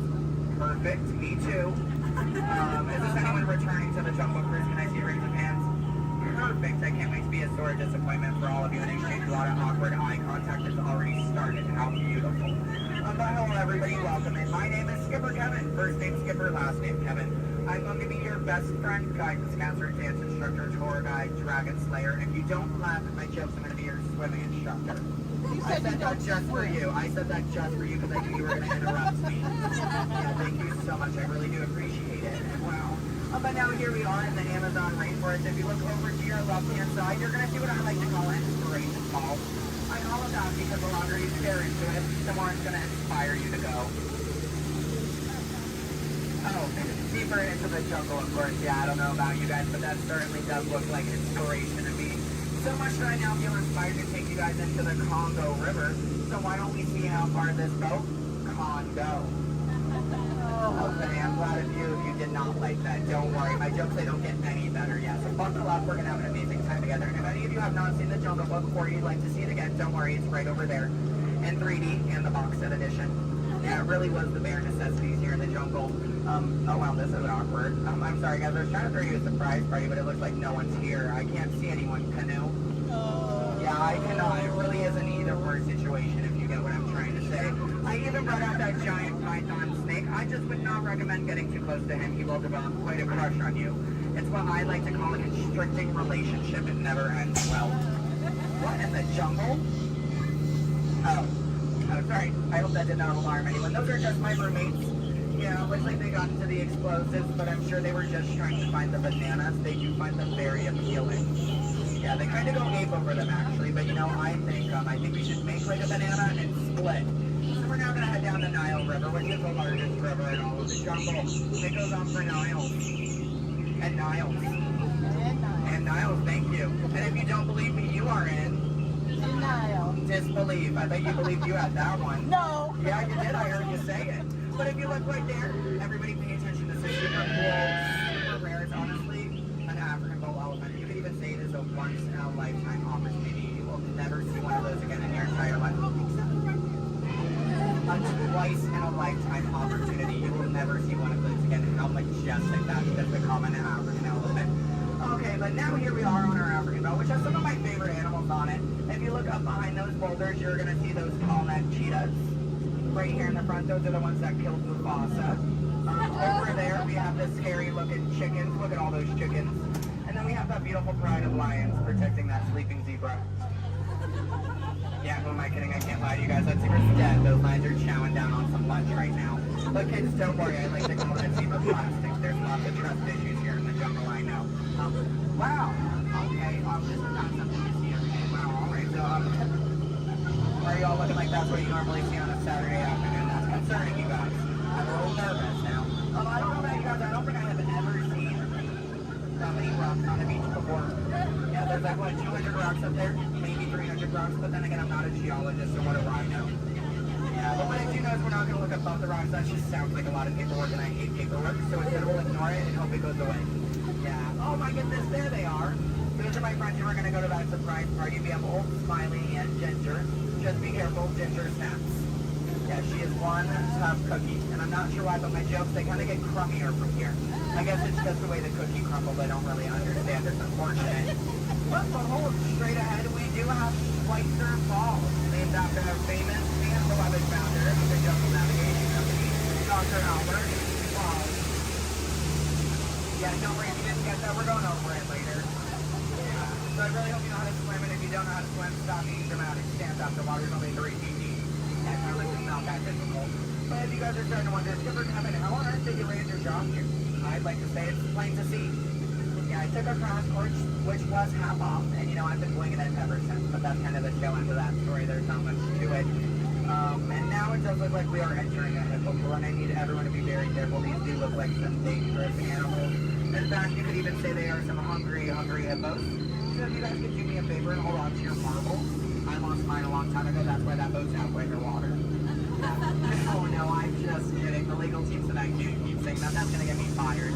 Yeah, the last time I took a boat out, I went to a volcano and everybody came back without eyebrows. But lucky for you guys, I took a wrong turn this time. But this is probably the point in the cruise where people start thinking my job is so easy, I let a monkey do it. But I promise you, that's not true. Those are chimpanzees.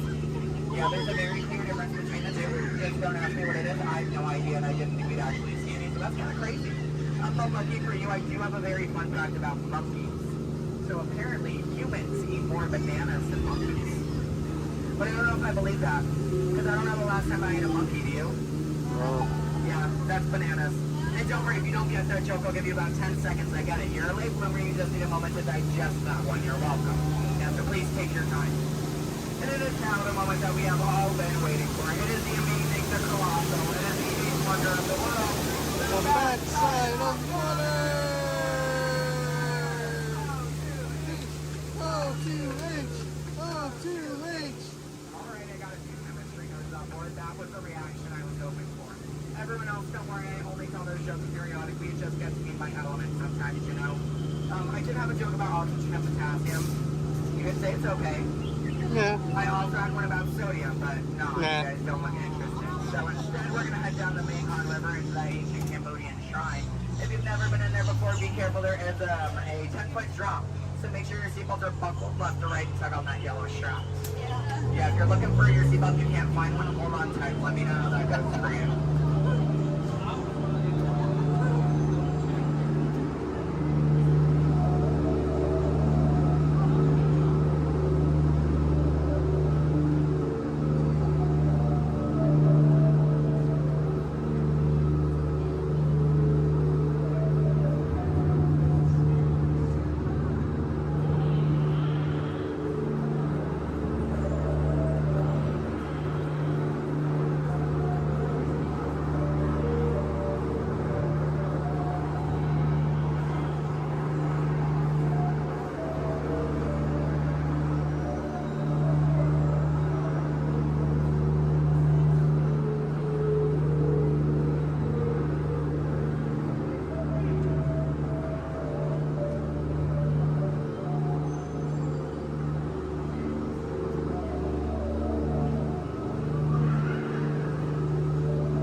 Here we are in an Indian elephant bathing pool, and I bet you guys even think that's water coming out of their trunks. But don't worry, it's not. Yeah, and as a double feature, if you look up ahead to your right, you're going to see those two baby elephants playing under a full moon.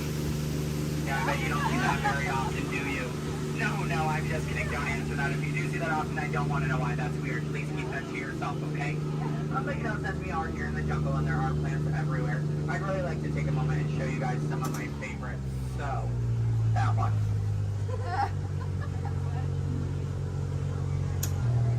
That one. Okay, pay attention everyone. The one right there with the green leaves. The one next to it. That one. Yeah, they're great, aren't they? Yeah, sorry if you wanted their names. I don't know any of them. I barely know how to do this thing forwards. Yeah, so I can only give you so much. But what I can tell you is I'm sorry to let you know we're coming up to the end of our cruise. And you know that's happening because look to your left. That's a gift shop. Everything at Disney ends with a gift shop. It's how we steal your money. Yeah. And it's our Lost Bound gift shop, which is sponsored by everything you've left behind over the last 5 or so years. So thank you so much for keeping us in business. I really do appreciate it. And if you're curious about who's in charge of this gift shop, I know it can be kind of confusing because there's a sign that says back in 15 minutes by Sam. That sign's been there for a few years. I have not seen Sam. I don't think he's coming back. It's also not those monkeys, because you know that'd be a monkey business, and we don't monkey around here in the jungle. That's completely unacceptable. It's actually that elephant. Because did you guys know that elephants have the best memories in all of the jungle? I wish I had a memory like that. It'd really help me with my job. Oh, fun fact about elephants. Did you guys know that elephants can grow up to 4 feet? Which which is super impressive. We only grew up to 2, 1 on each leg. And if you don't get that, look at your legs, look at theirs, you're going to see an extra pair. If you see any more than 2 legs on yourself, go to a doctor immediately. Yeah, that's not normal, okay? And then if you're looking at that gift shop and you see anything you like, you might notice we have a whole bunch of hats in all different shapes and sizes. Once you get off the ride, just ask one of us skippers about it because, you know, we're really great at capsizing. It's something I think we've honestly perfected. But what I can tell you is that if you did enjoy your time here today, my name is Skipper Kevin. I'm trying to give you my full name. And I do spell it a little weird, so I'm going to go ahead and spell it out for you. It is spelled H-E-L-P space M-E. Do it that way, you will, okay? If you did not enjoy your time here today, then you know what? That's unfortunate for you. You willingly got in my boat and wasted 10 minutes of your own time. My name is still Skipper Kevin. Thank you for leaving. And I think I would go one step farther to say that out of all of my cruises today, you've been the most recent. No, I'm just kidding. I'm just kidding. You've actually been outstanding. Especially those of you who just awkwardly stared at me for 10 minutes. It's been mutually awkward. Yeah, I'm not a robot plot twist. I'm not an animatronic. I can move my feet off the floor, and I can hear and see everything you haven't done since you sat down. And you know what? That makes us like a family. And I take my own family after 10 minutes of quality time together. Look at that. She's even giving me a heart. This is why I have attachment issues. You're going to get out of my boat in about 2 minutes, and it's going to make me cry. You need to leave is what I'm going to say. So in just a moment, you're going to be outstanding on that dock. Yeah, it really is great. Oh, and while we're looking over at the dock, let's do a little bit of a dock orientation. Everybody on this side, this is where we're going to be getting out. So if any of your rebels are hanging out of the boat right now, leave them there, stay comfortable. But when we get over there, you might want to pull it in the boat because that dock is really hard to replace. Yeah, your elbow, I can send you to an urgent care lab dock. I don't have a contact card for it. I don't know how to replace it. But you're going to see those 2 docks in between the boat. I like to call them the paradox. Yeah. The 2 skippers, they're paradorks. Yeah, they really are adorkable, aren't they? And you can tell them I said that. They're going to hate it, but I love it. Yeah, and thank you for saying I'm so funny. You're really inflating my ego as we speak. Yeah. I'm getting some compliments from you. She's falling in love with me. She's stealing my jokes. He's recording me. This is like a reality TV show. I'm better than the Kardashians. Yeah. Oh my goodness. And what do you do? What's your story? Do you walk across the country? Yeah. You do? That's Iron insane. metal spreads. Do you? Yeah. What kind of metal? Golden ones, silver. Do you sell them? No, I just wear them. You just, but, so have you not won any? No. You haven't, yeah, you're not wearing any, so I kind of assumed. Yeah. When you get one, are you just going to wear it all the time? Yep. Oh, are you going to name it? No, Why not? If it's going to be that important to you, I think it deserves a name. Why do you think your mother named you? I'm just saying, okay, your story's boring me now. What is your story? Talk to me, Miss Epcot Center. She's wearing a shirt that says Epcot. Is that your story? Yeah. That's it? Yeah, and that I'm sticking to it. That was a pretty short story. Yeah. It's been a long life. Short story for a long life. Something about that doesn't make sense. Oh, goodness gracious. My friend in the middle with the Leia shirt. Hello. Are you a Star Wars fan? Good to know. What's your story? Alabama? My friend's from Alabama. He's bald. He normally works here, but he's not. His name's similar to mine. It's Brevin. I'm Kevin. We also have a Devin and a Heaven. If you can, yeah. How do you think we feel? You hear us on the microphone, you just hear a name, all you hear is Evan. We all come flocking too. Yeah, it's great. Okay, my friends in the back, why are you so quiet? You're so quiet. Are you having fun back there? Just making sure you're not asleep. I mean, your bucket has a little no. You're wearing sunglasses. You're wearing sunglasses. He's behind my engine. Can't see any of you. And then, what about you two over there with the extra set of ears? How you doing? Thank you. Are the nicest one here. No one asked me how I'm doing. Thank you. You are all horrible people. Just know that. Just know that, please. Except, well, no, you can love me all you want, but that doesn't mean you ask me how I'm doing. You know what? I think I'm ready to cut our time a little short together. So, now this is a word for legal. Make sure your hands, arms, legs, and feet are inside the boat. Parents, supervise your children. I don't have any, I don't want yours. Children, supervise your parents. I don't trust them, neither should you. And then number 2 they're holding on means that we have to do this 2 more times because you guys just didn't make me feel good enough about myself. So hello everybody, welcome aboard the world famous Jungle Cruise. My name is Skipper Kevin and I would never do that again. That's treacherous. The only thing I'm going to do is make you 2 times farther from the exit for your inconvenience. You're welcome. And I really would like to tell you what my parents told me on my 18th birthday. They looked at me and they did say, Skipper Kevin, happy birthday. Why are you staring at me? That's all they said. Okay, well now that you guys are just doing weird things, get out. Goodbye. Yeah. Yay. Stop. Okay, don't stop. I need it. Yeah, guys, give me a standing ovation. I am a middle child. I love validation. Yeah, thank you.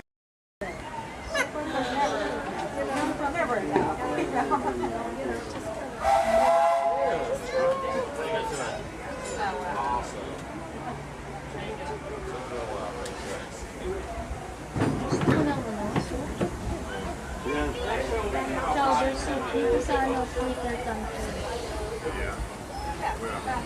Burgers, chickens, and salad. Barbecue. Hello, folks. Welcome aboard the Disneyland Railroad. We're now embarking on a grand circle tour of the Magic Kingdom, with stops at New Orleans Square, Mickey's Toontown, and Tomorrowland, followed by a visit to the Grand Canyon and Tiny World. We got a lot of traveling ahead of us, so remember, for a safe trip, you need to stay seated, keeping your hands, arms, feet, and legs inside the train. And please, watch your shoes. Bienvenidos a bordo del Disneyland Railroad. Para su seguridad, permanezcan sentados, tengan las manos, brazos, pies y piernas dentro del tren y rueden adentro. Gracias.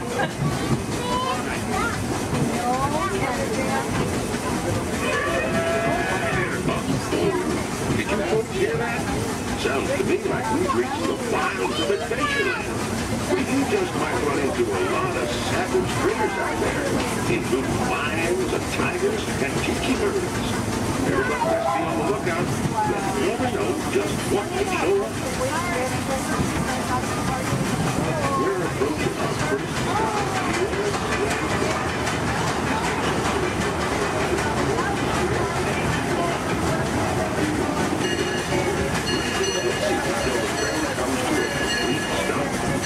Watch your step, don't get lost. Have a good time in the frontier, yeah?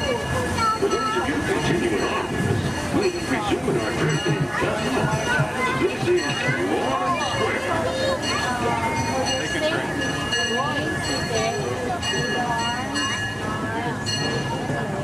Your attention, please. The Disney.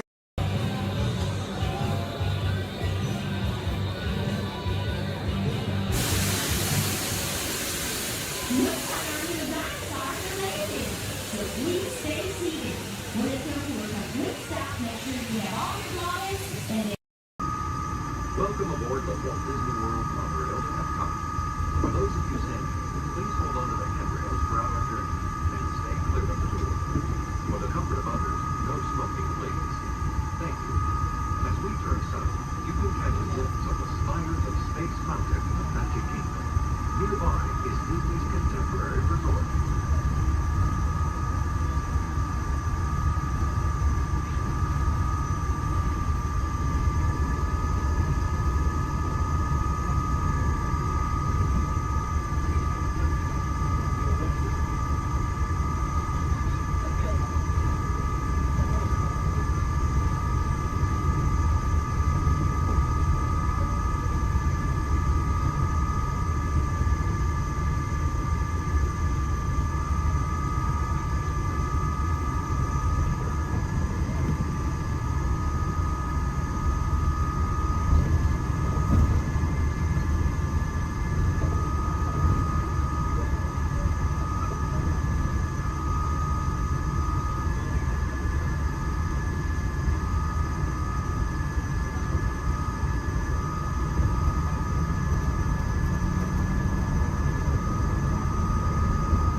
exciting things are on the horizon here at Future World.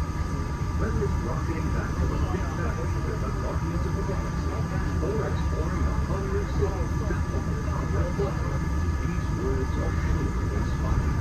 If you're looking for an exhilarating sensory journey, step into Mission Space, where you and your flight crew can sign up for one of 2 out-of-this-world missions. And just next door is the new Space Tuesday restaurant, where you can eat fun and enjoy stellar dining in space. At Test Drive, you can experience the exhilaration of test driving a vehicle all on the fastest ride ever created for Walt Disney. Across the road and during the showcase, you'll find representatives from the postcard, making this a truly international experience. Some exciting new adventures from around the world are coming to France, Canada, China, and the United Kingdom. Join us tonight at Lagoon to celebrate together during our nighttime spectacular. There's even more that you can explore, and you come around the world with a inside those glass pyramids, unleash your spark and journey into imagination with pictures and experience your favorite short films like never before at the Disney Pixar Short Film Festival. Next is the Land, where you can celebrate Earth's rich diversity. The Land is also home to Soar, a free flying adventure across the wonders around the world. Here at the seas, you'll be able to meet some of your favorite undersea pals from Disney Pixar's Finding Nemo. We're approaching the Epcot monorail station. For our smoking guests, there are designated smoking areas just outside the park. Please hold onto the handrail and stay clear of the doors until the monorail stops completely and the doors open. On behalf of the cast of the Walt Disney World Resort, welcome to Epcot.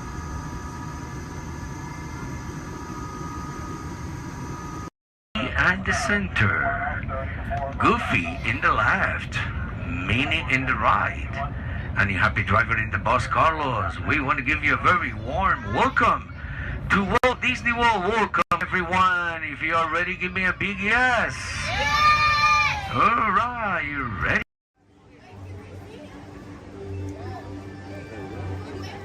Hey there! See ya! This is sure fun to climb the stairs. Don't forget to tag me on your video. # Amazing Spider-Man.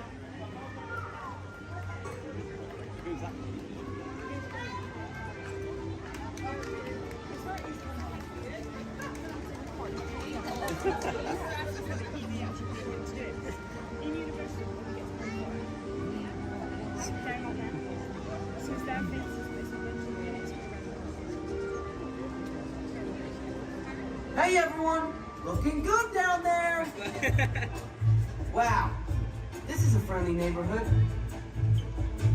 Welcome to Avengers Campus. Hey, what's going on, guys? Oh, me? Ah, you know, just spider stuff. Okay, time to run some tests. Spider-Man, Oh, hey, Sharon. shall we conduct an altitude test? Yeah, I guess I should do some work. Always good to have the data. On my way.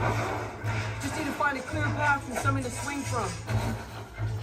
Oh yeah, it's go time. Field testing, here I come.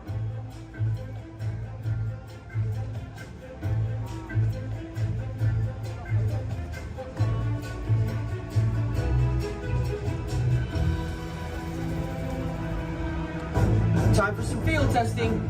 Here goes something.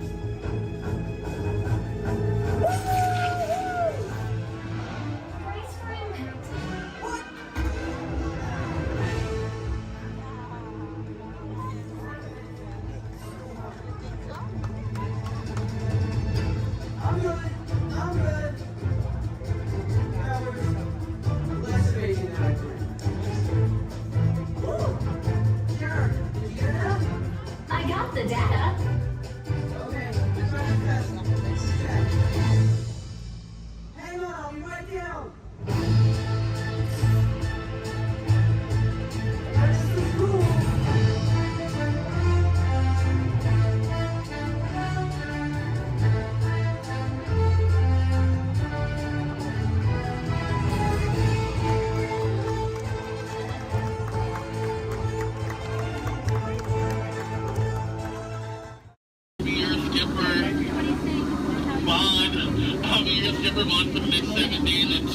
out here in the jungle.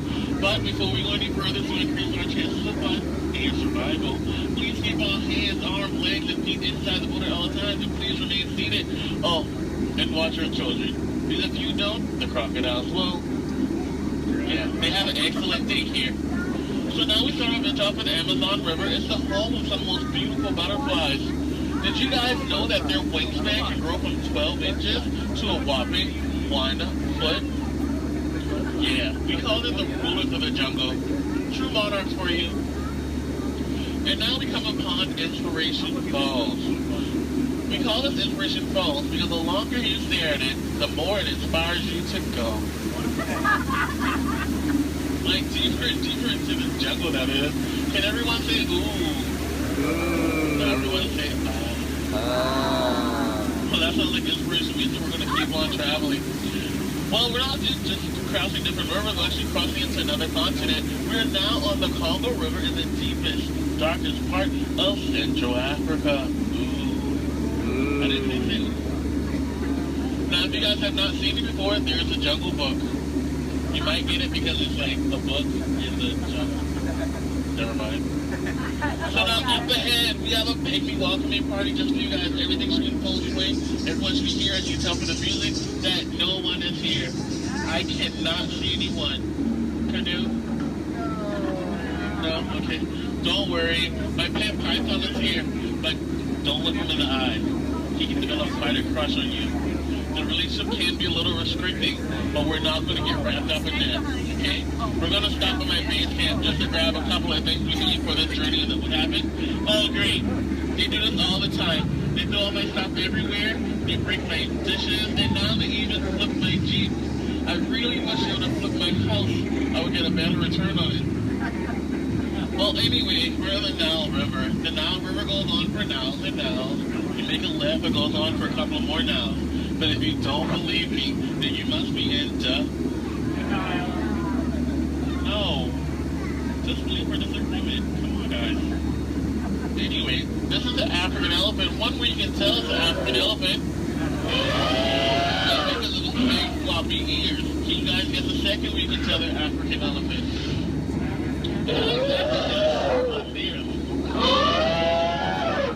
Well, anyway... Now, those African elephants actually trod down the path here on the African belt for all these beautiful animals to come play together on the Nile River. Yeah, some zebras, some wildebeest, some tall cheetahs. But look, and now me and his family of lions are playing so nicely with that zebra that he is dead. Tiger. We're just going to let him rest in peace, sis. Now see, this is a sight to see. I told these guys that a rider can outrun a horse. Did they listen? No. Well, I guess they'll get the point in the end. Oh look, that's my friend Ina. Everyone say hi, Ina. Alright, bye, Ina. So now we're going into crocodile country. Please hold your favorite child close. You know who they are. Here we have Smiley and his girlfriend Ginger. Be careful, Ginger Snap. Yeah, she is one top cookie. I'm sorry, that was a crummy joke. I thought I was milking for what it's worth. And look up ahead, we have what we call falling water, named after Dr. Albert Falls. Did you guys know that there's 100,000 different types of bacteria in that one waterfall? Yeah, feel that mist on your face. If you don't feel it now, you're gonna feel it later. Oh, and now it's time to talk about me. Now, as it is plain to see, this is how I landed my job here. I actually took a crash course. My career never took off the way I thought it would. Ever since then, I was winging it. But that'll the tail of that story. Thank you guys for listening. And now we have apples. Don't worry, guys. I will steer them away with my trusty gun and some discouragement. Down, Apple. Bad, Apple. What would your mother think? Thank you. Yay, I'll see you later. So now we are headed to Headhunter territory. This is a terrible place to be headed. Yeah. This is my last group. They're a bunch of boneheads. The guy in the front, that is art, and that's a sculpture. So these guys are dancing in a circle only for one reason. They forgot how to dance. And they're attacking. Everyone, get down! Use your children as shields. I mean, shield your children. Shield your children. They're the future. Yeah, ricochet, ricochet. Ricochet. If you guys get hit with a spear, please take it out and throw it back. We cannot take any souvenirs with us. And now this is awkward. We're going behind a waterfall. Please, nobody move, okay? I don't want to get my hair wet.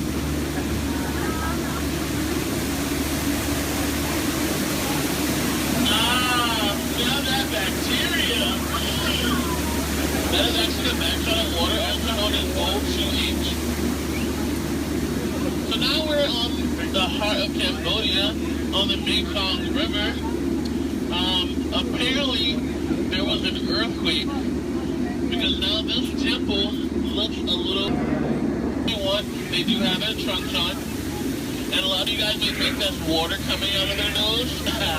Well, it's not. And this guy here, he got some big practical joke. Sometimes he sprays a bullet. So I think we're going to miss him this time. So if we go back really, really fast, we can miss him. Maybe not. You might want to duck, duck, duck, duck, duck, duck. Goose is a very fun game to play. I'm actually a two-time world champion of Duck Duck Goose. Ooh, so now this is my favorite part of the cruise. I want to point out some of my favorite plants. Pay attention, please. That one. That one over there. The green leafy one right there. And then the tall one in the back. Did you see that? Okay. And here we have Trader Sam. Everyone say hi, Sam. Hi, Sam. Hi, guys. So, Sam is actually the head salesman of the jungle, but recently his sales have been shrinking. So he's got a great offer going on for you guys. 2 of his heads for 1 of yours. So no matter which one you guys place it or dice it, you always come out ahead. So now we're returning back to civilization. Please keep your hands, arms, legs, and feet inside the water all the time. And please remain seated. This is kind of awkward. I'm horrible with goodbyes. So I'll leave you guys with these parting words. The same thing my mom told me when I turned 9 3/4. She said, "You're a skipper, bud. Now get out."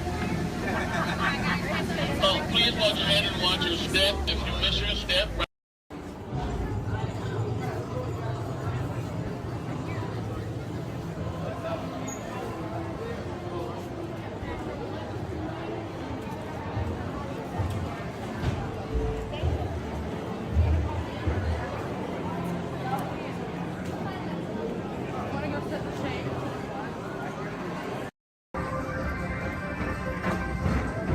Attention all visitors from Galaxy M31.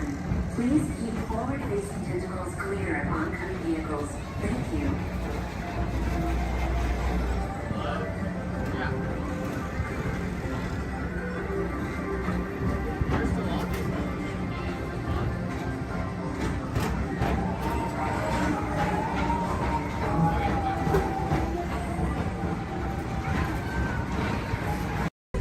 In the life cycle map, there are winners and there are losers. Who are you?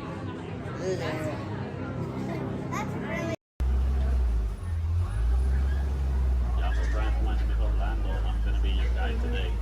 Just a quick couple reminders. The bumpy road, so please stay seated with your arms, hands, feet, and legs inside the vehicle at all times. With that in mind, please keep a hold tight to those phones, cameras, hats, and sunglasses. If one of them falls, sadly, we won't be able to stop. On your top side, you're going to see an animal spotting guide. Hopefully, we're going to see most of those animals today in our safari. Once again, bumpy road, moving truck, so please stay seated at all times. I do advise you to get those phones and cameras ready. This is a photo area, but we might not be able to stop for every animal. I'm going to make sure I stop for most of them. But sometimes they won't stop for us. Just be ready. And 20. So we're going to start off our journey here in the Little Ituri Forest. The forest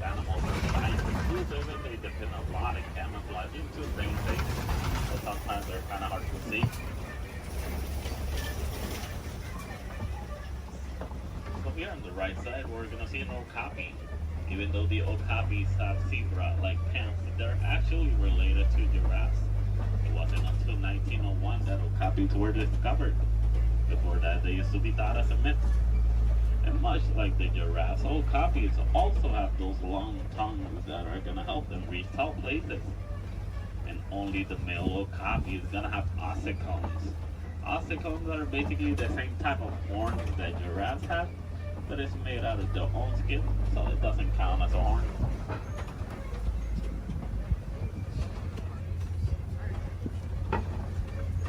So coming up on our left side, we're gonna see some black rhinos. The black rhinos are one of the smallest of their species, weighing up to 3,000 pounds. The shape of the black rhino's mouth is kind of pointy or triangle-like, so that way it's easier for them to feed on the forest.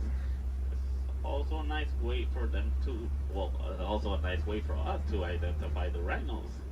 Black rhinos have a pointy-shaped mouth, while white rhinos have a square-shaped mouth. So this one here on the right side, closest to the truck, is gonna be a greater kudu. The greater kudus are one of the tallest of the forest antelopes. They can go about 55 inches to the shoulder. That's about 4 feet tall.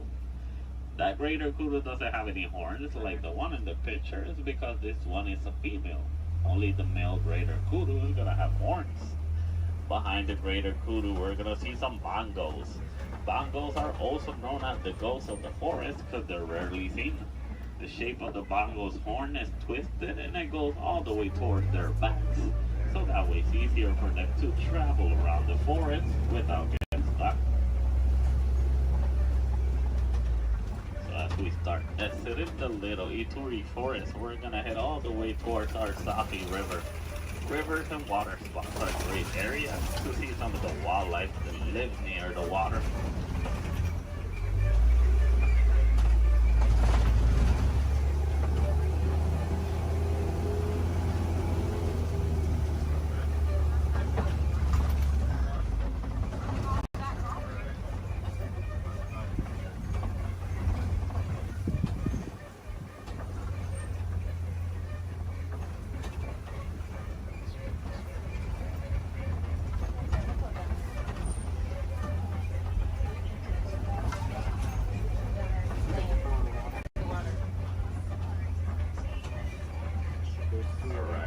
Here on the left side, we're going to see some Nile hippos.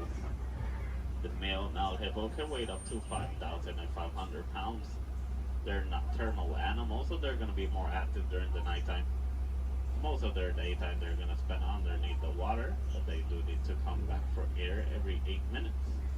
Also, baby Nile hippo right there. A group of hippos is also going to be known as a bloat. Bloat of hippos. So here on the left side, we also see some pigbat pelicans. The pigbat pelicans get the coloration in their feathers during mating season. They're colonial nesters, so most of the time we're going to see them in large groups. They can go between 50 to 500. As we head around this curve, we're going to approach a bridge. And once again, they're really jumpy, so we stay seated at all times. And to the left side, we're going to see some Nile crocodiles. Crocodiles are one of the largest crocodiles in Africa. They can go between 16 to 20 feet long and they can weigh up to 500 pounds. They're endothermic. That means they're cold-blooded, but they're going to be heating their body due to the environment. So they're going to spend most of their daytime underneath the sun. If they need to cool off, they'll just open their mouth or they'll dive in the water. They're great parents. They will roll around the eggs in their teeth, so that way they can help them emerge.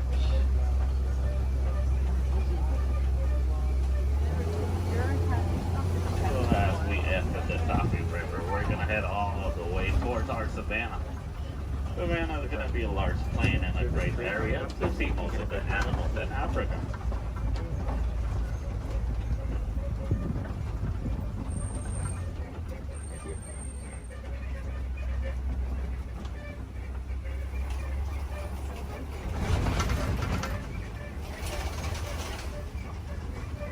Brian.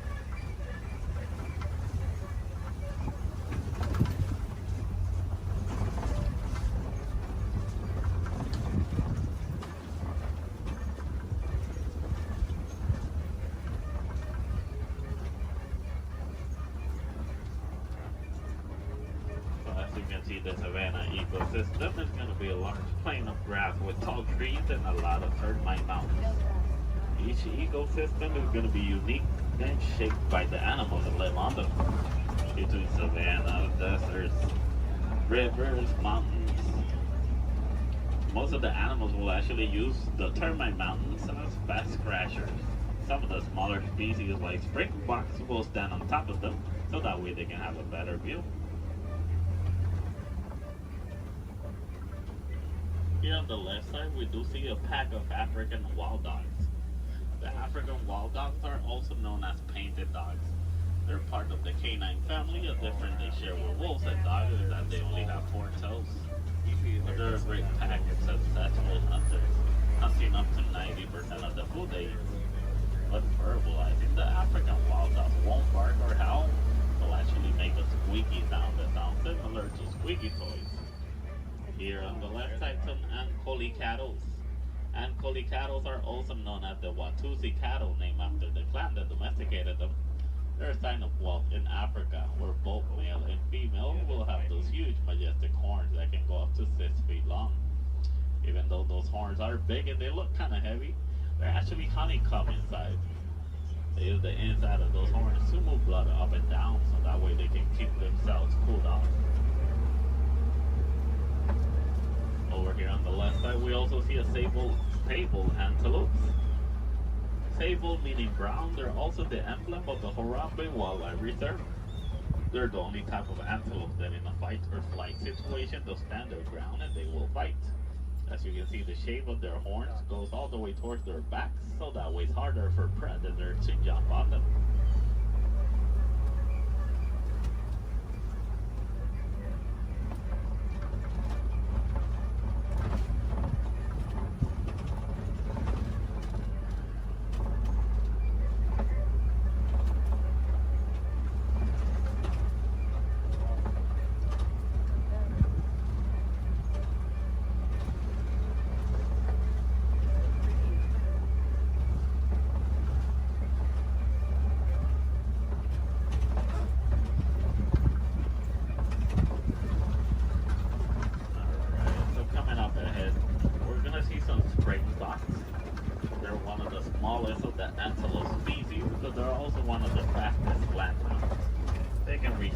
Between 50 to 60 miles per hour.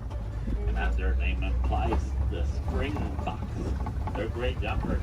They can jump up to 6 feet tall and up to 13 feet long.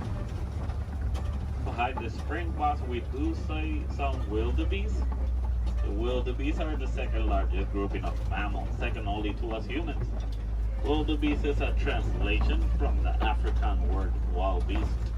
But they're also known as the newt due to a sound they make when verbalizing. It sounds like they're saying newt.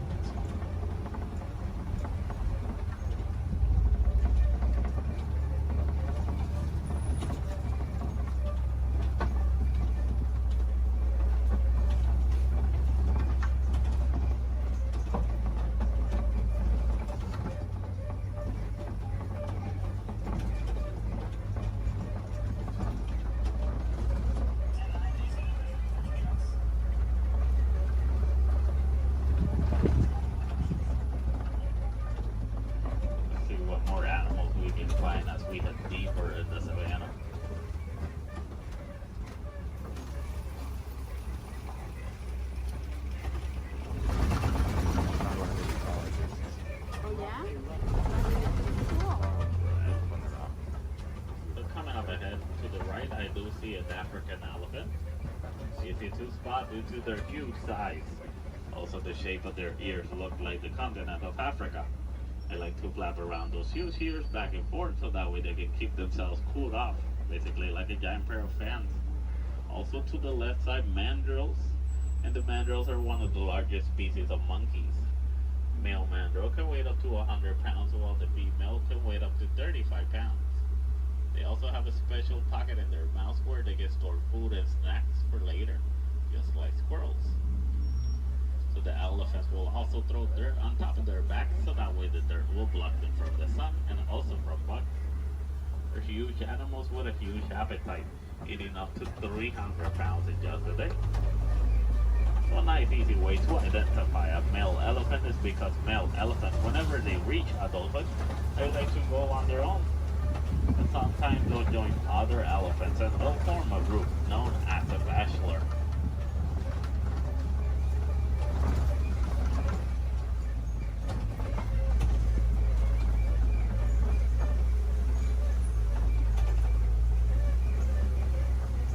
Once again, another bridge. Please stay seated.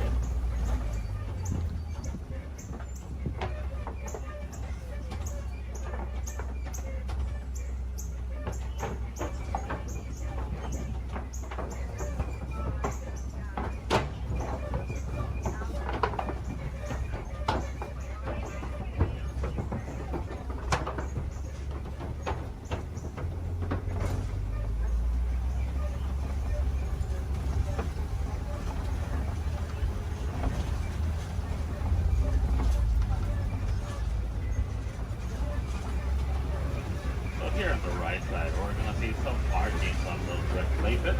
Those are elephant tusk marks. Elephants will stick their tongues on those red clay pits, so that way they can get some of the minerals they don't get in their regular diet. Basically like a natural vitamin for them.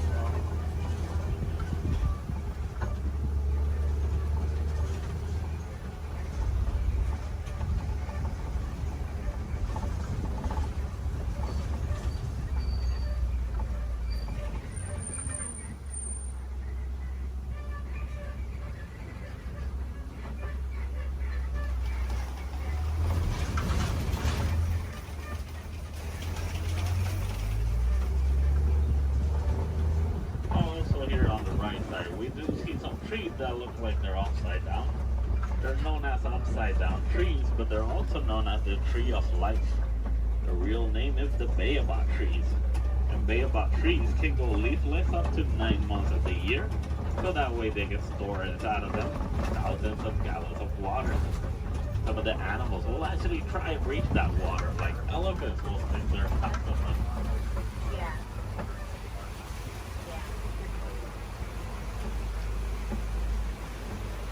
As we head around this curve, we're going to see a small island of greater flamingos. Greater flamingos are not greater because they're better than the other flamingos, it's just because they're bigger in size. As you know, flamingos have thick coloration in their feathers, actually get those due to their diets. They consume dried shrimp, and shrimp is high in keratin. If you guys ever get to see baby flamingos, you're going to know that they have great feathers instead. A group of flamingos like this one is also going to be known as a flamboyant.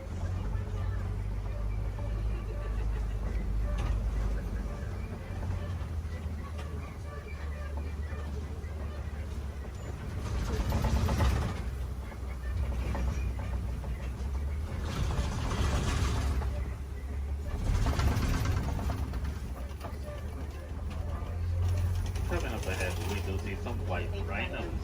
And the white rhinos are one of the largest of their species, weighing up to 5,000 pounds. That doesn't make them slow, because they can actually run up to 30 miles per hour. As you can see, the shape of their mouth is kind of squared, so that way it's easier for them to feed on the grass on the floor. And you'll usually find them in the savannah around mud pits. They like to roll around those mud pits, so that way the mud will help them against the sun and also against bugs. It's a nice way for them to stay cooled off. Basically, white rhinos are a different type shade of gray from the black rhinos. The reason they get the name white rhinos is not because of their colors.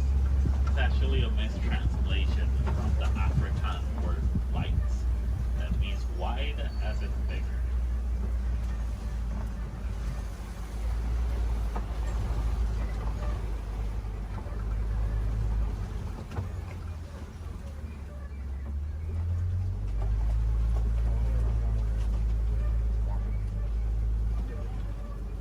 All the way in the back on the left side, I do see a cheetah walking around.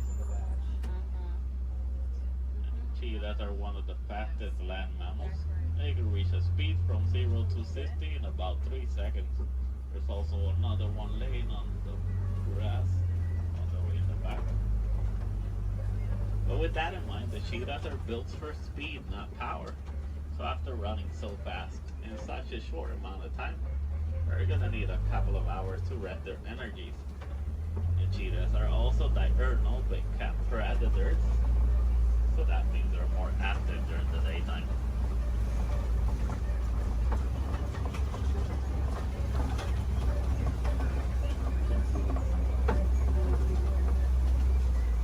Coming up ahead, we do see some Kobe rocks, and on top of that Kobe rock, we do see a lion. And lions are nocturnal big cat predators. They're more active during the nighttime. Most of their daytime, they're actually gonna spend sleeping. They can sleep up to 20 hours in a day. So that way they can store all the energies for the successful hunt at night. But while hunting, the female is gonna do most of the hunting, while the male is usually gonna be the stay-at-home dad who's gonna take care of their cubs. A group of lions is gonna be known as a pride. In the morning, the lion's eyesight is technically as good as ours, but at nighttime, their eyesight are 6 times stronger. That's why they're so successful hunters at night.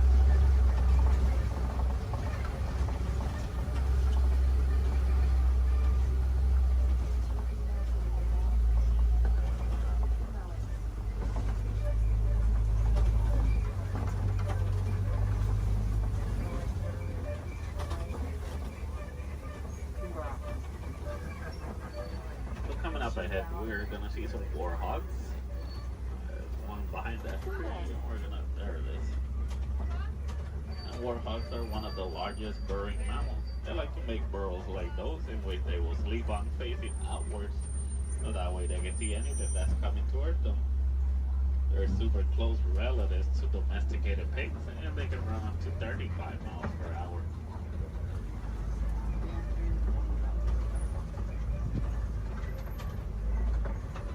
Another white rhino on the right side.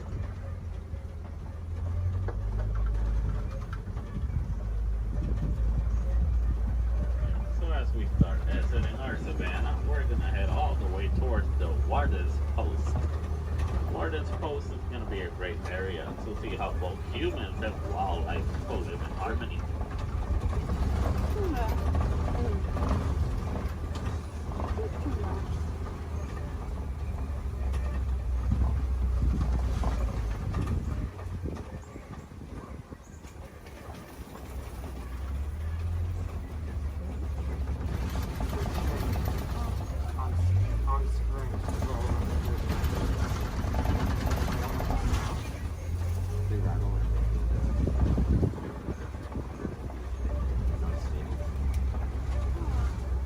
Alright, so here in the Warden's Post, we're gonna see some Nigerian dwarf goats. These goats are super cute, but they're also really friendly. They're a great source of milk and cheese, and they're really agile with a great sense of balance. They're also one of the few domesticated wildlife that we have here in our reserve. So next to that yellow barrel, there is a yellow box. The farmers found out that elephants are afraid of bee sounds. Most farmers are gonna have a box like that filled with bees, so that way whenever the elephants get near the farms and they hear the bee sounds, they're gonna steer clear away from them, and that way they won't eat the farmer's harvest. It's a nice way for both humans and elephants to co-live in harmony, but it's also a great source of honey. Also, the farmers will actually sell that honey for an extra income. Because sadly, due to a mining of a mineral called coltan, most elephants are losing their habitats and homes, causing them to migrate into human farms and villages more commonly so than it used to. So having bees in a box is going to be a nice technique for both keeping elephants safe, but also staying safe.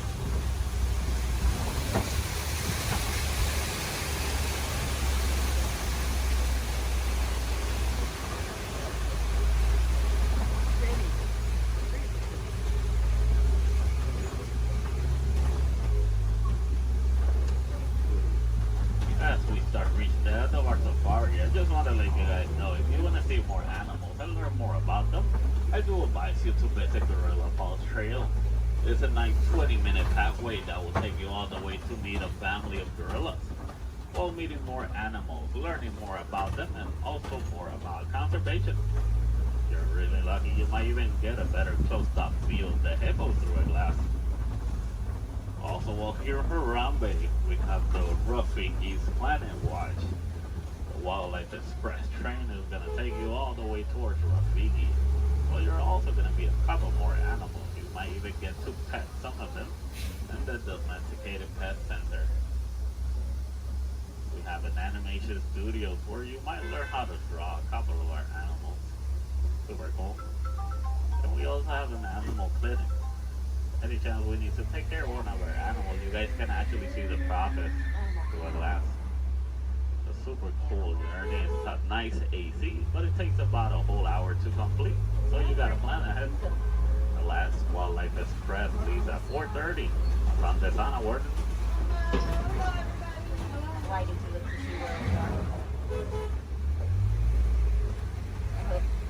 Alright, also while here in Harambe, you guys can visit the Celebration Festival, the Lion King. A great show to watch while visiting Animal Kingdom. There's going to be animals wherever you go throughout the park. We do have the lesser flamingos. Those are going to be the smaller flamingos. In some area of the park, I believe, is one of the pathways that leads you to the Tree of Life.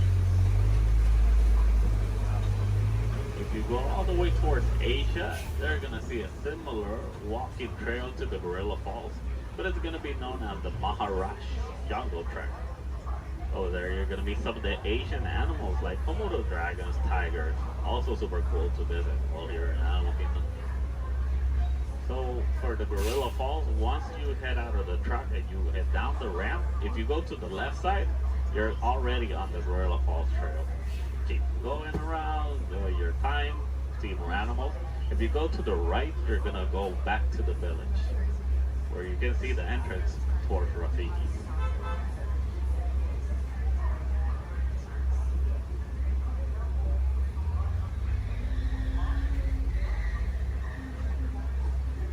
Almost to our destination. Just gonna wait a little bit.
Reaching the end of our safari. So here in Harambe, we don't like to say goodbye because goodbyes are always sad and final. We instead say Kwaherini. And Kwaherini does mean to go well. So Kwaherini guys, go well, go wild, go make a difference out there.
Welcome to the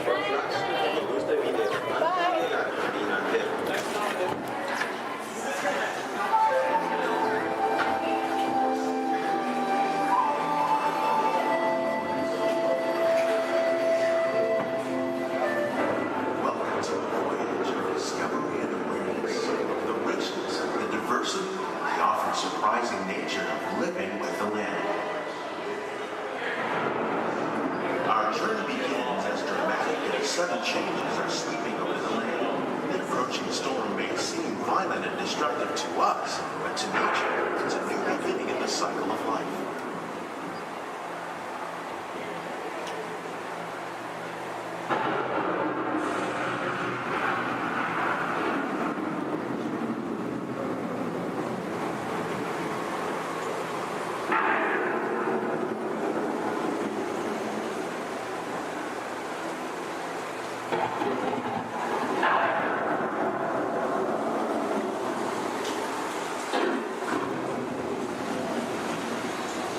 Beneath the surface of the land, roots trap water from the flowing mud, extracting precious nutrients and minerals.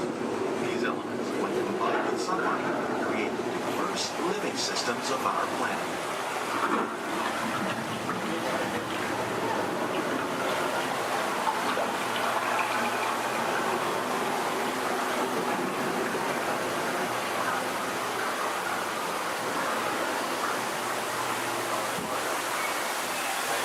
One of those living systems is the rainforest, home to the most amazing concentration of life on our planet.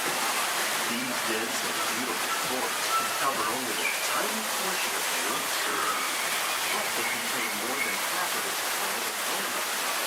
Rainforests are also extremely rich in adaptive living systems, providing us with oxygen, food, medicine, and other elements essential to our lives.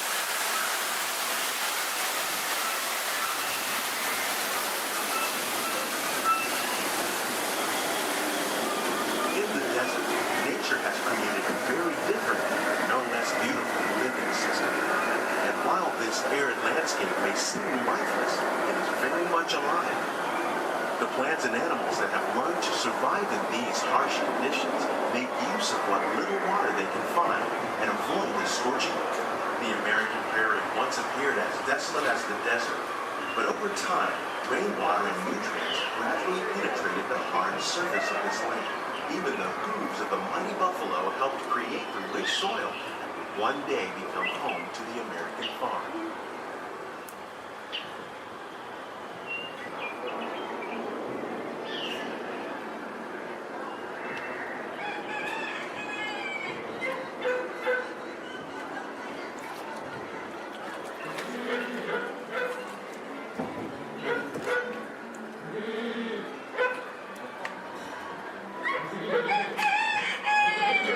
Of all the forces at work on the land, humans have had one of the most profound effects.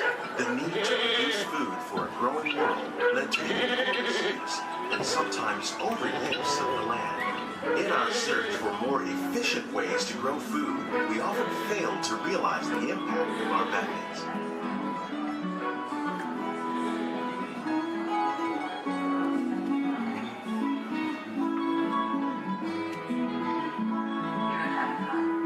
Today, we're learning to live with the land, discovering better ways to grow food that will assure both human and environmental well-being. In Japan, we're learning that by adding compost of leaves and other plant material to our soil, we can reduce the need for fertilizers.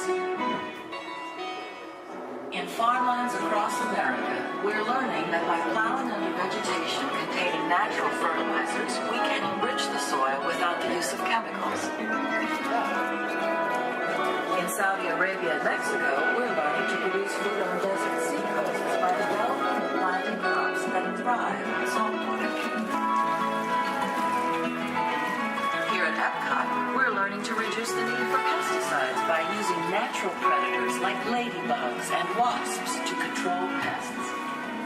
How will we meet tomorrow's growing needs for food production, yet still respect the needs of the land? Some of the answers are being discovered just ahead. To help us maintain these carefully controlled ecosystems. And for your safety, please remain seated in your boat at all times.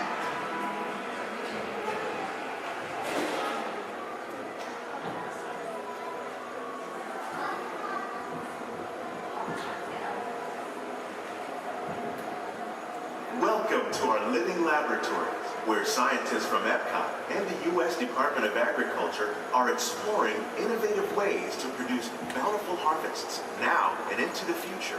The tropics are home to the greatest diversity of plants on the planet. Many of these, like papaya, bananas, cacao, coffee, and rice, are well known around the world. Others, like the jackfruit, fluted pumpkins, and dragon fruit growing here, represent the vast number of lesser-known tropical plants. As we learn more about these crops, we discover that many are rich in vitamins and minerals, while others are well adapted to growing in less than ideal conditions.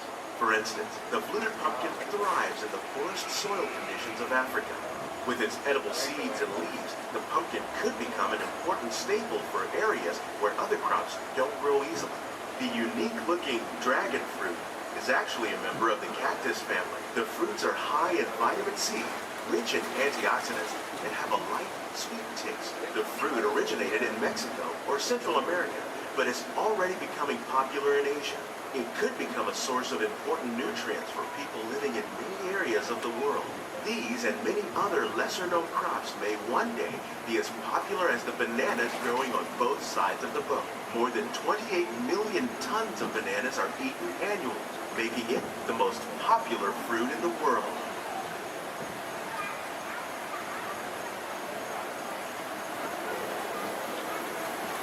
When we mention farming, you probably don't think of fish, but fish farming, or aquaculture, is an innovative way to increase harvests, protect wild fish population, and produce a healthy crop, like these sturgeon that grow to over 300 pounds. Now that's a lot of catfish. Tilapia, bass, and catfish are three popular crops raised by fish farmers around the world. Most are grown in open ponds, but innovative recirculation systems like ours can conserve water and more than 200 different species of aquatic animals and plants have been successfully farmed. Even these American alligators can be successfully raised in controlled environments. Nearly half of all fish consumed worldwide is now raised on farms, making aquaculture an important part of our efforts to produce a bountiful harvest and protect natural resources here at the land. We grow about 5,000 pounds of fish each year, many of which are featured in restaurants around Walt Disney World. This greenhouse is full of some of the best ideas for improving plant yields. Disease and pests are two of the biggest problems facing farmers around the world. By careful selection and crossbreeding, we can grow crops like these sunflowers and winter melons that are more resistant to pests and diseases. Scientists have even been able to breed plants that can flourish in marginal areas where water and nutrients are in short supply. The result of these efforts is higher yields with less impact on the environment.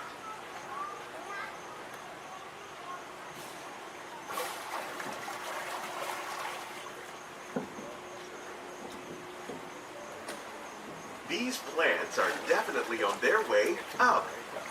Innovative growing techniques like the ones you see help to increase yields while more efficiently using resources like water, fertilizer, and pesticides.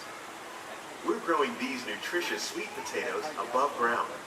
This method increases yields, produces larger potatoes, and can be used where rich soil is in short supply. We're growing lettuce using our nutrient film system. This technique precisely controls and recycles water and nutrients. With it, we can produce over 27,000 heads of lettuce a year in this one small area.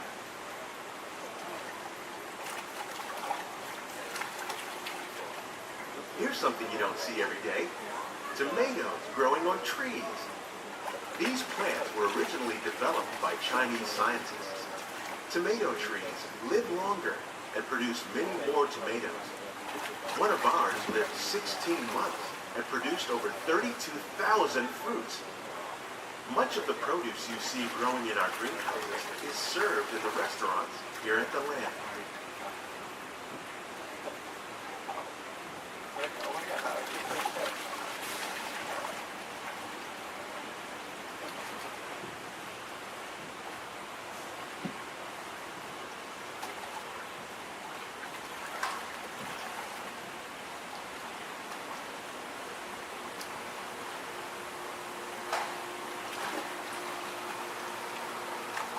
The future of agriculture includes some high-flying ideas like the ones you see here. The aquaponics system on your left integrates hydroponics with aquaculture. The fish provide a source of natural fertilizer for the plants, and the plants help keep the water clean for the fish. It's another great way to produce more while using less resources. In our lab, Epcot scientists are working with the U.S. Department of Agriculture on a number of innovative projects. The goal of these efforts is to produce higher yielding and better quality plants.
On behalf of Walt Disney World, we hope you've enjoyed this unique journey through our living laboratory. Those of you interested in an even closer look at our greenhouses might consider the behind-the-scenes walking tour. It's a great experience for the whole family. The tour desk is near the entrance to Soaring. Please keep your hands and feet inside the boat. Remain seated until the boat comes to a complete stop.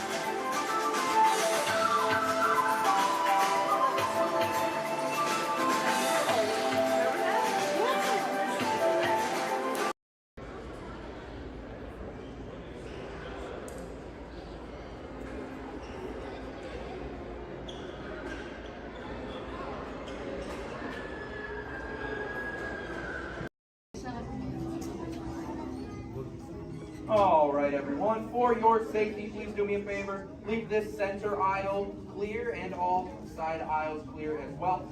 If for any reason you need to leave the theater, you can do so through these two right rear exit doors. That's if you're looking to leave. Please do so through these two right rear exit doors. They're a little bit heavy. Just give them a big old push and they'll open right up for you.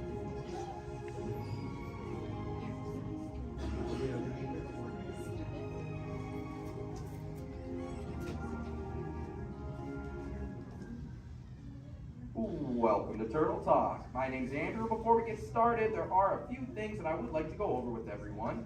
Now, here at Seabase, there is absolutely no eating, no drinking, no smoking or vaping, and no flash photography. Thanks, guys. Now, this piece of equipment here is known as a hydrophone. It allows us to hear sounds from beneath the sea, and it's also going to allow us to hear from our very special guest today. Does everybody know who our special guest is? Please shout it out. Crush is coming to talk to us to learn more about the human world, and we're going to get the chance to ask him a couple questions about the turtle world. So, little ones, you're thinking of questions that you may get to ask Crush, okay? Now, it does seem like Crush is off surfing at the moment. In order to call him out, we need to yell, "Hey, Crush!" on the count of 3, all right? 1, 2, 3. Hey, Crush! Well, righteous, dude! Well, awesome! Check it out, man. Hey, dude, look. Double barrel, 360, totally tubular. Whoa, look at the humans in the human tank. Hello, humans. Righteous, man. Oh, dude, speaking of most righteous, look at this, bro. Hatchlings, grommets, offspring, totally chillin' sub-level. Look at this. Right next to you, you got a little dudette, blue shell, brown noggin, goggles, and extra ears. Yeah, right there on the coral. Hey, bud, what's your name down there, dudette? Bella? Hey, what's up, bud? Are you having a good day, man? Yeah. Awesome. Can you talk like a turtle? No. Oh, I got your back. It's really easy. Just say awesome. Awesome. Nailed it. Try this one. Say totally. Turtle. Put them together. Say totally awesome. Totally awesome. Give it up for that dude. Righteous. Good job, bud. Totally good. You talk like a turtle. Hey, I got a dude over here with a gray shell, curly noggin, and goggles too. Sweet. Hey, man, what's your name down there, bud? Gustavo. Hey, where are you from, Gustavo? Where are you from? New York. Whoa, dude. Who brought you here today? I went on my car. Oh, we'll find out together. Don't sweat it. Hey, dudes, is there like maybe a parental unit, a life guardian of the Gustavo? If anybody's with them, right? Okay, let's talk to that chick and see what's up. All right, awesome. Hey, dude, what's up, bud? What is your name? Karen. Hey, Karen, what's up? How many kids you got? My English is not good. I'm from Brazil. Oh, I don't speak English either. I talk turtle. Karen, does it freak you out? Gustavo has no clue you're here. Don't worry, Karen. They come back when they get hungry. Karen, did you feel it, bud? Did you feel it? We're sharing a moment. Give it up for Cuckoo, Karen. Awesome. Dude, my son's short. He's like this. He goes, Dad, what's up with all the humans? And I go, dude, I do not know. Human dudes, I need human help. Can all of you help out and answer Squirt's questions? If you want to help, say, Chaw! Righteous! You so totally rock, dude! Oh, wait a minute. Sorry, dude, my bad. Check this out. When a turtle says, you so totally rock, everyone says, dude! Here we go. You so totally rock! Dude! You so totally rock! Dude! Now all of you totally talk turtle. So, on to Squirt's question. Numero uno. He goes, Dad, if humans go to a beach, what do they do? I said, bro, I do not know. Humans, do you go to the beach? Yeah. Awesomeness. Okay, answer it for the Squirt dude. What does a human do at a beach? Shout it out. Swim. No way. Who likes to swim? Wave some fin if you love to swim, man. Oh, man, I got waivers. Look, even on the bench. What's up, waivers? Nice. Dude, want to see me swim? Say go crush. Go crush. Let's rock. Everyone yell. Rip it. Rip it. Roll it. Roll it. Punch it. Punch it. Rip it.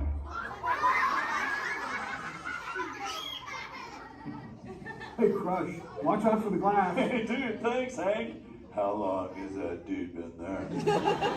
Oh, no, man. My bad, bro, my bad. Where are the manners? I've been asking the questions.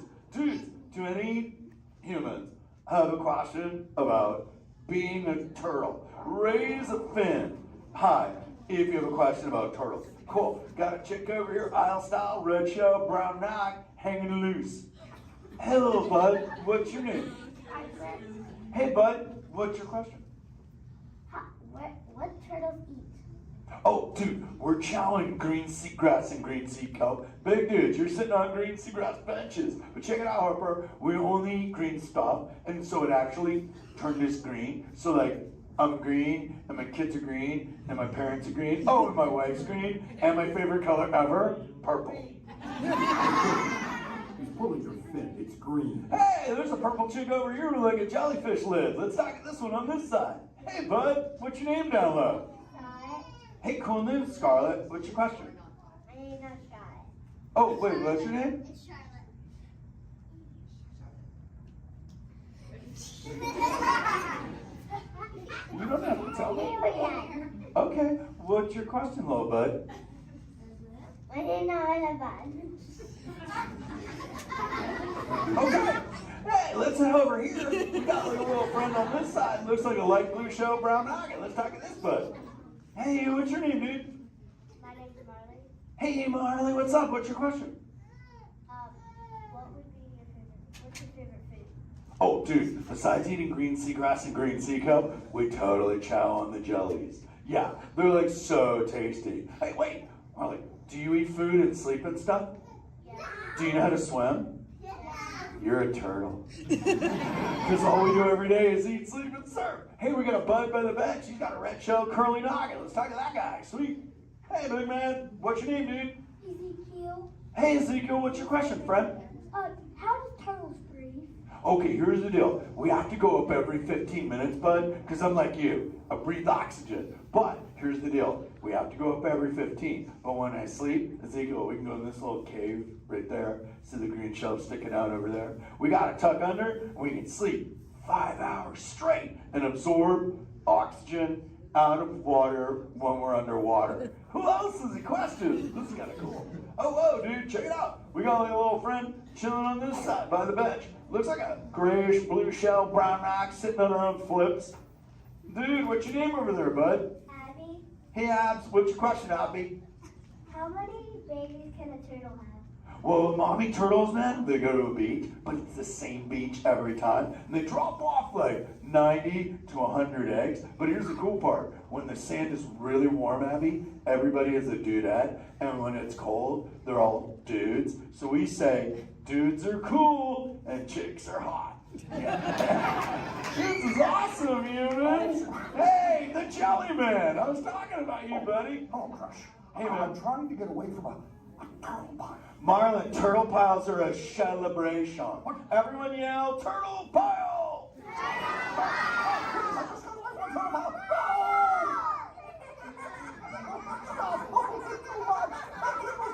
Oh, cool. Hey, boys, surf's up, dudes. Thanks a lot, Crush. For what? The turtle pile? Shout it out, humans! That dude has serious thrill issues. Humans, you rocked it! You so totally rock! Okay, like 4 kids remembered. The rest of you dudes pulled a hard Dory. Dudes, don't space out! Remember, Turtle says you so totally rock. Everyone screams! You so totally rock! There you go, you're back again. Oh, bummer. Hey, bro, the frequency thing is not working. Whoa, it's Bailey. Call him back with your fins. Put your both fins up. Yeah, put your both fins up. Go.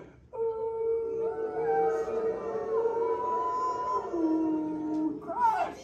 Hey! Bailey, look at my friends. They're humans. Oh my goodness. Funny looking humans, huh? Hey, dude, stop. That's not cool. Those are my friends. They can hear you. No, they can't. Watch this. Hi, humans. Oh, okay. Why didn't you tell me? Dude, I tried, man. You got stoked out. Wait. Ooh. Yeah, that thing. I'm getting something. Ooh, wow. Some of you have 4 ears. Weird. I'm not judging. Humans. Later, Crush. Later, Bailey. Everyone say, later, Bailey, dude. Bailey's echolocation's awesome. We're going to do it. Everyone, both fins up. Go.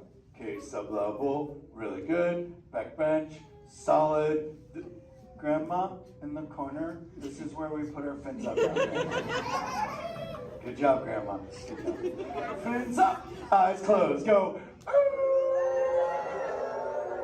How many fins am I holding up now? No, you gotta go. Yeah, you so totally rock. Squirt, come here. Squirt, look at this. Squirt, I just taught humans your ultimate favorite. Sweet. Dude, go for it. They'll blast you. You so totally rock.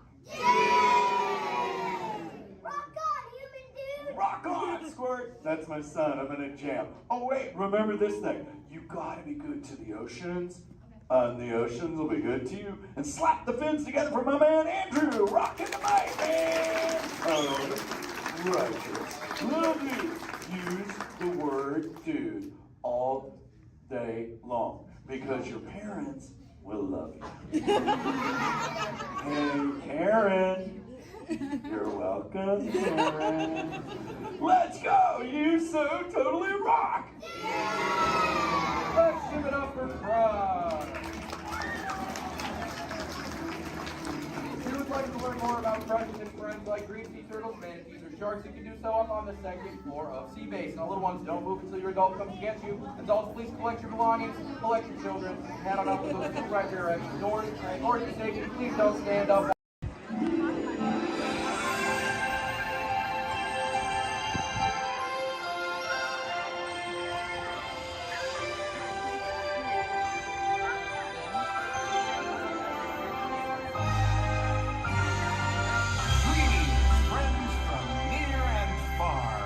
Welcome to the magical Friendship Fair. We're so glad you're here! What a great day! This is wonderful!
Take the pictures, make the memories, got you little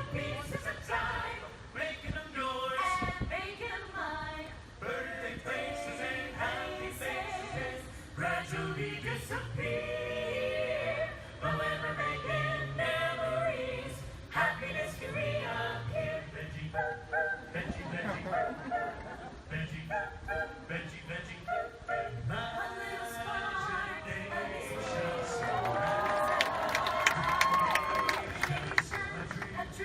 can be a dream come true. We're just as smart in me and you. We can dream it, then we can do it.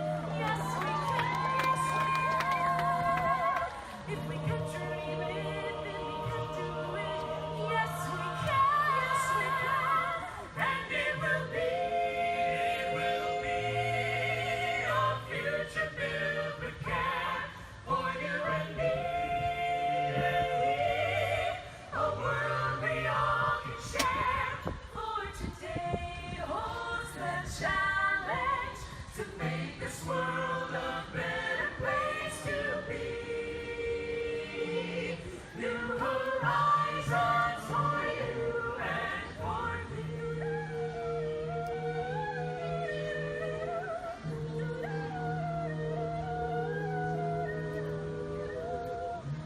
Just an ordinary day, all at once you're on your way to a place that cannot be. No one knows what turns the key. Magic journeys, mystic flights, on the wings of unexpected sounds and sights.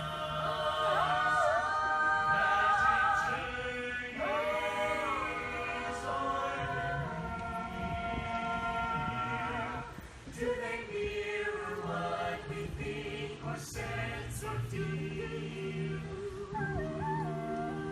We go on. We go on. Moving forward now as one. We'll spirit with each rising sun to a new day we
fun as New Year's Eve in the orange groves. My word, we did get a mite carried away, huh? Yeah. I say, look out there across the water. It appears we're a bit of company. Law me, yes. Welcome, you all. Permit us to introduce ourselves. My name is Claude, and my loquacious cousin over here is... I'll introduce myself, if you don't mind. Hi there. I'm, well, let's see now. It's right on the tip of my beak. Clyde Birdbrain. Oh, yeah. I'm Clyde Birdbrain.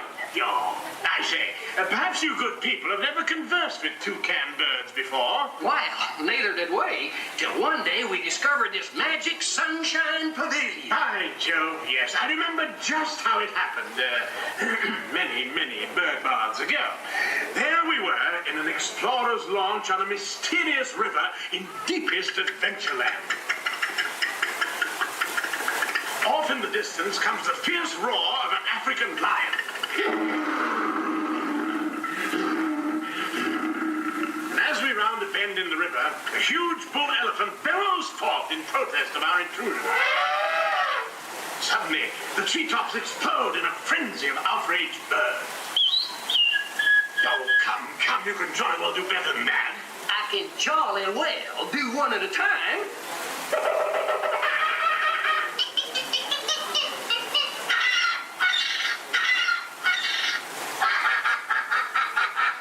Meanwhile, shifty-eyed crocodiles lurk by the water's edge. Lurk, lurk, lurk. And the giant python slithers down from an overhanging limb. What's happened? What's wrong? I can't stand snakes. Don't be ridiculous. I'm only relating a story. All right, Clyde, enough is enough. That wasn't me. I never even opened my beak. Huh? Excuse me, I hate to interrupt with an exciting story, but they're calling us to the show. Land's sakes, it's already showtime? Land's sakes, yes, it's already time for the show. And Claude, I do believe it's your turn to make the announcement. Righto. Ladies and gentlemen, boys and girls, gather up all your cameras, purses, and other articles, and now turn to your left towards the tall doors. When the drums begin, they'll open magically to lead you right into the Sunshine Pavilion. Is everybody ready?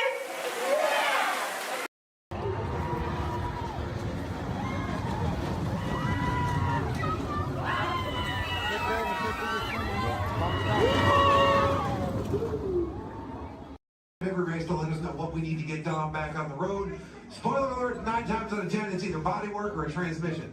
Guys, spread on over to this side, left side, left side. People on the left side, step forward, step on up, make a friend. Everybody here looks freshly laundered, okay? You'll be fine. Come on in, right this way, everybody. Keep on coming, folks in the hallway, let's go. I don't want to see anybody end up working on the transmission that doesn't know what they're doing. Come on in. Hey, oh, look at that, there's Mia. What's up, Mia? Hey, Pat, I see our partygoers have arrived. Yeah, they're still coming in, but say hey, everybody. Hey, I'm Mia, Dom's sister. Well, another race just wrapped, and it looks like my brother with another car for his collection. Anybody surprised? Honestly, I don't know why anybody challenges him. It me and a man. Well, we're meeting up at Sullivan's Garage for the after party, and while Tej works on your rides, you guys enjoy the break room. My brother calls this the family room. Oh, here we go. Dom says he doesn't have friends, he has Family. And the faces you see on these walls are our Family. When I'm in this room, I feel like we're all Family. So, welcome to our family. There it is. It's a thing around here. Hey, Tej, how's that Matthew McConaughey impression? All right. What's up, Mia? Hey, Tej, just welcoming these good people to our family. How are their rides coming along? The rides are ready to roll out and roll out in style. Perfect. Let's get the show on the road. Hey, I'll let Dom know. You guys have fun at the party. Bye, Mia. Bye. She just called. Okay. All right, Pat. Yeah. Let's get these people on their way. Send them over to the war room. Sounds like a plan. Are you sure, though, Jamie's kind of a piece of work? Right. And he hung up. Okay, so in a moment, those doors are going to open. When they do, head on into the war room with Jamie. That's Tej's new assistant. First day without Tej, so good luck. Be nice. Don't touch nothing. Too much last night, so bear with me. Tej left me alone today, so yeah, that's pretty much it, you guys. In just a moment, these doors will be closing, and moment. I don't know. Okay, so yeah, do you guys want a tour of the war room? Okay, so basically, we've got some monitors over here. My name is Jamie, by the way, you guys. Oh, and there is Tej. Jamie, the buses are here. Okay, what do you want me to do with them? They're just staring at me. Should I send them now? Dom's calling. I got this, Jamie. Okay, great. Dom, what up? Tej, just got a heads up from Hobbs. The FBI's about to raid your location. Crazy. Man, they always ruining our fun. For real. It gets worse. They're leading Owen Shaw right to your door. Shaw? That cockroach we beat down in Spain? What's he got to do with this? Everything, right? Nothing yet.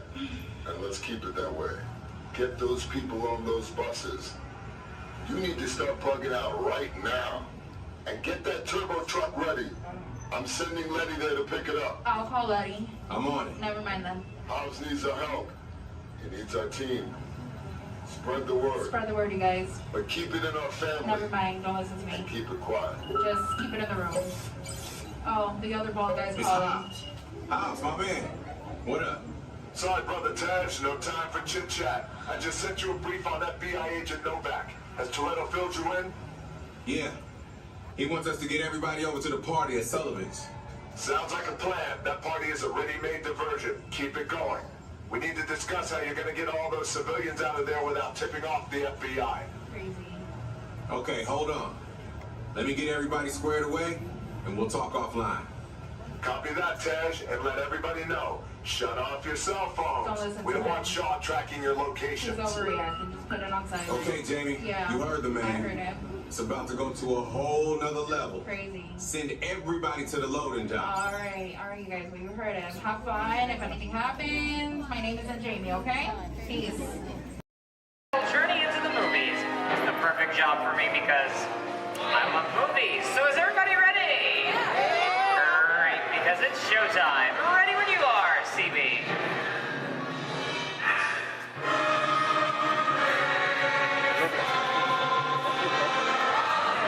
And we are rolling.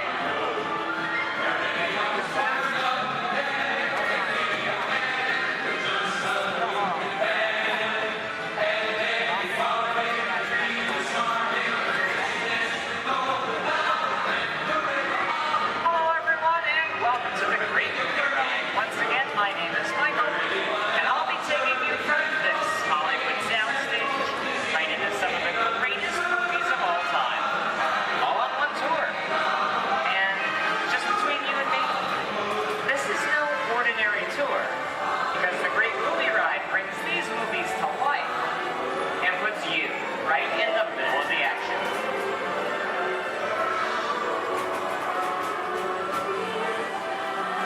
I don't know about you folks, but I just love those great Hollywood musicals of the 1930s.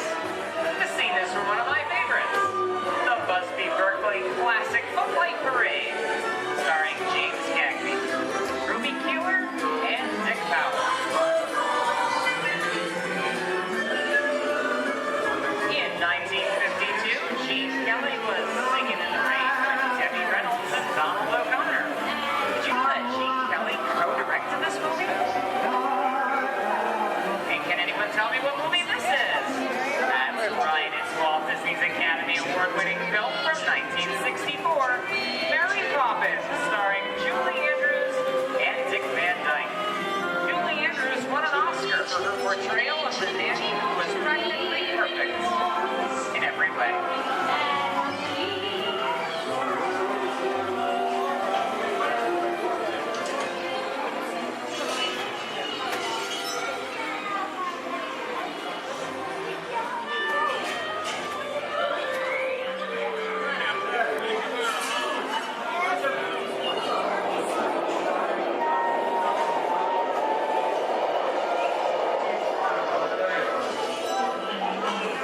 Older those Wallets and horses, folks. This doesn't look like a very good neighborhood.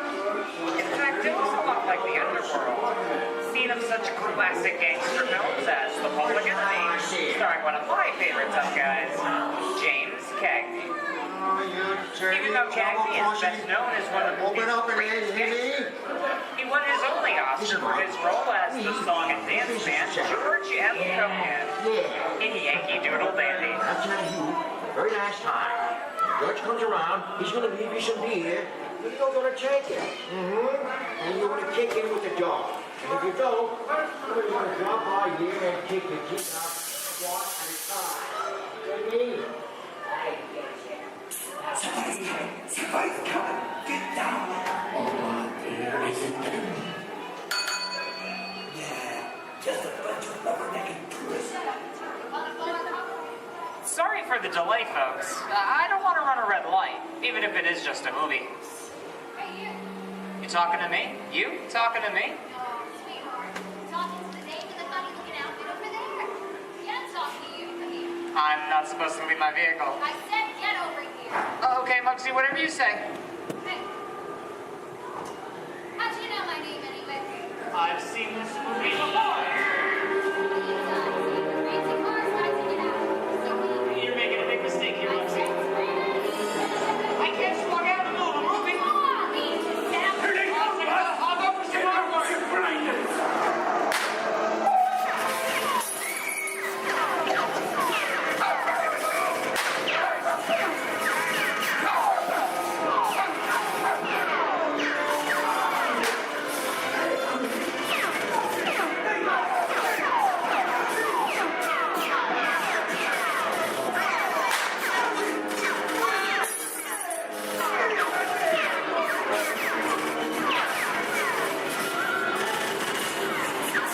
Everybody just sit tight. Running a red light's against the law. Never break the law, they get one. No more red lights.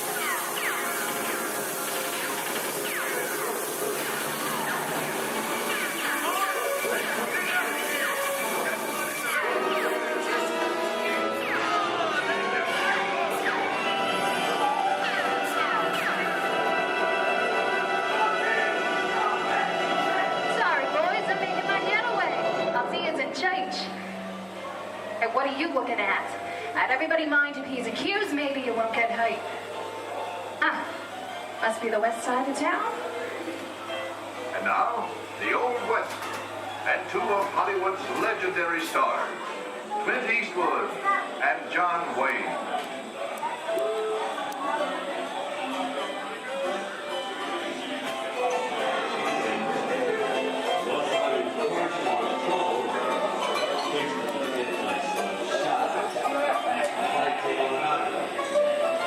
Go right ahead. Long time ago, I made me a rule. Let people do what they want.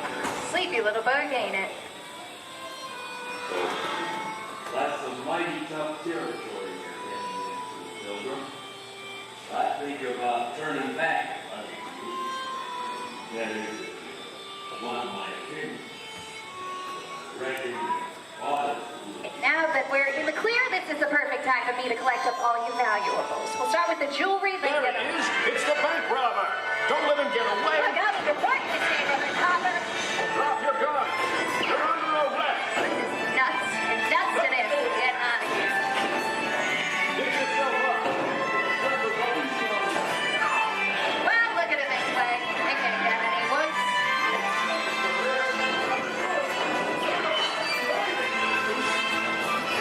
Okay, it's woods.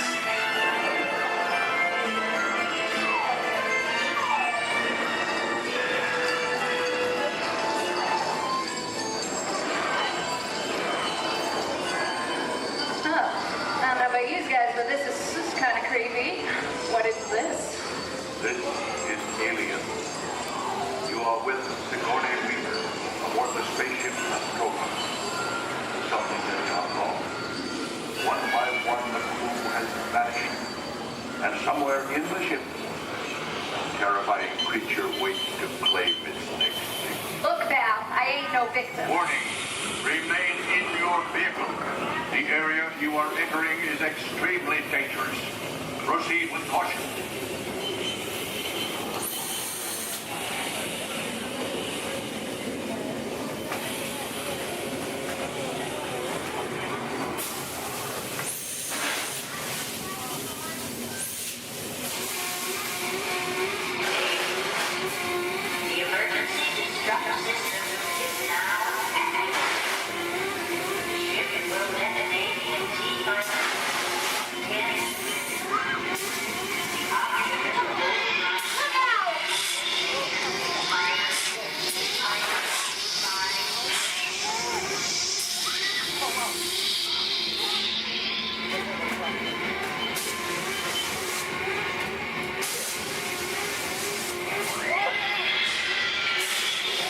There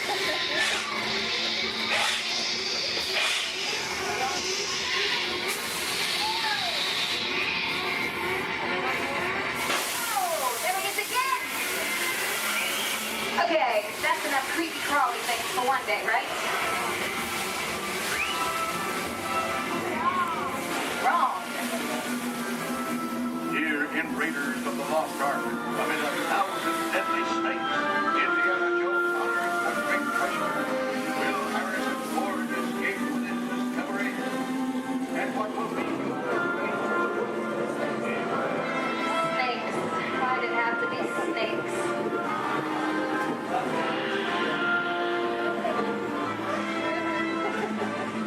dust of 3,000 years lies undisturbed in this ancient burial chamber? And on the chest, the great stone god, a priceless Wow. Yeah, a lot of that chunk of ice. Now for me to get back to work. But don't nobody move, honey, go get the goods. I don't think they notice a few extra bodies around here. You know what I mean? But the jewel is guarded by a curse, and those who dare defy that curse must pay with their lives.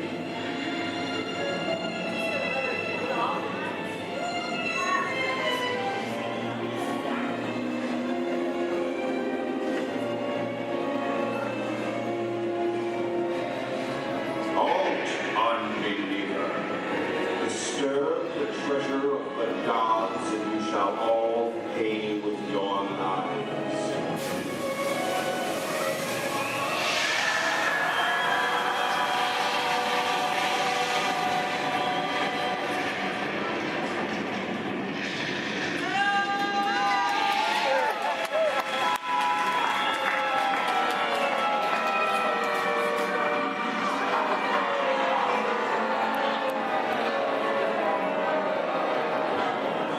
Yeah, just going for popcorn. And that just goes to show you anything can happen in the movies. Let's get on with the show. I see dead people. The horror movie is my all-time favorite genre. Some of the best horror films were produced back in the 1930s and 40s. Were monsters, mutants, and maniacs are still audience favorites and continue to haunt us today.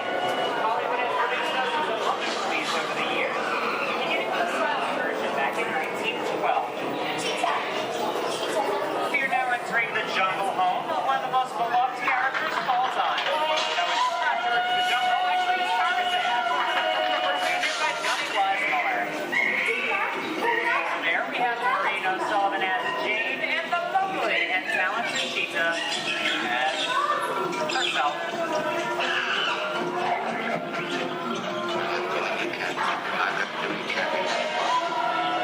Those are not going to be noble.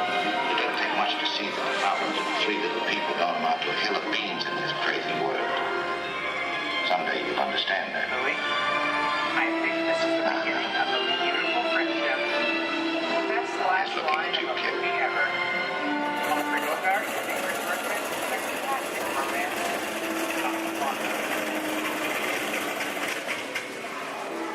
Inside of us, we both know you belong with Victor.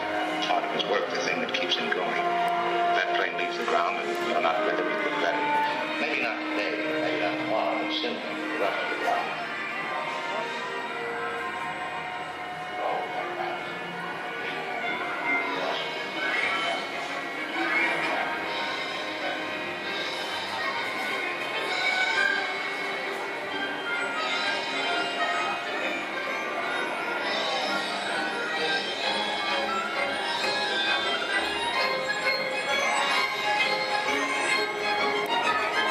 Here's one of my favorite movie stars, Mickey Mouse.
to kill anybody. Well, my little pretty, I can cause accidents too. Oh, rubbish. You have no power here.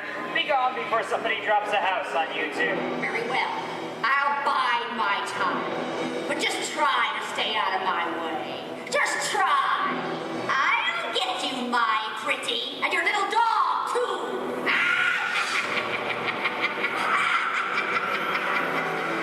wonder how we get out of here. What do you folks think? Which way do we go?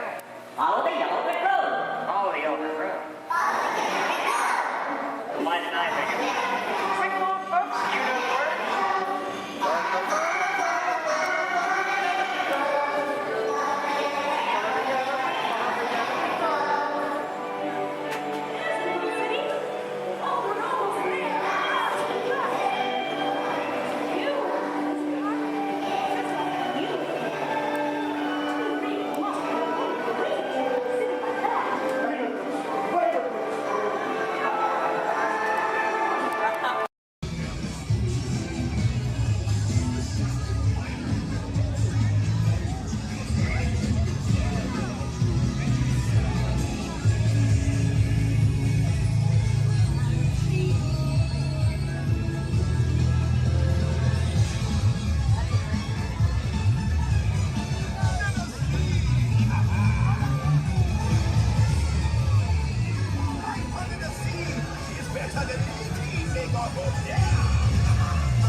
Do you hear that?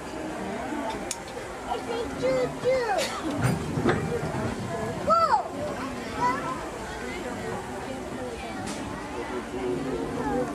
What?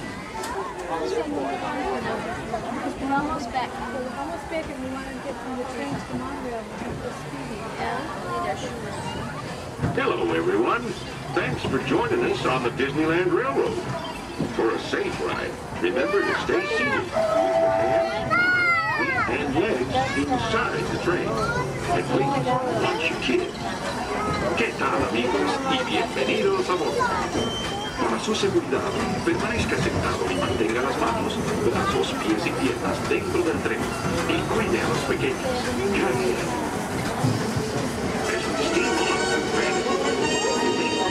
one more look at the majestic Matterhorn Mountain and the happiest cruise of ever sailed. It's a small world.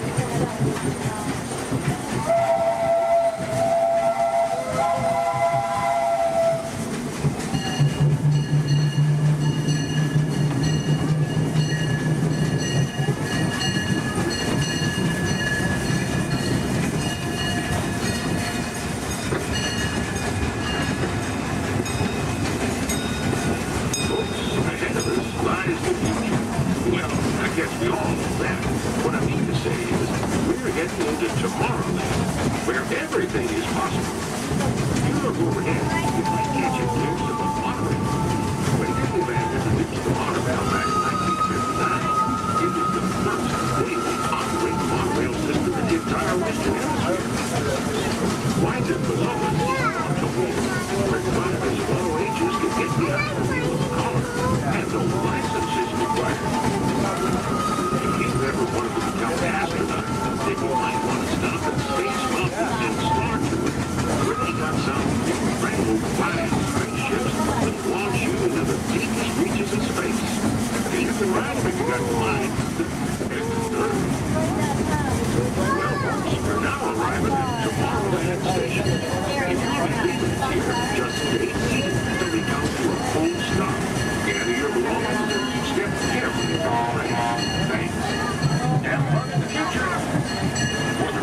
thank you. Another word that we say here on the reserve is twin day, and twin day means let's go. Jumbo everyone, my name is Selena. I'm going to be your safari guide here today. Before we get out in the reserve, I do have a few safety reminders. Please make sure that we keep our hands, arms, feet, and legs inside the vehicle at all times so that we remain fully seated throughout our entire journey today. Now, if you take a look above your head, we have an animal spotting guide. You can use that guide to help me spot some animals out here on the reserve. I can't promise that we're going to see all of them, but I usually have some pretty good luck. Now, we're going to be heading into the Little Cherry Forest here first. And this area is home to animals that tend to be shy. They like to use camouflage to blend in with their environments, but we're going to see what we can find today. And I already see, looks like we're going to see that saddle-billed stork. They're high up on that left-hand side of the road there. And the saddle-billed stork gets its name after the little yellow patch that's on its beak. It's shaped like a saddle. Those birds are 5 feet tall and have a wingspan of 9 feet, about the same width of the canopy that's above your head. Now on that right-hand side there, we have the okapi. And the okapi have stripes on their legs that make them look like they're related to the zebra, but they're not. They're actually related to the giraffe. They have long, prehensile tongues that they use to grab vegetation. Their tongues are so long, they touch their eyeballs and clean their ears. As we're looping around here, you can see we have some greater kudu way up there, as well as the bongo. Now, the bongos are going to have that deep, almost penny-colored coat to them, with those antlers over there, and then the greater kudu, the tan-colored coat right there. Now, the bongos are known as the ghosts of the forest because of how rare they are to spot in the wild. And their antlers, they angle backwards, and that's to help them get through thick vegetation and underbrush very quickly. Now, the greater kudu that we see right there, the greater kudu are one of the tallest antelopes in Africa, or the second tallest antelope here on the reserve. They stand at 55 inches tall at their shoulder, and they can leap about 8 feet forward. Now, coming up here on the left-hand side, we're going to see the black rhino.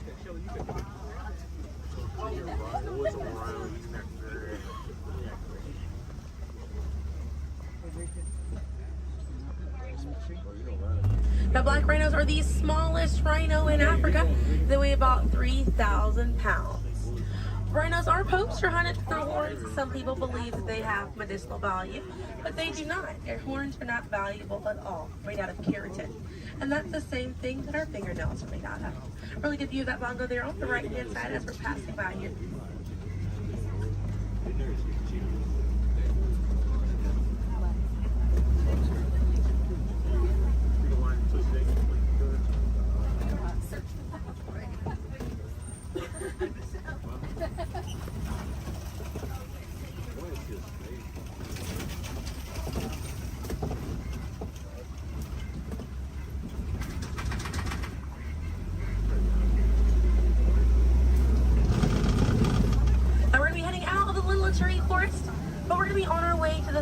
River, and animals in this area like to hang out in and around the water.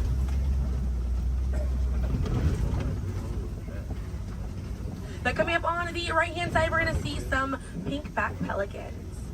And the pink-back pelicans get their name for the pink skin that occurs on their back during mating season. Now, those animals are colonial nesters, so they'll nest between 20 and 500 pairs. That's a group of 40 to 1,000 pink-back pelicans.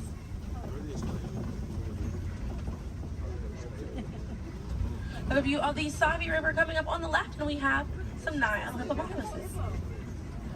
Now, a group of hippos is called a bloat, and they spend most of their time submerged in that water to avoid overheating, but they will come out to graze. And they can stay submerged in that water up to 8 minutes at a time. And instead of swimming through the water, hippos will actually walk or run along the bottom of the riverbank, helps them glide through that water right there. One of the ways you can help out your waterways is by checking your sunscreen to see if it's reef safe. Another way is just being aware of how much water that you use and trying to conserve as much as possible.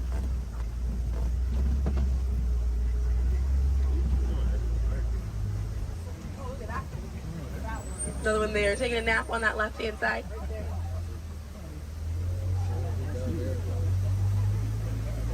Now, coming up on the left, we're going to see the Nile crocodiles.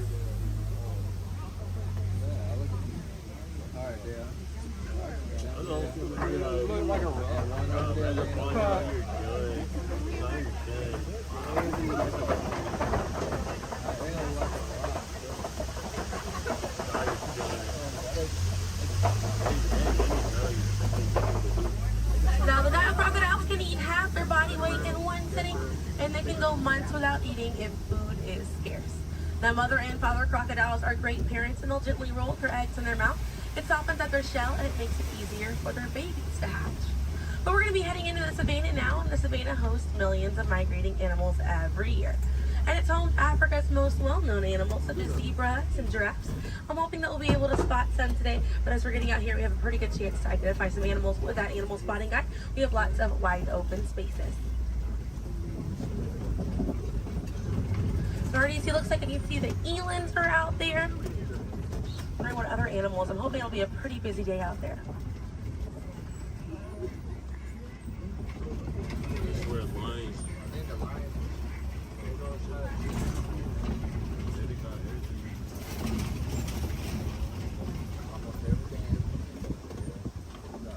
Let's see, also some springbok. It does look pretty busy out there.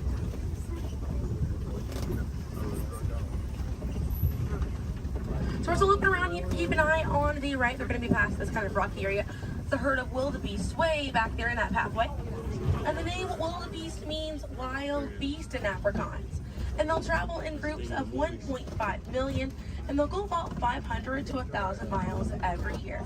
That's roughly the distance between here and New York. And during a wildebeest's great migration, they can kick up so much dust that their dust cloud can sometimes be seen from space. Now, wildebeest are very impressive animals. They're able to run about 15 minutes after they're born.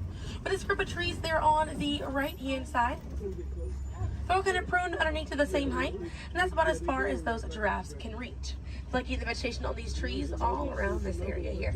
Now that's going to be the Maasai giraffe, and the Maasai giraffes have an irregular coat pattern. They don't have those clean lines around their spots like the reticulated giraffe that's on your animal spotting guide does.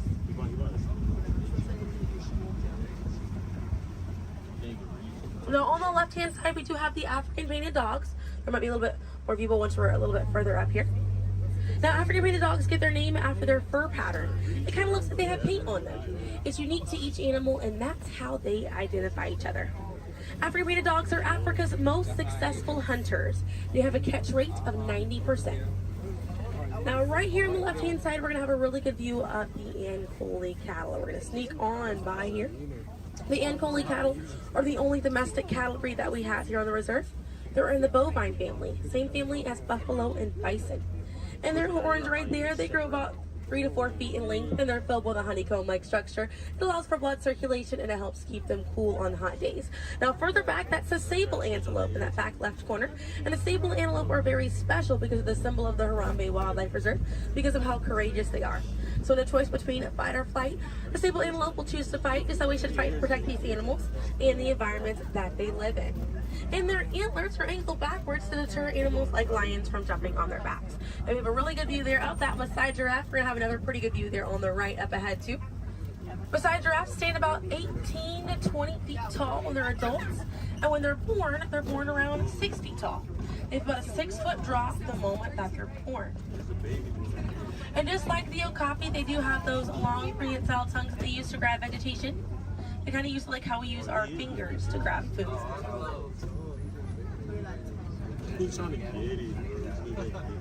Really good view of them right there. They're actually the same number of neck bones or vertebrae in their neck as we do in ours. Theirs is just bigger.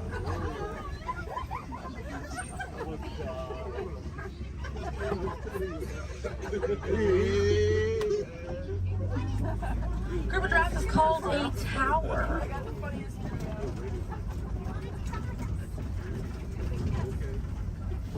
Now we're going to see on the left-hand side we have the elands. Now the elands are right next to the springbok. The elands are the tallest antelope on the reserve. They stand at 6 feet tall at their shoulder. One of my favorite eland facts is they'll make a flower crown with their antlers to impress the females during mating season. Now it's not a perfect flower crown, they'll kind of root up at plants and bushes, but it's the thought that counts. Another eland right there, a couple of elands right there. And then we have the springbok, and the springbok are the smallest antelope on the reserve. They're able to jump 6 feet straight up into the air repeatedly and about 13 feet forward. And they're a symbol of a lot of sports teams over in South Africa.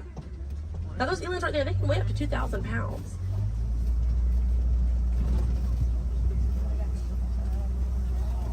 Another view of that Maasai giraffe right there.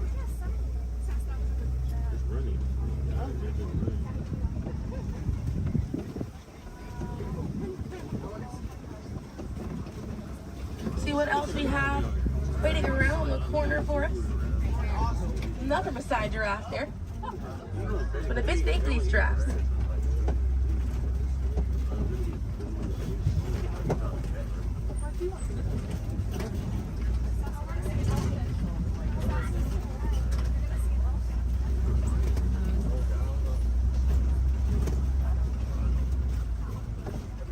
We're going to see the African elephant up here. It's going to be on the right-hand side of the truck.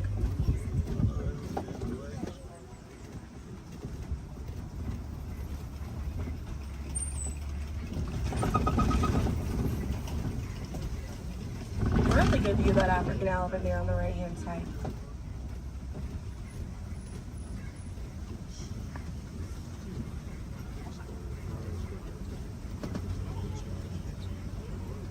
And on the left we have the mandrill.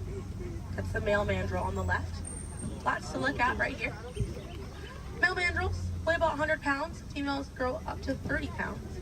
And they can bare their teeth at each other as a sign of aggression, but they usually don't. They usually do it as a friendly gesture. So it's kind of like the mandrills are smiling at each other. Now we can see that elephant back there. And elephants are social creatures. That's going to be the African elephant. The females and their young will hang out in large groups together, and the males will form a loose bachelor group, or sometimes they will kind of hang out on their own, depending on their mood. And the way that African elephants stay cool is by flapping their ears. It runs air over the blood vessels that are dispersed all throughout their ears, and it helps bring their body temperature down.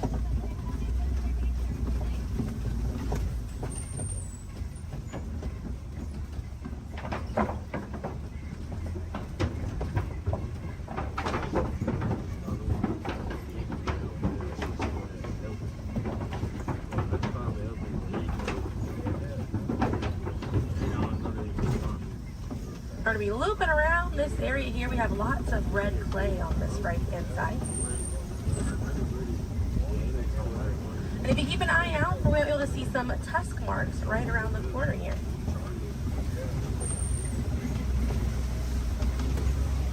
So those tusk marks on the right were caused by African elephants.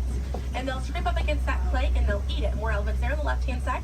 And they eat it because it contains the minerals that they need, sort of like how we take vitamins.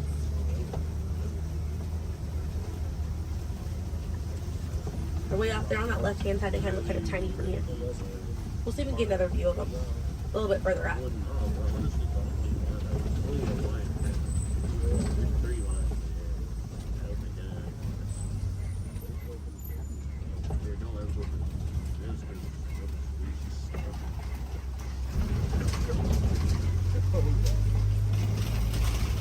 So on the right-hand side, we're going to pass by a couple of trees. There's one on the left by those elephants as well. And these trees are baobab trees. And baobab trees survive by storing water in their trunk, and they stay leafless about 9 months out of the year. Now, baobab trees have a few different nicknames. One is the upside down tree, and the other one you might be familiar with is the tree of life.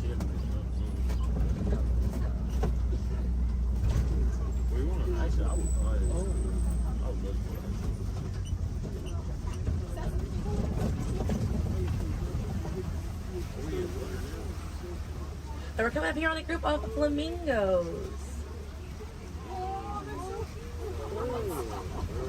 Group of flamingos is called a flamboyant. So here we have that flamboyance of flamingos. Now this particular species is the greater flamingo species, and they're the lightest colored flamingo in their family. They get their color from the brine shrimp that they eat, and over time it turns their feathers pink. It takes about 1 to 2 years to get that full pink coloring right there. When they're born all gray and fluffy.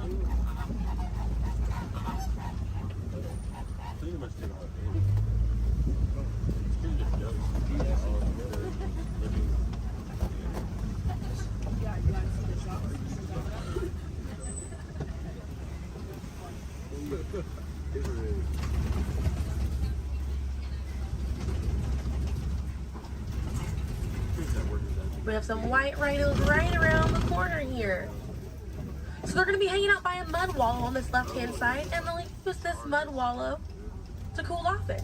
And they'll coat their skin in the mud to act as a natural sun protectant, sort of like how we use sunscreen. Now elephants do something very similar, and they'll fling dirt and mud on their backs as well. Just how important it is to protect ourselves outside in these environments by wearing hats, sunglasses, sunscreen. Very, very important, as well as staying hydrated. Now that white rhino right there, they weigh about 4,000 to 5,000 pounds. A group of rhinos is called a crash, and they can run at 35 miles an hour. Now on the right-hand side, those are some ostriches way back there. Ostriches are the largest bird. They have wings, but they do not fly. They use those wings for balance and to help them change direction. Comes in handy because ostriches can hit speeds up to 40 miles an hour.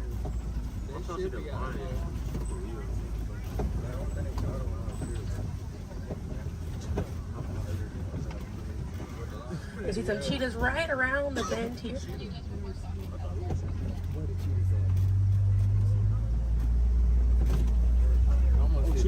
That's a good view of that cheetah here on the left. Now cheetahs are the fastest land animal. They run a little over 60 miles an hour. And they have 2 black lines on their face. Those black lines are called tear marks. And they help reflect the sun. Benefits cheetahs because cheetahs are daytime hunters. Now cheetahs do not roar. Instead of roaring, they'll meow and they'll purr. And their claws are not retractable, so they're out all the time. Now we're coming up here on some Kopi rocks. And Kopi rocks are rocks that jut out from the savannah. And a lot of times animals like lions will use these Kopi rocks as a vantage point to kind of scope out their territory and their prey. Really beautiful view of that male lion right there. Now at full volume, their roar can be heard up to 5 miles away. And they can sleep about 16 to 20 hours a day. Really impressive view of imposing right there. Now, female lions will do most of the hunting for the group, and the male lions will stay back and kind of guard the territory and guard their cubs. And the Swahili word for lion you're probably already familiar with. The way that you say lion in Swahili is Simba. Now we're going to see some more ostriches. We have some white rhinos over here too, and the lioness is there on the left. Looks like she's posing for us as well. Really cute view of that white rhino as well on the left here. Excuse me. Yeah, right hand side. That's all they have. I think that's what they have like wild house, so they can't even get it. That's really not really. I can see some warthogs right around the corner because it wouldn't be a safari without them. Few of them over here. Warthogs are in the same family as domestic pigs. They're really intelligent animals and are the largest burrowing animal as well. And oftentimes they'll reuse burrows made by other animals and they'll back themselves into it with their tusks facing out for protection. They're pretty fast. They can also run at 35 miles an hour. They're kind of rooting up over there. And they also have a mud hole that they use to cool off and to coat their skin, and it gets some relief from bugs and insects. We also have a really good view of these white rhinos again on that right hand side. Now the white difference between a white rhino and a black rhino because they're both the same color. So the shape of their mouth.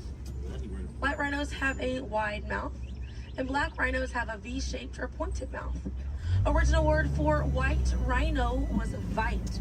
Vite means wide in Afrikaans, but over time it was misheard and mispronounced and it turns into the white rhino. I have a few of those warthogs as we're passing by on the left-hand side, but on the right we're going to see some ostrich eggs in that tall grassy area. And each one of those eggs right there weigh 3 pounds, and it's the equivalent of 2 dozen chicken eggs. Now those shells are so strong that the average man can stand on them and they will not break.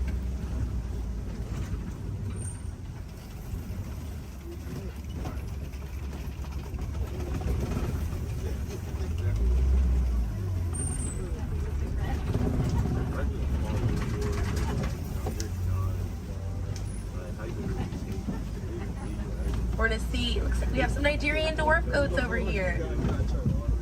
And these goats are used for their dairy products, such as milk and cheese. So they take up a lot less land than cattle, so they're easier on the environment, and they're very cute. Now their milk is considered high value, so selling that milk helps take away the need to rely on wildlife. Now if you do want to see some more goats today, you can head over to Rafiki's Planet Watch. They have a petting zoo area, an animators area, and a kind of behind the scenes look at Disney's Animal Kingdom. Very, very cool. Definitely check it out if you have the time.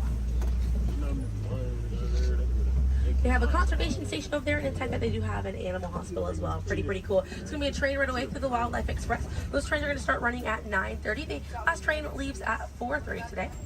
The petting zoo is going to close at 5 o'clock once you're over there, and the animators experience is going to close at 4:45. But we got to see a lot of really cool animals today. If you'd like to learn some more information, you can check out DisneyAnimals.com, or National Geographic is a really good resource. Some ways to help out these animals at home include volunteering at your local nature center, or a conservation organization, or even joining a local beach or river cleanup. Some more simple ways to help out at home include turning off the water while you brush your teeth, or using reusable water bottles instead of disposable ones. Now, those small changes really add up to make a big difference. And on behalf of Kilimanjaro Safaris, my name is Selena. I'm from Pensacola, Florida, and it was an honor to be your safari guide here today. I hope that you were able to see the importance of these animals and the environment that they live in. Now, here in the reserve, we don't like to say goodbye because goodbyes are far too sad and far too final. So I will leave you with the Swahili word, kwaherini. And kwaherini means to go well, with the intentions of seeing each other again one day. So kwaherini, my friends. Another word that we say here on the reserve is asante sana. And again, that means thank you. So thank you for joining me here at Kilimanjaro Safaris. I'll be dropping you off right around the bend here, right where I picked you up, so we still have a bit more of a journey together.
Information Institute, Dr. Channing's office. I'm sorry, Dr. Channing is hosting a tour of our sensory dining tomorrow. Yes, hello, Dr. Channing's office.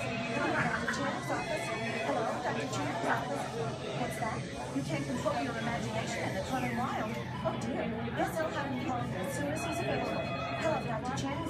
On top of your head, hats, ears, sunglasses. Go ahead and take those off. You want them flying off in a first order ship. Who knows what they would do with them, but they're not going to give them back. This is our 5. This can help get you guys out of here. We're just waiting for your transmission from Finn.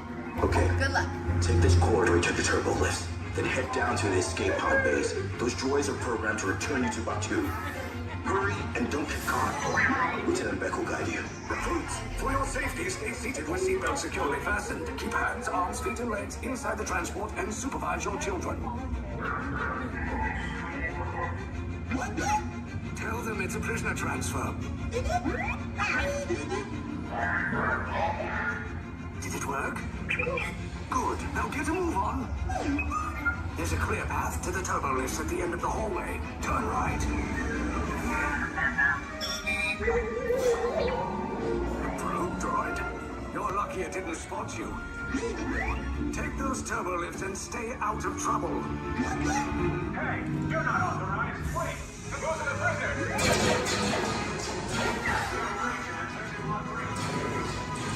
Your cover is blown. Find an alternate route. Who picked these 2 droids anyway? Detention approach. Prisoners not seen on the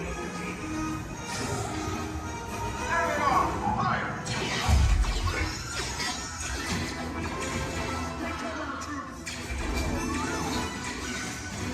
These state pods just follow us. Take those down. Copy. Hurry. No, not up. I said down.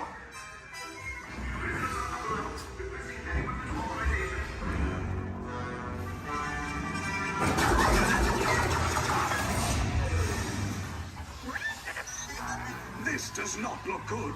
Try to find another way down to the escape pods. The resistance will attempt to rescue the prisoners. They have neither the resources nor the courage to engage us. You underestimate their conviction. Raise the shields. Shields? I see no evidence. Now! Sound the alarm! All personnel to their stations! Sir, the prisoners have escaped. How brave, but ultimately hopeless. There's nowhere to run.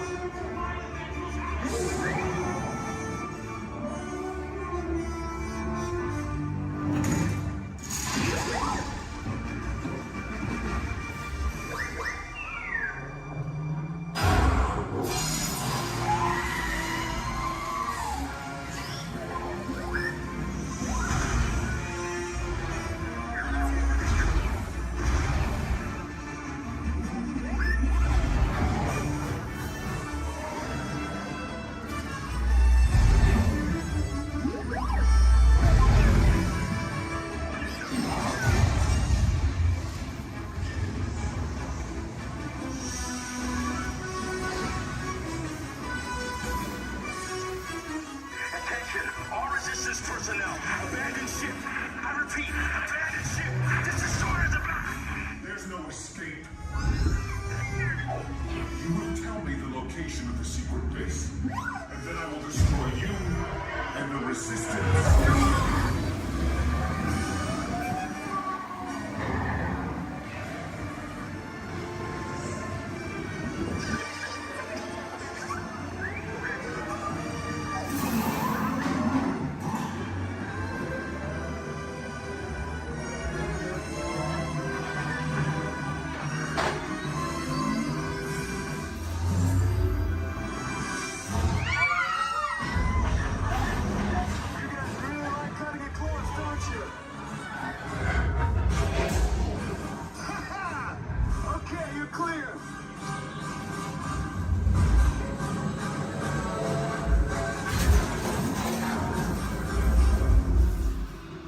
Escape pods came in a little off target. Ground crews will meet you outside the wreck. All right, nice job, recruits. Not what you signed on for, but hey, you're Resistance now. I think I have that authority. Right, Beck? Where's the lieutenant? I need eyes on Beck. I know, Scaffold's clock beacon. More escape pods down in Sector 4. Verification pending from Key Command personnel. Where's the lieutenant? I need eyes on Beck. Lieutenant Beck here. Beck! You're alive! I should hope so. Great job, recruits. Thanks to your heroism, the location of the Resistance base is secure. Bravo! Yes, R5, you too.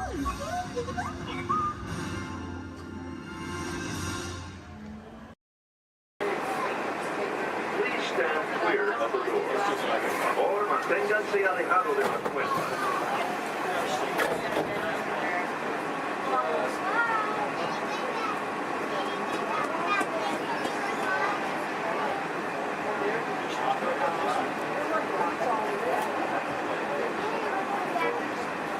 Welcome aboard the Walt Disney World.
Attention pilots, the rocket ships have initiated landing procedures. Please remain seated until your rocket ship comes to a complete stop. Then follow the arrows to the flight deck. Happy landings! We're not going along.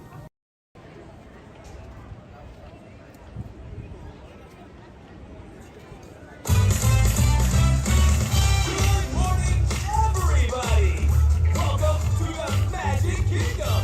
In just a few moments, the thing is going to open for you to explore as we kick off the start of this magical day.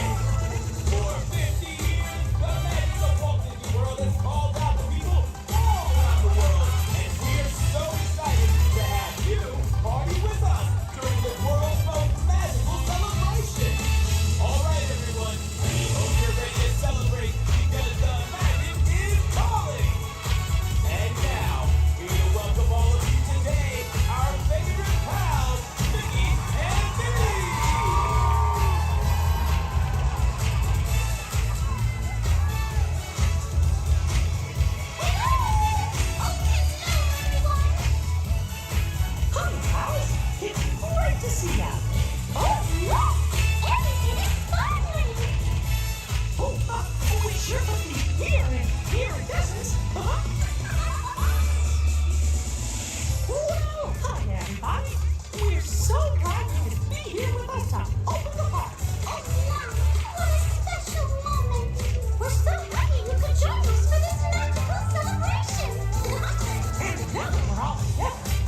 your journey, keeping your hands, arms, feet, and legs inside the car.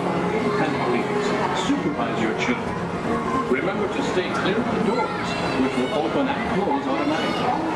Enjoy your trip aboard the Metroliner.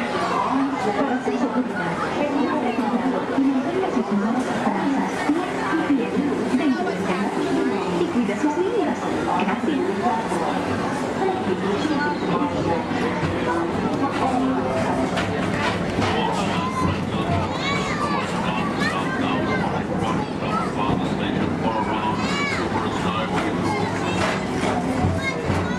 Welcome aboard, TTA travelers.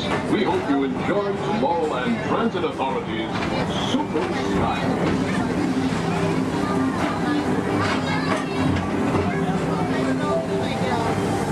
Now approaching Tomorrowland Interplanetary Convention Center. The convention center is host to a galaxy of wonders from the following tracks.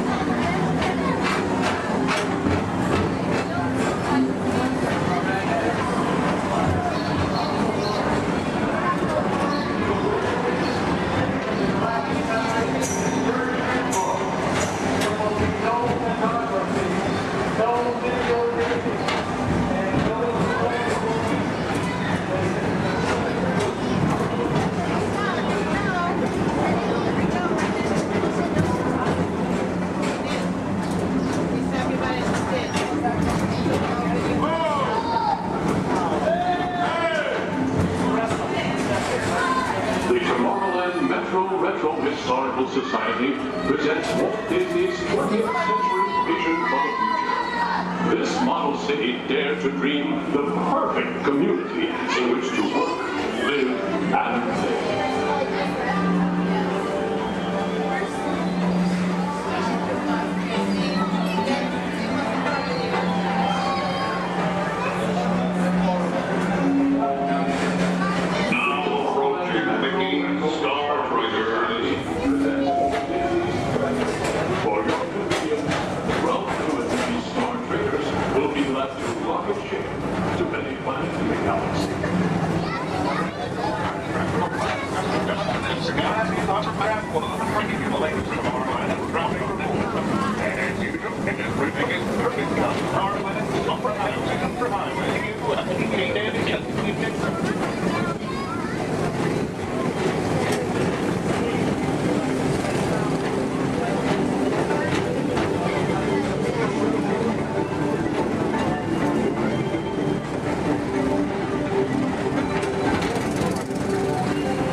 Attention, all visitors from Galaxy M31.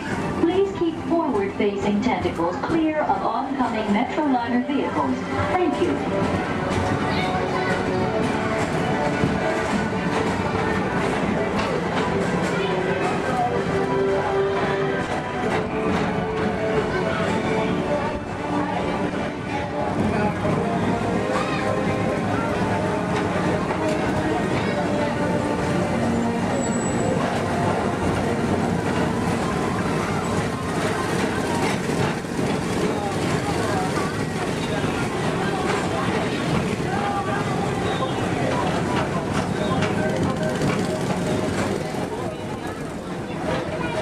The centerpiece of Rocket Tower 1 is the League of Planets Astro Orbit.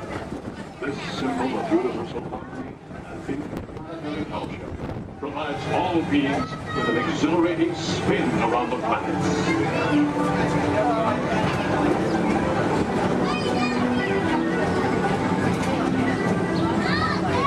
Remember, Blue Line passengers, for all your future travel needs, the TTA services all of Tomorrowland's outlying areas, including the personal rocket ship docking lot, and of course, perfect parking, the latest upgrade. Aging Mr. Morrow, Mr. Tom Morrow. Your party's staff has arrived. Please give them a ring. Now approaching Walt Disney's Carousel of Progress.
At the heart of tomorrow.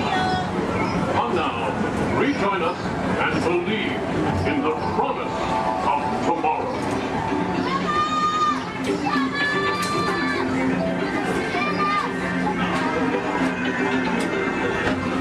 Rocket Tower final station.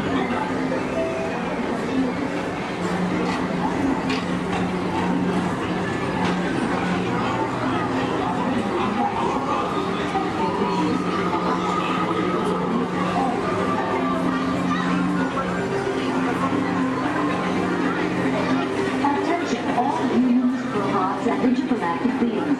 Please keep your arms, legs, and other appendages away from the doors. The doors open automatically. When they do, please collect your belongings and step carefully onto the moving platform. Thank you for choosing Tomorrowland Transit Authority for all your travel needs.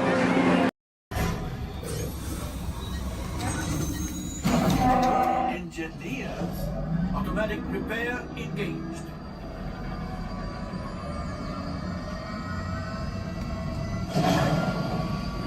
Right, pilot, push the flashing button to take off. Pilot on the left, move your stick to fly right and left. I was just about to say that. Pilot on the right, pull back on the stick to fly out, and push forward to fly down. Oh, watch it! Julie next time this thing look in the air. turbines are online. Left pilot, hit the boosters. Now let's go get that coaxium. Right pilot, make the jump to light speed.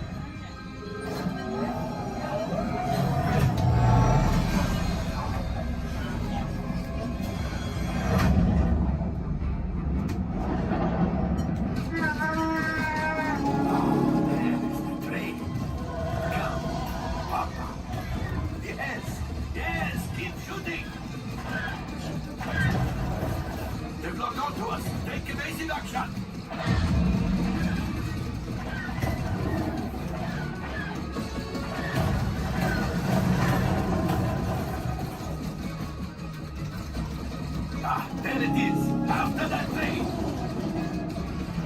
Gunners, fire the harpoon. Excellent, now gunners, shoot the cargo free. Left pilot, brakes. Well, my friends, that could have been much worse. Okay, it's much worse.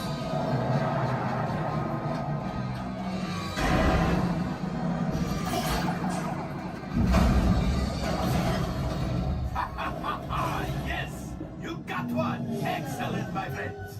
Now power up the ship. Well, I grabbed the old axiom.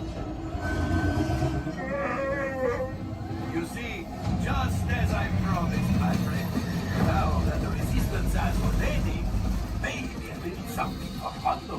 Pilots, line up behind the train so we can harpoon that last car. Gunners, fire the harpoon. Gunners, shoot the train. The cargo is breaking free. Keep shooting. Good job, my friends. Yes, yes, yes. We got the coaxium. I will grab it. You keep up to the train.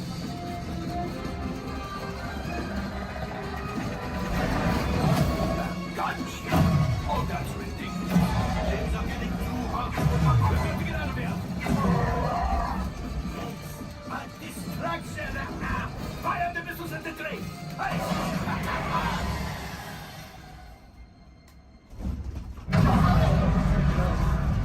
Watch out. The Star Destroyer is collapsing. Left pilot, hit the boosters. Boost. Boost. We made it. I don't believe it, but we made it. Now, let's get out of here.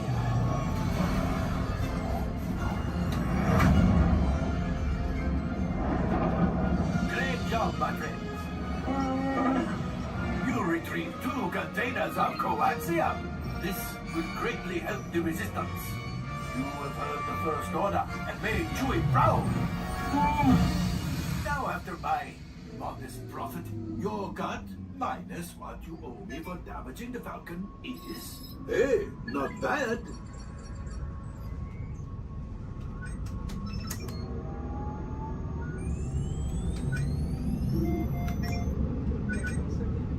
R5, damage report. Engine failure. All right. Hyperdrive leak. That is not too good. Multiple hull ruptures. Well, it could be worse. All right, I'm making an executive decision. Everybody out. Go on, get out.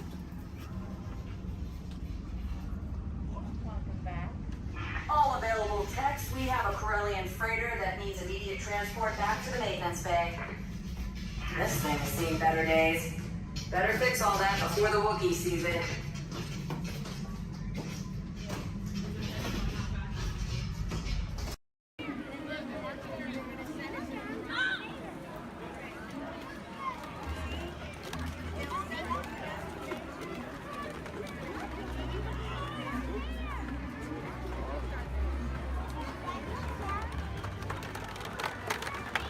Go Empire! Yay!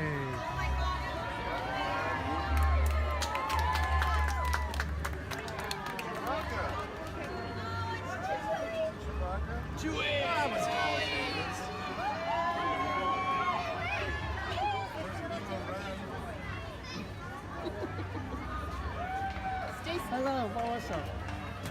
Hey.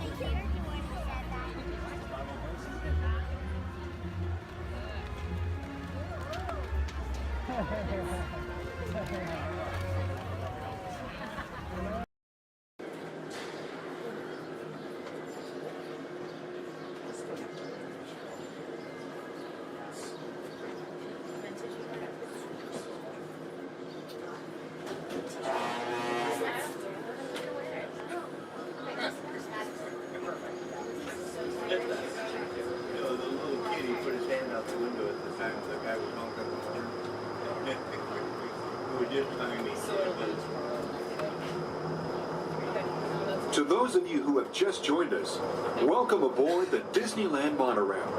For your safety, please remain seated, keeping your hands, arms, feet, and legs inside the train. Watch your children, and no smoking, please. Bienvenidos a bordo. Para su seguridad, permanezca sentado y mantenga las manos, brazos, pies y piernas dentro del tren y cuide a los niños. Por favor, se ruega no fumar. Gracias.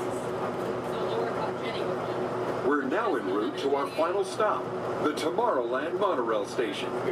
Along the way, you can get a bird's eye look at the downtown Disney district, Disney's Grand Californian Hotel and Spa, and Disney's California Adventure. To the left of the monorail is the main entrance of Disneyland, the happiest place on earth. Disneyland is truly an American origin. Since its opening in 1955, it has hosted more than 500 million guests from around the world, including presidents, kings, and celebrities. It is the original Disney theme park, created and enjoyed by Walt Disney himself. To the right is our transportation plaza, where you'll find taxis, hotel shuttles, and public transit stops. We're about to enter Disneyland. Some of the clearances are pretty tight up ahead, so be sure to remain seated, keeping your hands and arms inside the cabin.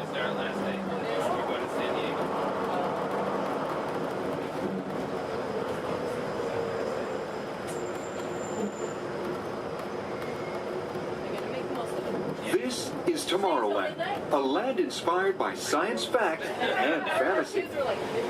Directly below us is the Submarine Lagoon, where you can dive into an exciting underwater adventure aboard the Finding Nemo submarine voyage. Across the way are the icy peaks of Matterhorn Mountain, home of the world's most famous bobsled run. And beneath us are the roadways of the Utopia, where drivers of all ages can ride the road to tomorrow. As we cruise over Tomorrowland, our pilot would like to share a few program reminders. Alrighty folks, thanks for flying aboard Monorail Red, your highway in the sky. Just a few reminders. Disneyland will remain open today until 12 o'clock midnight. All passengers are required to be on board this monorail at approximately 12 o'clock midnight to catch that final flight. We're also going to be having Celebrate a Street Party along Main Street at 6:30 p.m. today. Fantastic along the Rivers of America at 9:05 and 10:30 p.m. and then Magical, our fireworks spectacular, at approximately 9:30 p.m. So once again, for all passengers wishing to exit Disneyland via the monorail, please remember that the last flight will be at approximately 12 o'clock midnight. We thank you for flying aboard your highway in the sky and enjoy the rest of your stay here at Disneyland. Thank you.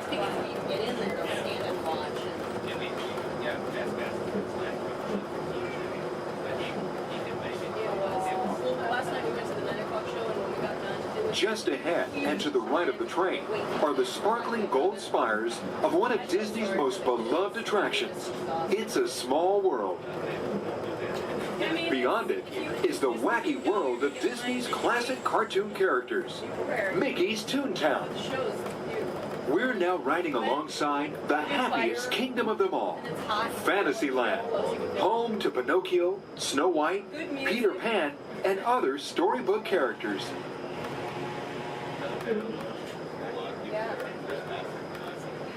Yeah, it's brand new. Supposedly it said it's never going to try it, but so many people interested in it and it's such so popular, I'm sure. We're now approaching the Tomorrowland monorail station, our final destination. Please remain seated until the monorail comes to a complete stop. Then, collect your belongings, watch your head, and step carefully from the train. On behalf of all of our crew, thanks for traveling with us, and we hope you'll have a happy and memorable visit here at Disneyland. This is the Tomorrowland Monorail Station.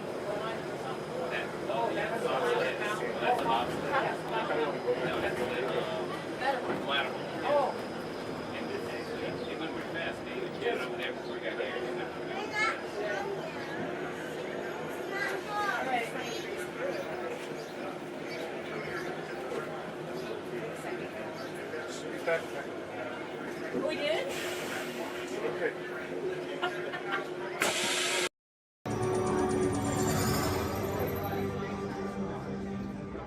Greetings, Terrans. I am Nova Prime Irani Rayan, Commander of the Nova Corps. On behalf of all Xandarians, I hope you have enjoyed exploring the wonders of Xandar. As you have seen, your world and ours were born of the same moment, one which you refer to as the Big Bang. As such, we are all galactic neighbors in a vast universe which we and countless others share. For you to travel to Xandar would take 2.5 million years, assuming you had a ship that could fly at the speed of light. So we decided to come to you. But even we could not have reached you so easily were it not for the Cosmic Generator, an advanced piece of Xandarian technology that creates jump points, artificial tunnels that act as shortcuts, linking distant points in space. It is our desire to share this wondrous technology with your people so that together we might explore new worlds and create a brighter tomorrow. And now, as the culmination of the wonders of Xandar, you will be teleported to a Nova ship above your planet for a demonstration of the Cosmic Generator. I trust you will find it an unforgettable experience.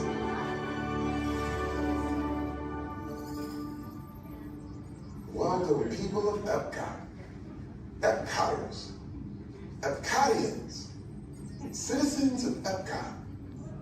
Does anyone know what they call themselves? What?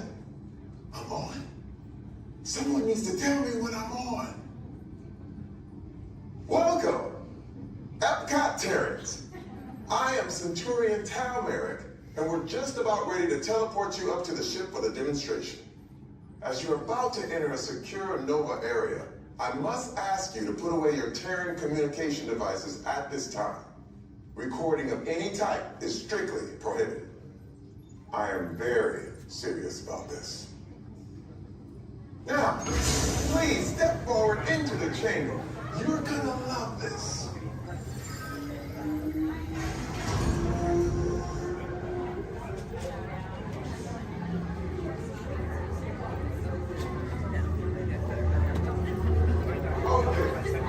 Before we begin, I should warn you that we have never teleported Terrans before. But since your molecular structure is very similar to Xandarians, it should work. It'll work. So long as you are standing inside the lighted ring. You do not want to know what happened last time someone did not stand where I told them to, okay? Stand by for teleportation.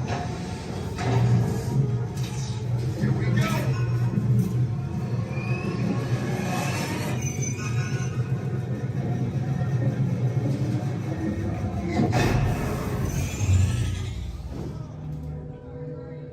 You made it. I mean, of course you did. Nova Prime, they're ready. Excellent. What you see before you is the Cosmic Generator. And in just a few moments, we'll be activating it so you can experience for yourself what's happening. I'm not sure. Our power's out. And the Cosmic Generator is gone. Cheerio, Monarch. Go to Code Red. Prepare the fleet. And call the Guardians. Now. There is no cause for alarm. Turn off that alarm. I've got an important transmission coming in. Hey, what's up, Nova Corps? Our Cosmic Generator has been stolen. What? How? When we do you think of that? That thing's gotta be worth a fortune. I am Groot? Good question. Yeah, who do you think took it? Perhaps that really big man outside your ship. That is a big man. I need to alert Nova Prime. I'm watching Terrans from dogs. That's not creepy at all. This species has failed. Wait, whoa. We didn't even know there was a test. He's got the cosmic generator. He's creating a new jump point. Jump point to where? It's some kind of mutant jump point. It's going back to the dawn of time. Dawn of time? Why? To erase an error. Well, that doesn't sound good. Your time is over. Wait, what do you mean? What do you mean it's so vague? The jump point is closing. Hey, Nova Dude, your Nova Corps need to follow that whatever it is until we get there. We can't. Our power is down, and I've got to get these Terrans onto evacuation shuttles. I got it. I reprogrammed the shuttles to follow them through the jump point. Wait, what? Look, they're our only chance of keeping track of that whack job until we get the cosmic generator back. Piece of cake. What? There's cake. Where's this cake? The odds are impossible. Yep. But it's our only shot. Good luck.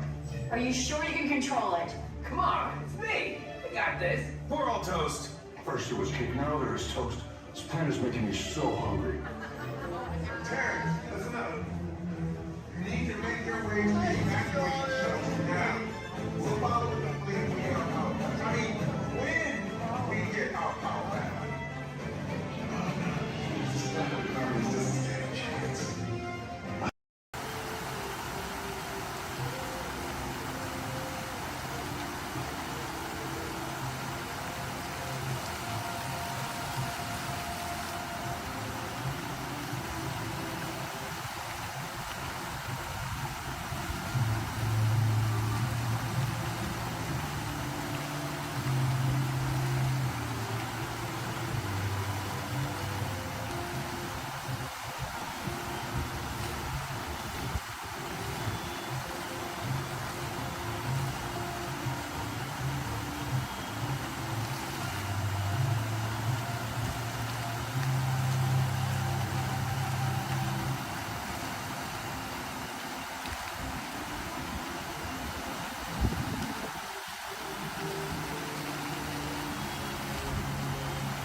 My name's Don, and welcome aboard.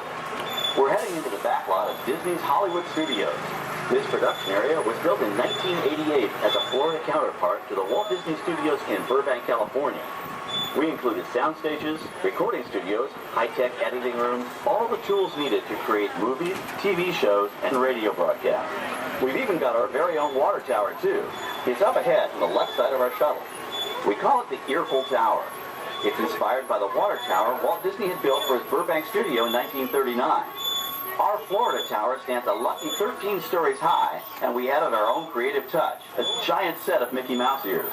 If you wanted to wear those ears, you'd have to have a hat size of 342 3/8. Up ahead, after the next bend in the road, you'll have a perfect opportunity to take a picture of this famous icon. In the world of entertainment, every project starts with a screenplay and a lot of creative ideas. A production studio is where the ideas of writers, producers, and directors are transformed into an on-screen reality. Within these huge spaces, filmmakers can literally create their own worlds. Our Florida sound stages are soundproof, weatherproof, and most importantly, air-conditioned, all vitally important for the cast, crew, and equipment. Many of the crafts needed for filmmaking are located right here on the lot. On the left, we have our own greens department. It grows flowers, trees, shrubs, and topiaries. A few well-placed plants can cover up empty spots in the set and add a touch of natural beauty to a scene. On the right are two of the aircraft from the 2001 blockbuster hit Pearl Harbor. These exact full-scale replicas of P-40 fighters were used in the special effect fight sequences. Of course, many of the planes we saw flying through the aerial battles or sitting on the ground weren't real at all. They were created entirely within a computer. Oh, keep your cameras focus to the right. We're coming up on that perfect angle of the Eiffel Tower I told you about. It's a true masterpiece.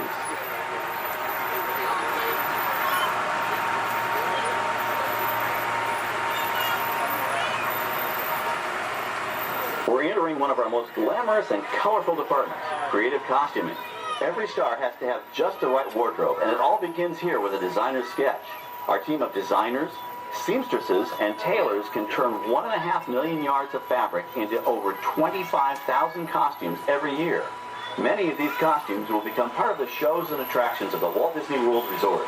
In fact, here in Florida, we have the largest working wardrobe department in the world. Why, Mickey Mouse alone has over 175 different outfits to choose from, while Minnie Mouse keeps more than 200 unique costumes in her wardrobe. On the left are costumes worn by the stars in recent studio productions. You'll probably recognize some of those costumes from the big screen. Every story needs a setting, and our design staff can create just about any place a script calls for, from an urban city street to a remote desert canyon. On the left is our scenic shop where large-scale sets and props are built. Our team of set designers, carpenters, artists, and engineers has created caves and caverns, game show sets, even replicas of the U.S. Supreme Court and NASA's Mission Control, all on our sound stages. The shop also provides sets and props for our shows and parades here at Walt Disney World. The same skill and craftsmanship that goes into a movie set can also be used to create magic for our parks. Either way, it's all about making dreams come true.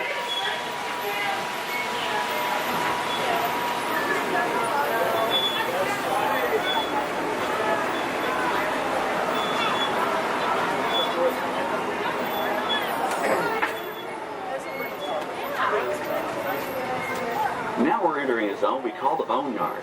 It's an outdoor storage area for oversized props and vehicles. Cars, trucks, boats, planes, we often save these props in case we need them for future productions. In this backlot collection, you may find real working vehicles, non-working mock-ups, and even large-scale miniatures used in special effects shots. Large-scale models create a more convincing illusion on camera. We even place small cutout passengers in the windows of the plane.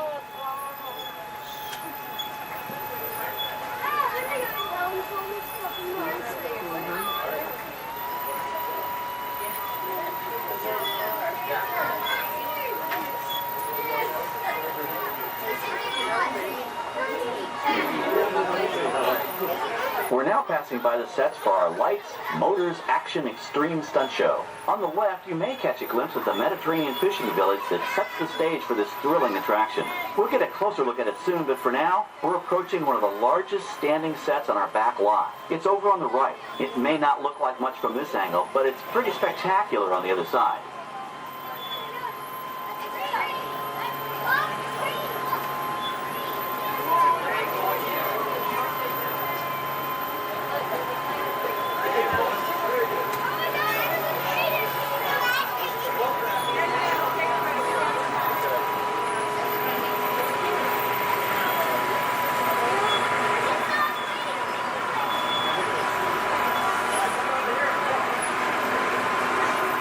This is great, folks. The production crew has just given us clearance to enter the set. Hello, Backlot Tour. I'm Amy, a production coordinator here at the studios. I can see your shuttle heading toward our canyon set. I've given your driver permission to come in and take a look around. I'm up here with our effects crew, and we're getting ready to shoot a test sequence. Oh, on the way in, you're going to be crossing a wooden bridge, and things may get a little bumpy, so please, hold on to your belongings, especially hats, cameras, and glasses, and keep an eye on any small children in your party. And of course, please remain seated at all times. Welcome to the set. As you can see, we brought the bare, dry deserts of Southern California to green, typically humid Central Florida. This set is based on real locations that our production designer took pictures of. Our set crew spent about 6 months building the canyon, but we've used it for a number of TV shows and specials over the years. For our upcoming production, the script called for a tanker truck. We found this one in our boneyard, but it was too big to drive into place. So we picked it up with a crane and set it down here. We're up on the overhead platforms, and I see our director has arrived. As soon as the rain effect is ready, we'll begin the sequence. This set and shower is really just a special effect. We've rigged up a series of water nozzles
water through air cannons for an extra dynamic effect. Those air cannons are powerful enough to shoot a basketball over the top of a skyscraper the size of the Empire State Building. To top it off, our shuttle was sitting on hydraulic shaker tables. They provided the shaking, rattling, and rolling sensations for the scene. The entire sequence can be reset in 3.5 minutes. That's just enough time to bring in the next shuttle. Well, I've got to get ready for our next take. Thank you all for being part of the action. Hey, I'm needed back on the set, so enjoy the rest of your tour. Okay, well, thanks, Amy, for giving us access to the set.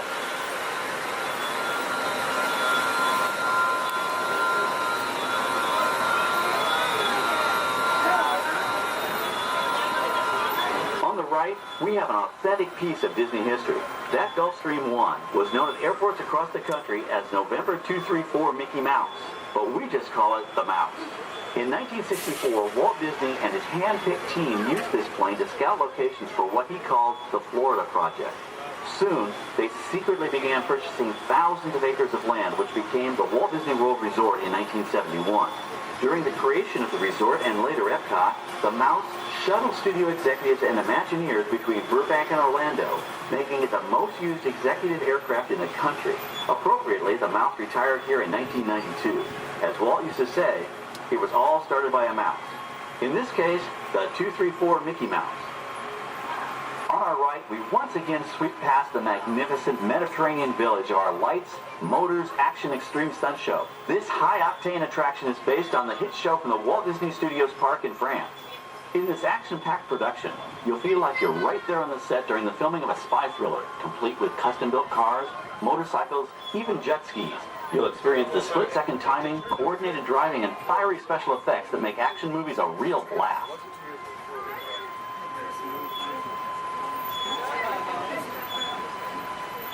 The staging area to our right is known as Acceleration Alley.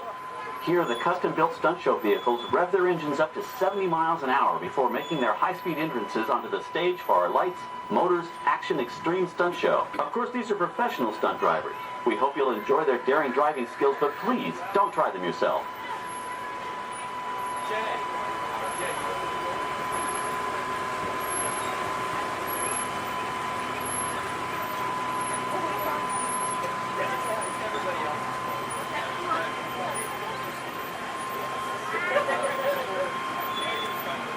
On the left, we've reached our second boneyard with more historic props and vehicles.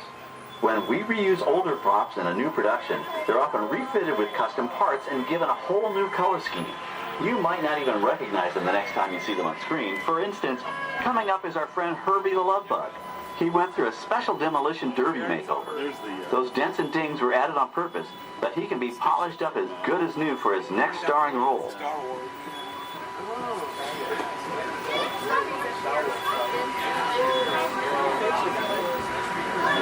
On our right, we now have a very different view of the fishing village set. From this point of view, you can see that there is no inside of the buildings.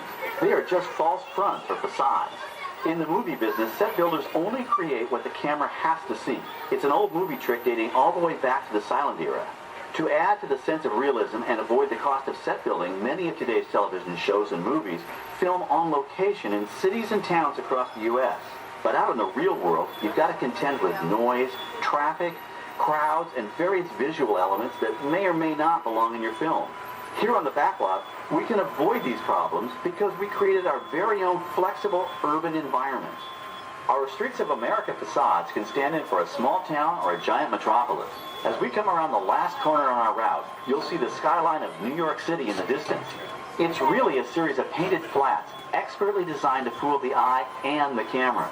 We can dress and decorate these streets to look like any city we want, from Chicago to San Francisco. Depending on the choice of vehicles, props, and costumes, we can even turn back the clock and set our story in a different time. And what's more, these sets are built with Florida weather in mind. They're made to withstand 100-mile-an-hour winds. You're welcome to visit our Streets of America anytime during your visit today and get an up-close look at the skills of our set designers and builders. We've just about reached the end of our tour. Our final stop is the American Film Institute Showcase, where you can see the actual costumes and movie props used in some of Hollywood's most famous films. There are some pretty amazing items in there, so feel free to take all the time you like. Please stay seated until our tram comes to a complete stop and check around you for any personal items that may have fallen during our trip. Well, as they say in Hollywood, that's a wrap. Thanks for joining our backlot tour, and we hope you'll come back to visit us again soon. All right, we're going to stop up here in just a moment. I'll open these doors. I'm going to exit out through those blue automatic doors into the air-fired showcase door. Passengers will stand by to board.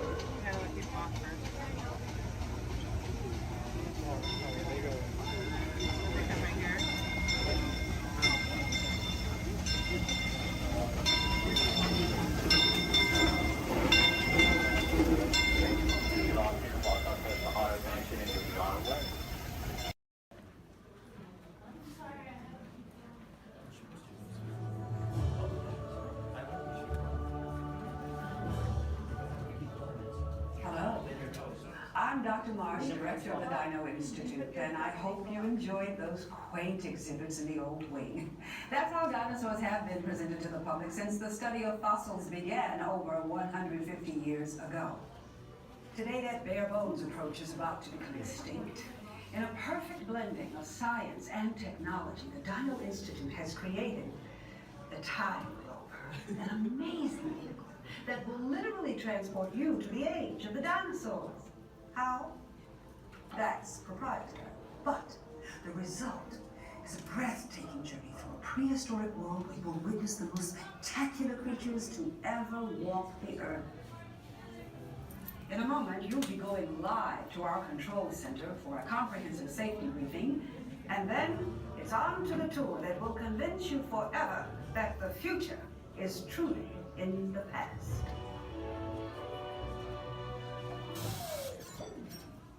Hello there. Welcome to our little trans-dimensional joyride, folks. I'm Dr. Seeker, your friendly controller, and a heck of a paleontologist, if I do say so myself. But let's not talk about me. Let's talk about you, and how you can help me make history today with the Time Rover. It's like this. If I can bring you back from the Cretaceous period, it stands to reason that I can bring back a live dinosaur with you. And not just any dinosaur. Take a look at this guy. He's an iguanodon, and I'm certain that he is the key to understanding these magnificent creatures. I tagged him with a locator during an unauthorized field trip. Otherwise, I'd be traveling with you. Right now, our dino should be about here, at the very end of the Cretaceous period. That's where you're going today. I've arrived, it seems, just in time to correct a little misstatement. Dr. Marsh. That is impossibly close to the giant asteroid impact that destroyed most life forms on Earth. Our tools are designed to take you to the early Cretaceous period. And I can assure you that all time rovers have been securely locked on those coordinates. That's right. See? Securely locked. Access denied. Continue. Of course. We were just talking about seatbelts. Plug them in, use them. It can get kind of choppy out there, so keep your hands and arms inside the vehicle at all times.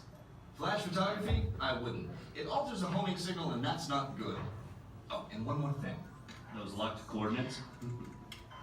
We're in. Now, here's the drill. You follow the homing signal to the iguanodon. Then I'll enlarge the transport field, and boom, you're back with one additional passenger extra large. And don't worry about that asteroid. You'll be in and out of there before it even breaks the atmosphere. Trust me, what could go wrong? Hey, it's me again. Remember, only you guys are going on this special mission, so don't tell anyone, okay?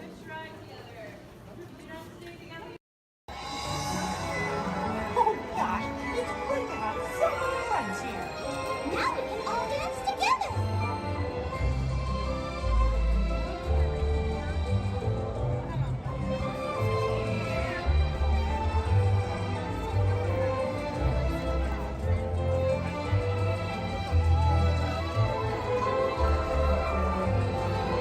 When you saw me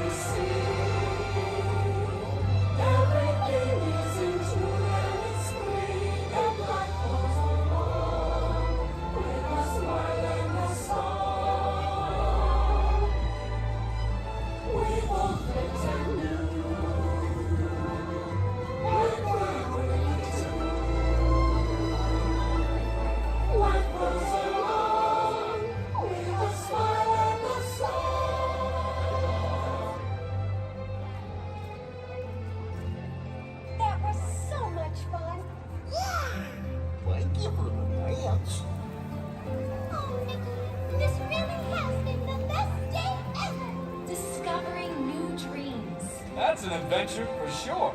Trying something new. And having a swinging good time.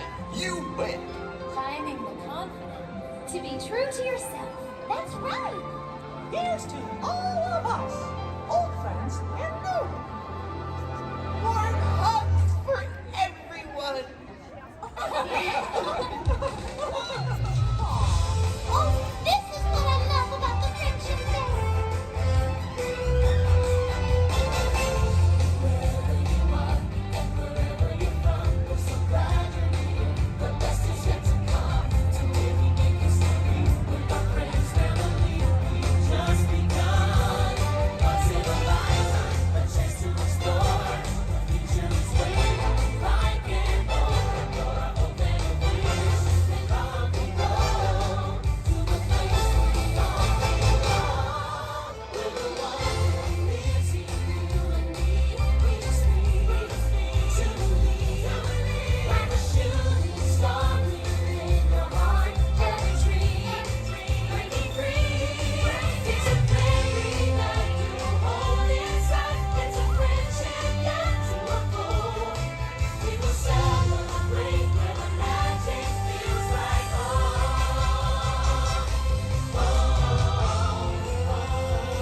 Let's go where the magic feels like home. Let's go where the magic feels like home. Let's go where the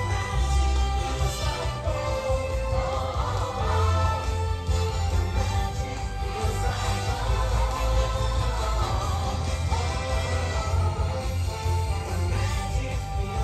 feels like feels like home. The magic feels like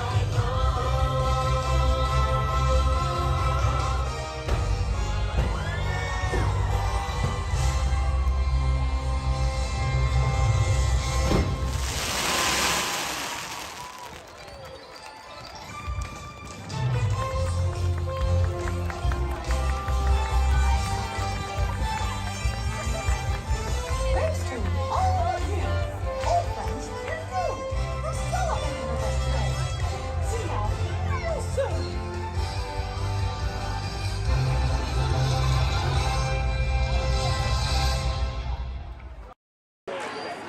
The Disneyland Limited, now arriving from a trip around Walt Disney's Magic Kingdom.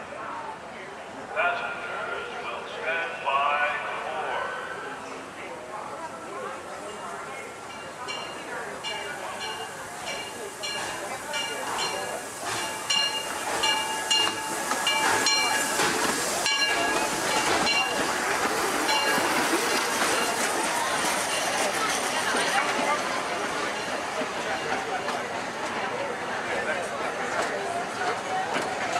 Your attention, please.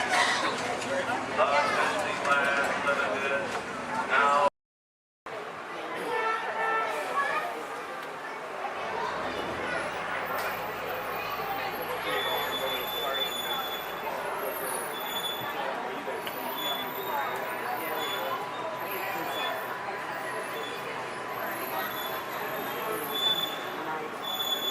Hello everyone, my name's Don and welcome aboard.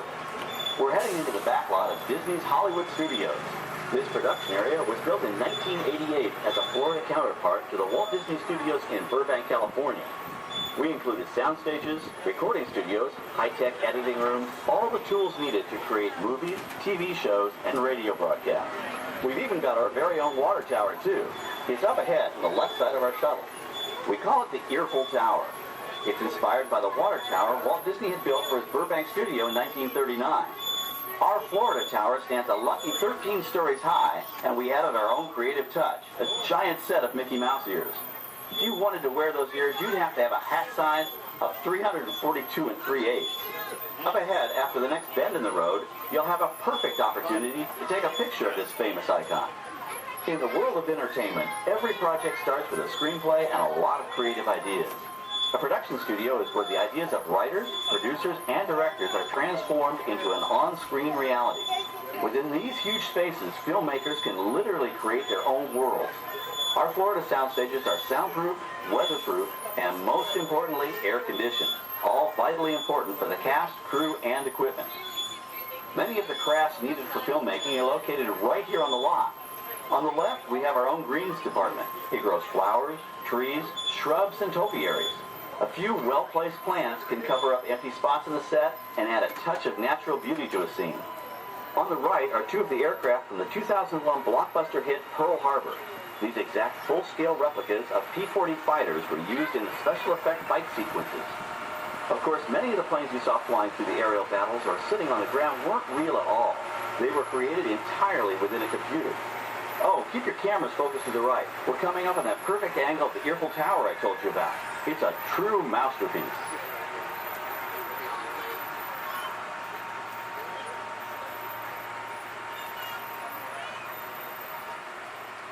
We're entering one of our most glamorous and colorful departments, creative costuming. Every star has to have just the right wardrobe, and it all begins here with a designer's sketch. Our team of designers, seamstresses, and tailors can turn 1.5 million yards of fabric into over 25,000 costumes every year. Many of these costumes will become part of the shows and attractions of the Walt Disney World Resort. In fact, here in Florida, we have the largest working wardrobe department in the world. Why, Mickey Mouse alone has over 175 different outfits to choose from, while Minnie Mouse keeps more than 200 unique costumes in her wardrobe. On the left are costumes worn by the stars in recent studio productions. You'll probably recognize some of those costumes from the big screen. Every story needs a setting, and our design staff can create just about any place a script calls for, from an urban city street to a remote desert canyon. On the left is our scenic shop where large-scale sets and props are built. Our team of set designers, carpenters, artists, and engineers has created caves and caverns, game show sets, even replicas of the U.S. Supreme Court and NASA's Mission Control, all on our sound stages. The shop also provides sets and props for our shows and parades here at Walt Disney World. The same skill and craftsmanship that goes into a movie set can also be used to create magic for our parks. Either way, it's all about making dreams come true.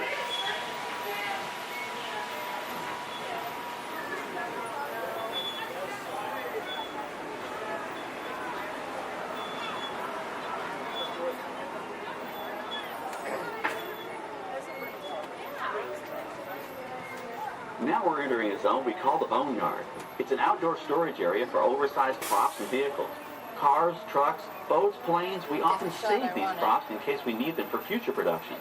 In this backlot collection, you may find real working vehicles, non-working mock-ups, and even large-scale miniatures used in special effects shots. Large-scale models create a more convincing illusion on camera.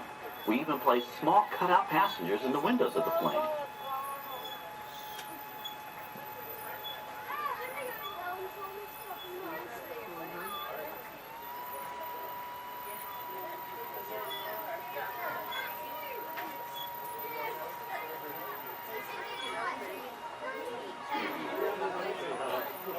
We're now passing by the sets for our Lights, Motors, Action Extreme Stunt Show. On the left, you may catch a glimpse of the Mediterranean fishing village that sets the stage for this thrilling attraction.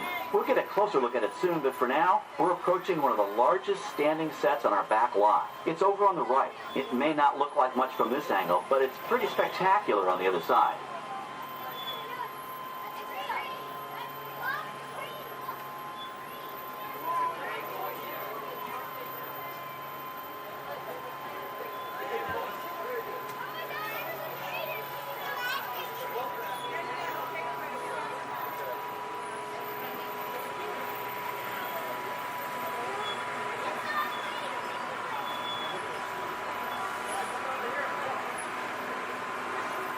This is great, folks. The production crew has just given us clearance to enter the set. Hello, Backlot Tour. I'm Amy, a production coordinator here at the studios. I can see your shuttle heading toward our canyon set. I've given your driver permission to come in and take a look around. I'm up here with our effects crew, and we're getting ready to shoot a test sequence. Oh, on the way in, you're going to be crossing a wooden bridge, and things may get a little bumpy, so please, hold on to your belongings, especially hats, cameras, and glasses, and keep an eye on any small children in your party. And of course, please remain seated at all times. Welcome to the set. As you can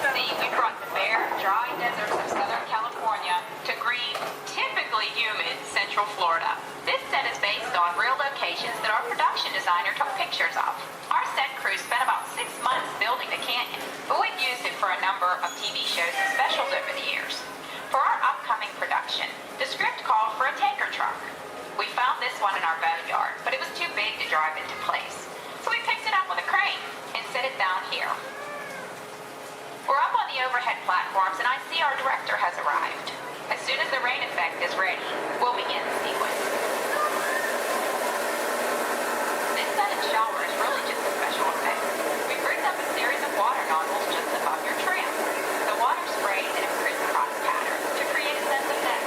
But this storm only covers the first few feet of the set.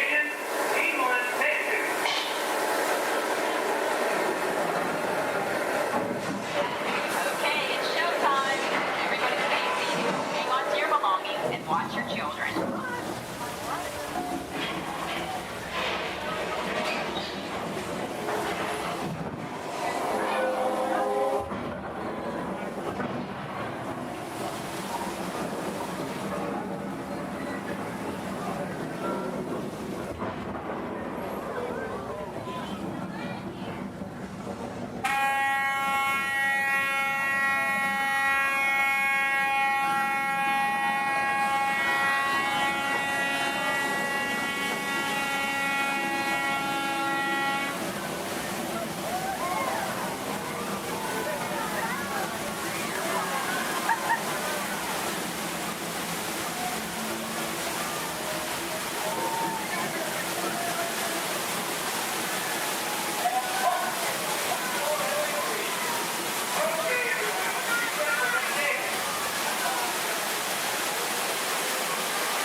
Now, let's go behind the scenes and find out how this spectacular sequence was created. The canyon itself is a facade, a steel structure covered with wire mesh and layers of concrete, sculpted and painted to look like natural rock formation. Narrow yellow pipes carry propane gas fueled in slow tubes and fireplace. For the flash flood, we used 100% real water, about 70,000 gallons of it, dumped from overhead tanks. Oh, but don't worry, we recycle. All of that water will be pumped right back up to the top for the next take. We shoot some of the water through air cannons for an extra dynamic effect. Those air cannons are powerful enough to shoot a basketball over the top of a skyscraper the size of the Empire State Building. To top it off, our shuttle was sitting on hydraulic shaker tables. They provided the shaking, rattling, and rolling sensations for the scene. The entire sequence can be reset in 3.5 minutes. That's just enough time to bring in the next shuttle. Well, I've got to get ready for our next take. Thank you all for being part of the action. Hey, I'm needed back on the set, so enjoy the rest of your tour. Okay, well, thanks, Andy, for giving us access to the set.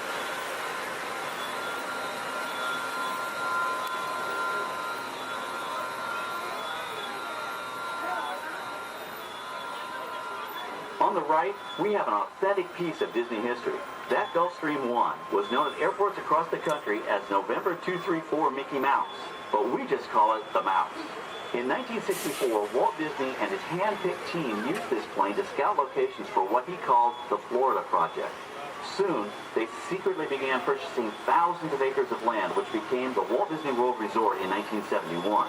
During the creation of the resort and later Epcot, the Mouse shuttled studio executives and Imagineers between Burbank and Orlando, making it the most used executive aircraft in the country. Appropriately, the Mouse retired here in 1992. As Walt used to say, it was all started by a mouse. In this case, the 234 Mickey Mouse. On our right, we once again sweep past the magnificent Mediterranean village of our lights, motors, action extreme stunt show. This high-octane attraction is based on the hit show from the Walt Disney Studios Park in France.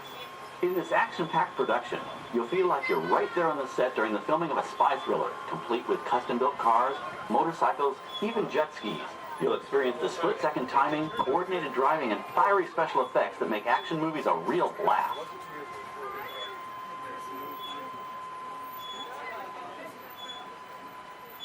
The staging area to our right is known as Acceleration Alley. Here, the custom-built stunt show vehicles rev their engines up to 70 miles an hour before making their high-speed entrances onto the stage for our Lights, Motors, Action Extreme Stunt Show. Of course, these are professional stunt drivers. We hope you'll enjoy their daring driving skills, but please, don't try them yourself.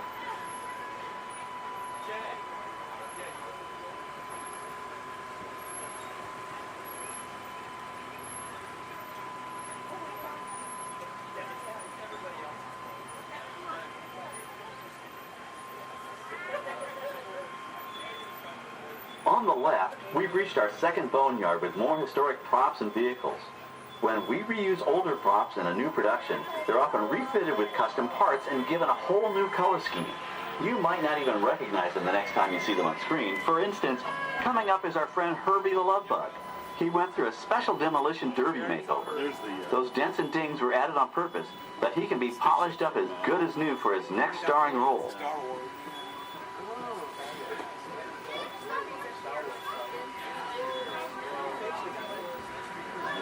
On our right, we now have a very different view of the fishing village set. From this point of view, you can see that there is no inside to the buildings. They are just false fronts or facades. In the movie business, set builders only create what the camera has to see. It's an old movie trick dating all the way back to the silent era. To add to the sense of realism and avoid the cost of set building, many of today's television shows and movies film on location in cities and towns across the U.S. But out in the real world, you've got to contend with noise, traffic, crowds, and various visual elements that may or may not belong in your film. Here on the backlot, we can avoid these problems because we created our very own flexible urban environment. Our Streets of America facades can stand in for a small town or a giant metropolis. As we come around the last corner on our route, you'll see the skyline of New York City in the distance. It's really a series of painted flats, expertly designed to fool the eye and the camera. We can dress and decorate these streets to look like any city we want, from Chicago to San Francisco. Depending on the choice of vehicles, props, and costumes, we can even turn back the clock and set our story in a different time. And what's more, these sets are built with Florida weather in mind. They're made to withstand 100-mile-an-hour winds. You're welcome to visit our Streets of America anytime during your visit today and get an up-close look at the skills of our set designers and builders. We've just about reached the end of our tour. Our final stop is the American Film Institute Showcase, where you can see the actual costumes and movie props used in some of Hollywood's most famous films. There are some pretty amazing items in there, so feel free to take all the time you like. Please stay seated until our tram comes to a complete stop and check around you for any personal items that may have fallen during our trip. Well, as they say in Hollywood, that's a wrap. Thanks for joining our backlot tour, and we hope you'll come back to visit us again soon. Alright, we're going to stop up here in just a moment. I'll open these doors. I'm going to exit out through those blue automatic doors into the AFI showcase tour.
Remain seated until your rocket ship stops, and follow the arrows to the flight deck. Welcome back, pilots. Travelers, for your safety, please remain seated until your rocket comes to that full and complete stop. Gather all your belongings.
In this scene, Provo is on a surveillance mission, searching the skies for enemy aircraft.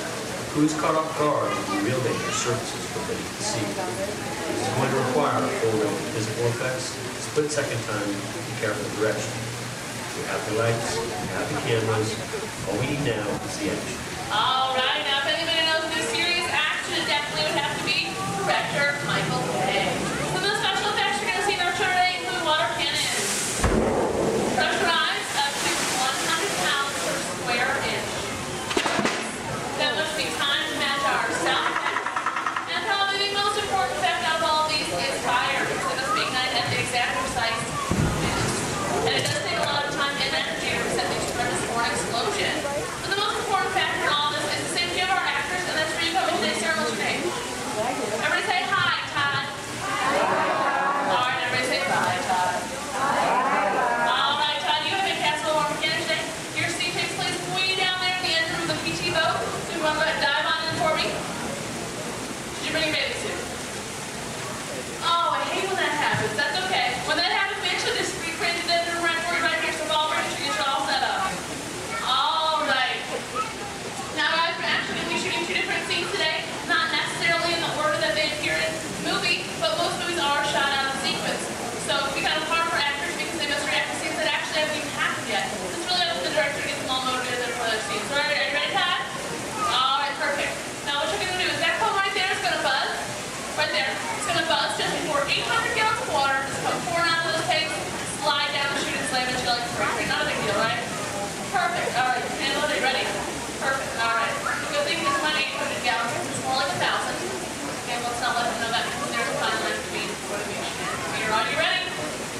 Perfect. And roll playback. And action. Go ahead and pick up that phone for me. Call your captain. Let him know you might be taking on just a little bit of water.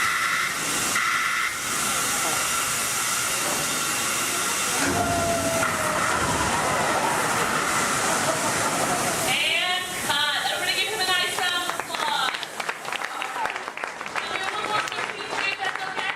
We'll do one more quick scene for you if that's okay. All right, just stay in your seat for me. Go ahead and take off your hood. Give me a big dramatic stare of the audience. And action. Try. Yes? That's right. How's he doing, guys? I think he's doing a pretty good job. Give him another nice round of applause. All right. Now, after you took that scene to our next scene. Our next scene takes place right over here in the deck of our PT boat. It's going to bring in our break for now. Ladies and gentlemen, let's give a nice round of applause for our Captain Ken and Royal and Brave Deckhand Debbie. Pass it on set for us. All right, thank you, Brittany. And roll playback. All right, now remember, crew, you are on a surveillance mission, okay? And action. All right, Captain, pick up your binoculars. They're right in front of your wheel, Captain. Captain, your binoculars are right in front of your wheel. Captain.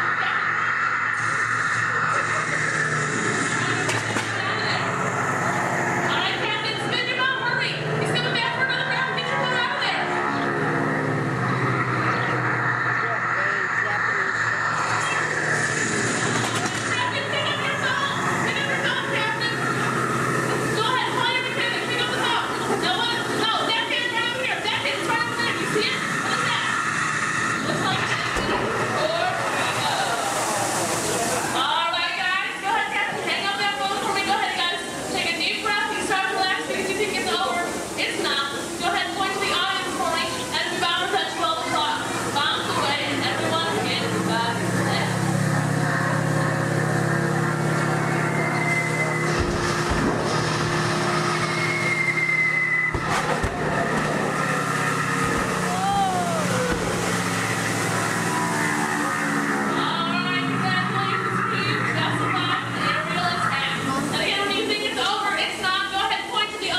Jack Myself and guns. my assistant Brittany would like to thank you all for coming out Oh, to they're our chilling. chat.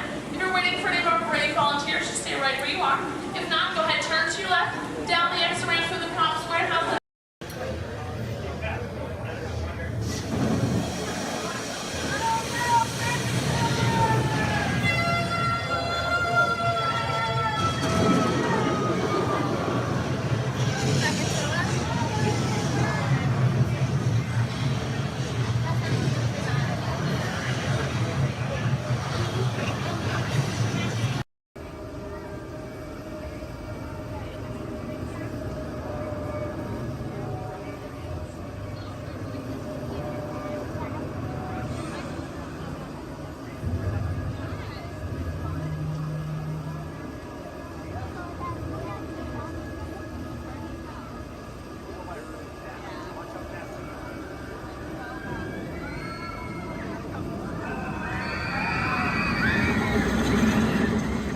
Step into the car.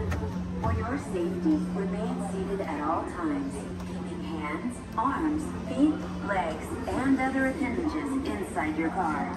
And please supervise younger beings. Stay clear of the doors, which will open and close automatically.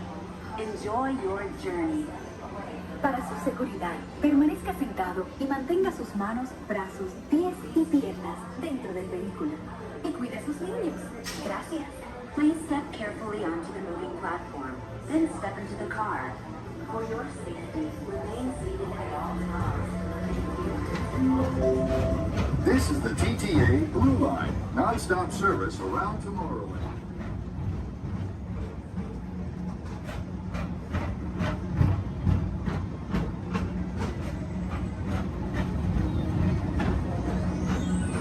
Greetings, intergalactic travelers. Welcome aboard the People Mover, presented by Enterprise. I'm Horak 5, your guide aboard this highway in the sky, the absolute best way to see Tomorrowland. And my stars, is there ever lots to see? From spacecraft to monster labs, there's really nothing like today in Tomorrowland. For your safety, if you have wings, jetpacks, or gravity polarizers, please do not take flight while on board. Thank you.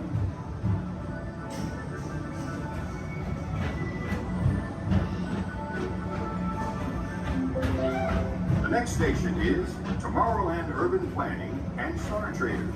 Transfer to the green and red lines. Don't worry, your express train keeps on rolling through the future, right by two of my favorite spots.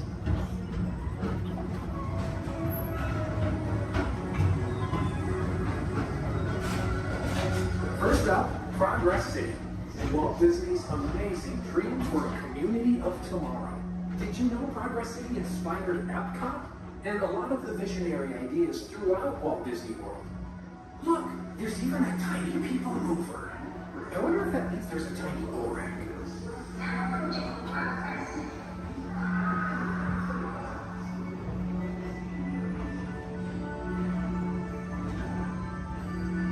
On your right is Star Traders, home to the greatest goods in the galaxy. Except actual stars. Those are no longer sold.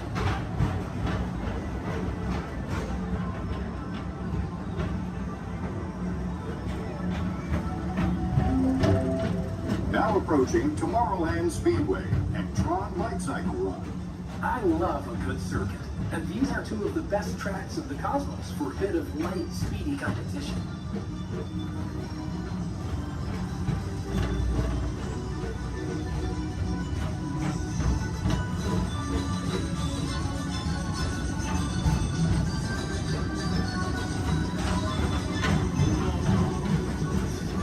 Attention all visitors from Galaxy M31. Please keep forward-facing tentacles clear of oncoming vehicles. Thank you.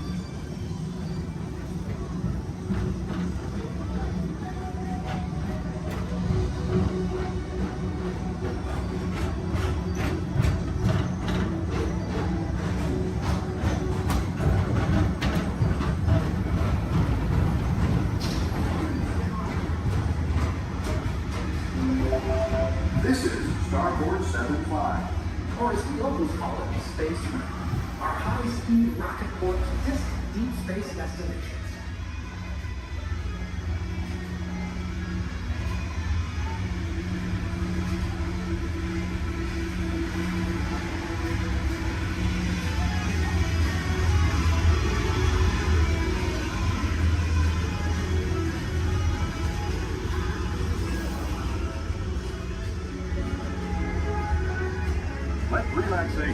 show you at the most refreshing retreat in the galaxy, the coral rooms of Pisces 7. You H2O it to yourself. Book today.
Mr. Tom Morrow, please contact Mr. Johnson in the control tower to confirm your flight to the moon.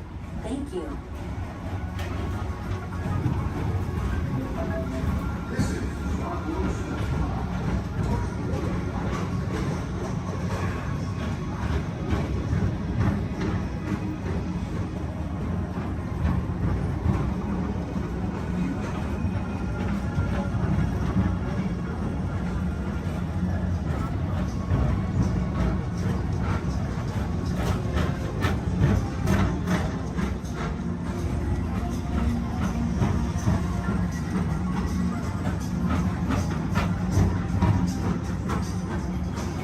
Attention all visitors. To your right is the Astrobarometer, our celestial symbol of interplanetary harmony and fellowship.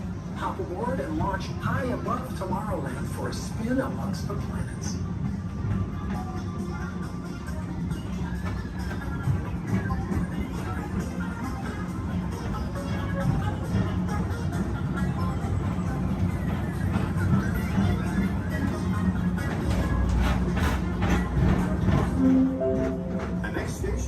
Walt Disney's Carousel of Progress. As usual, we'll keep moving ahead, and so does the carousel. Like progress itself, this theater...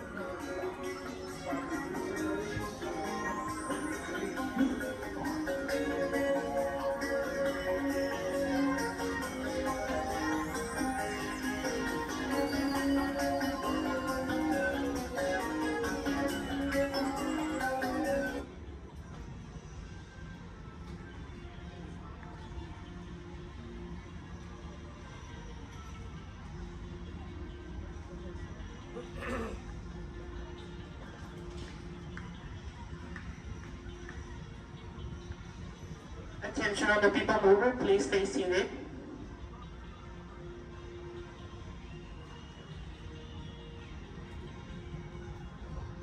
Attention all people mover passengers, for your safety, please remain seated with your hands, arms, feet, and legs inside the vehicle as vehicle bumping may occur. This ride will begin motion immediately. Thank you.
Ahead, and so does the carousel.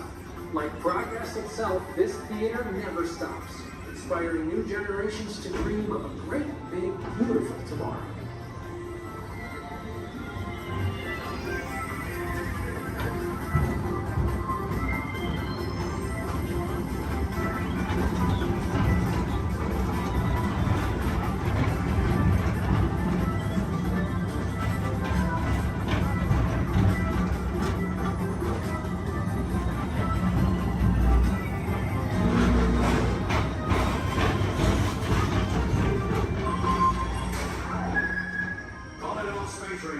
Report to your star cruiser and join me on this daring space mission against the evil Emperor's herd. Affirmative. We run it, Buzz. You can count on us.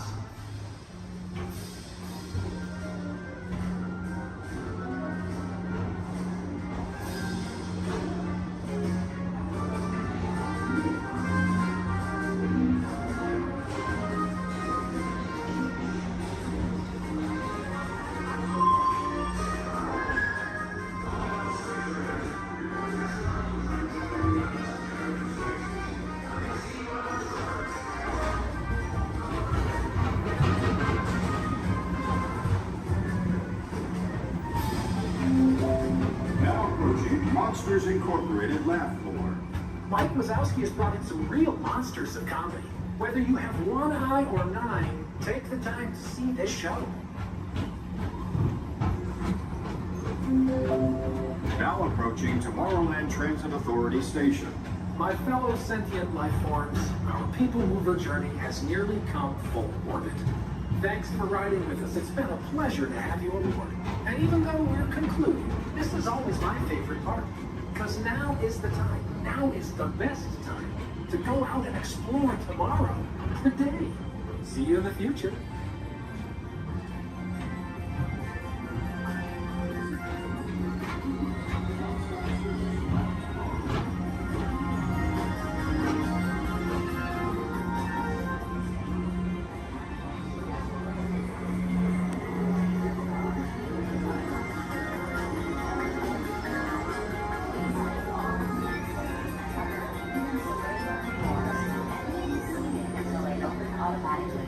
Step onto the moving platform with caution and exit by stepping away from the car. Thank you.